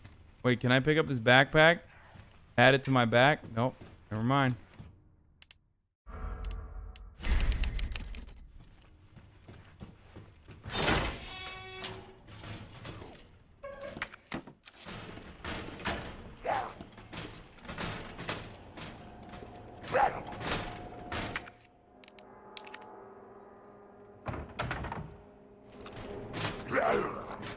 Man, get out of here.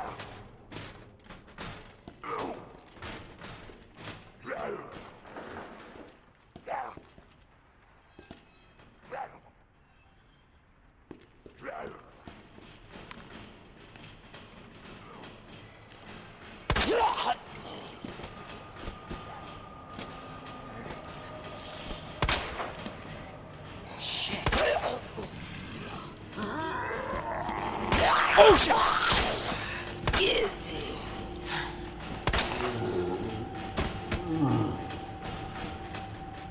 Whoa, what?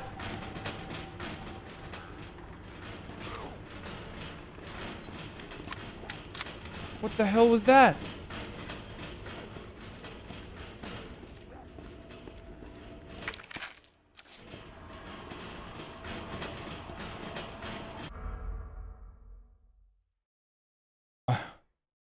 Is your monitor on?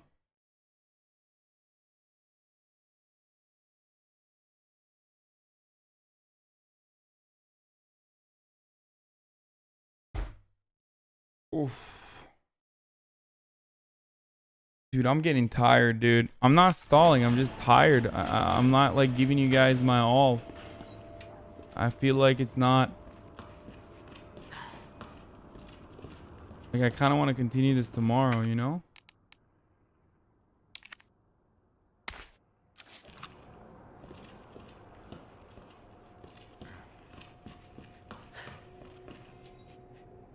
Stalled for 6 hours? Dude, I gave you guys great content. We had like an awesome convo with Greek and stuff. Like, stop crying, okay? Oh! What?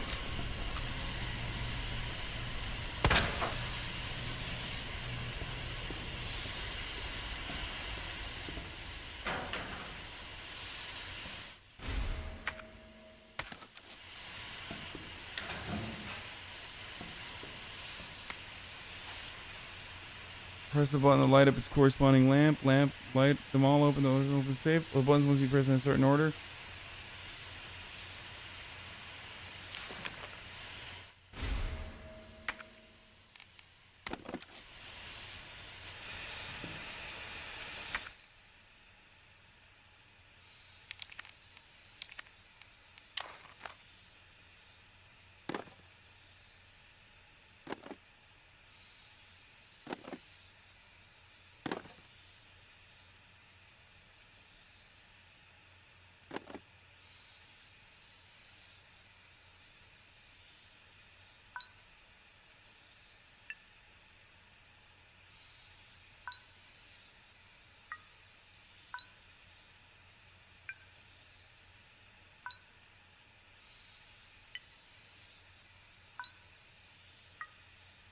What?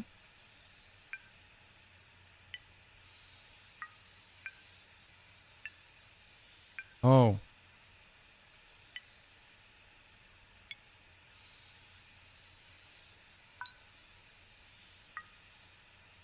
Hold on.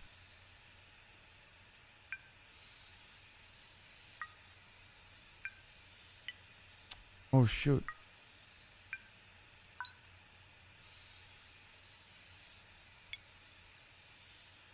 Yes. 1, 2, 1, 2, 3, 4. Was it this one? Shoot. 2. The what? 1, 2, 3, 4, 5, 6. Ooh. Which one was it? Oh no. Oh, got it.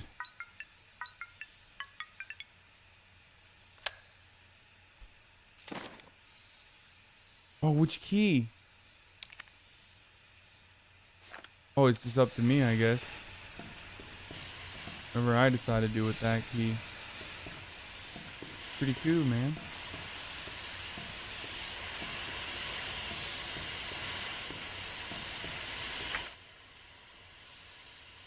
Okay, I need a... Got it. I need it.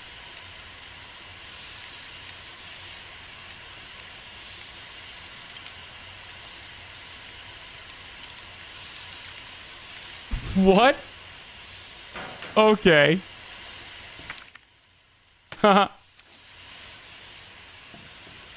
Look at that, dude. Let's go.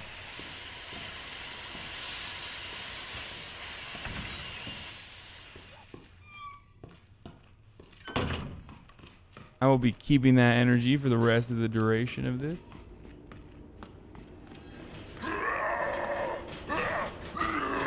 Shit.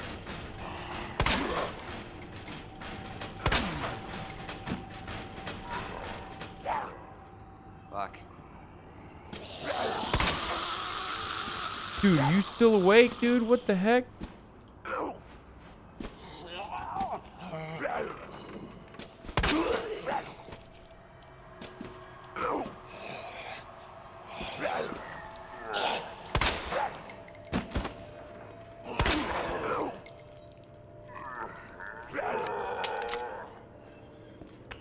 Just.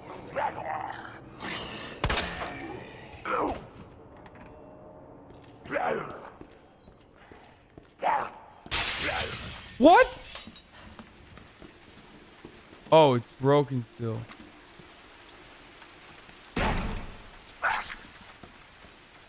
They can't get through the board, right?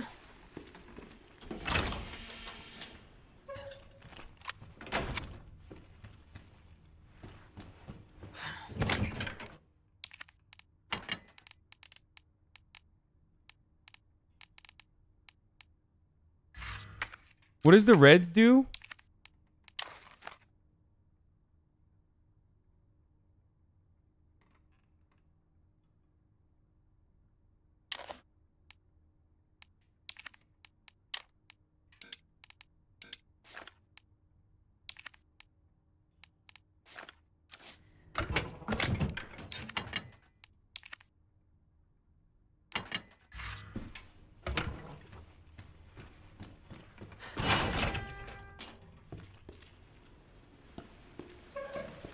Damn, I used so many bullets on this one idiot.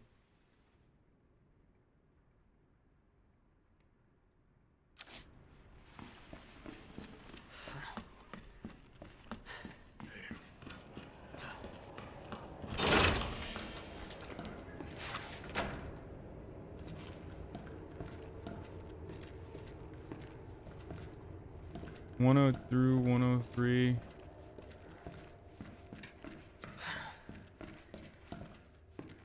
$208. If I get 2, I gotta go 3. Well, I guess I gotta go 2 too, but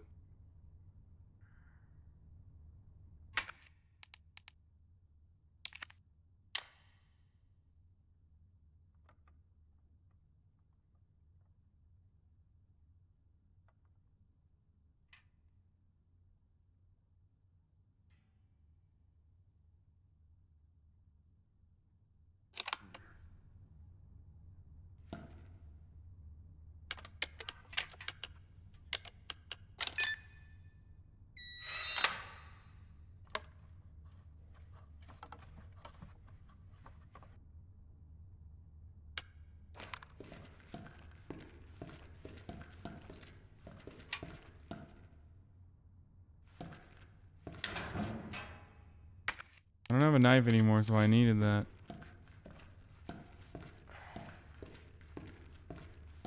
Can't wait to get. 2 opens up a lot of stuff, but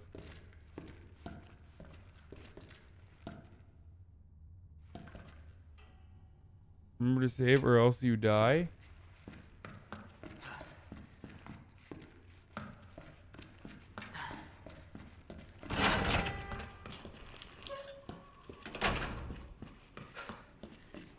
Oh damn, he went away. What a nice guy. Oh no, he didn't.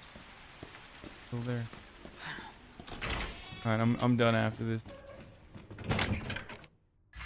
Like, I'm gonna save. I'm good. I'm gonna go to sleep. I'm too tired, chat. I'm sorry. I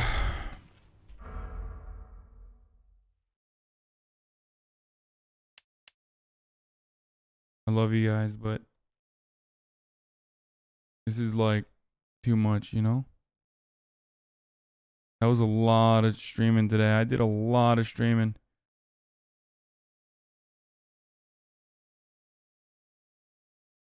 Ask for subs. Yeah, please subscribe if you enjoyed this content.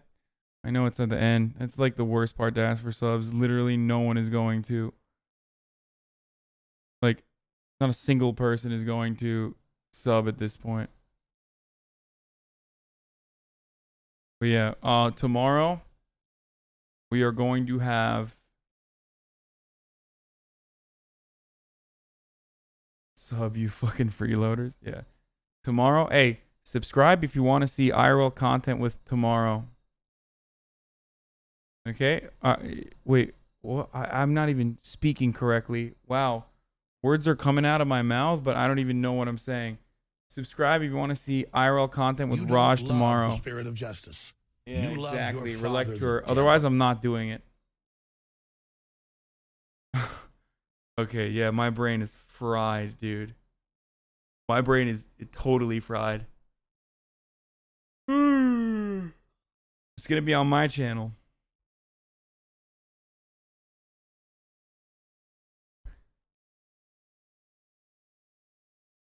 My brain is absolutely done, so.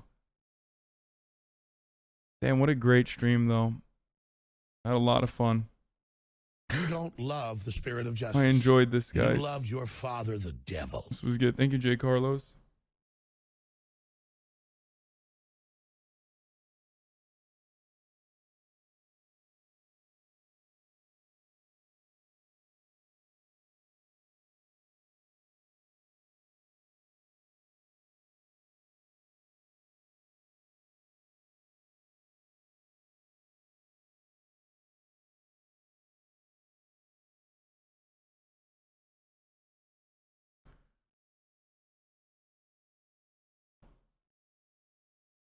Oh my God.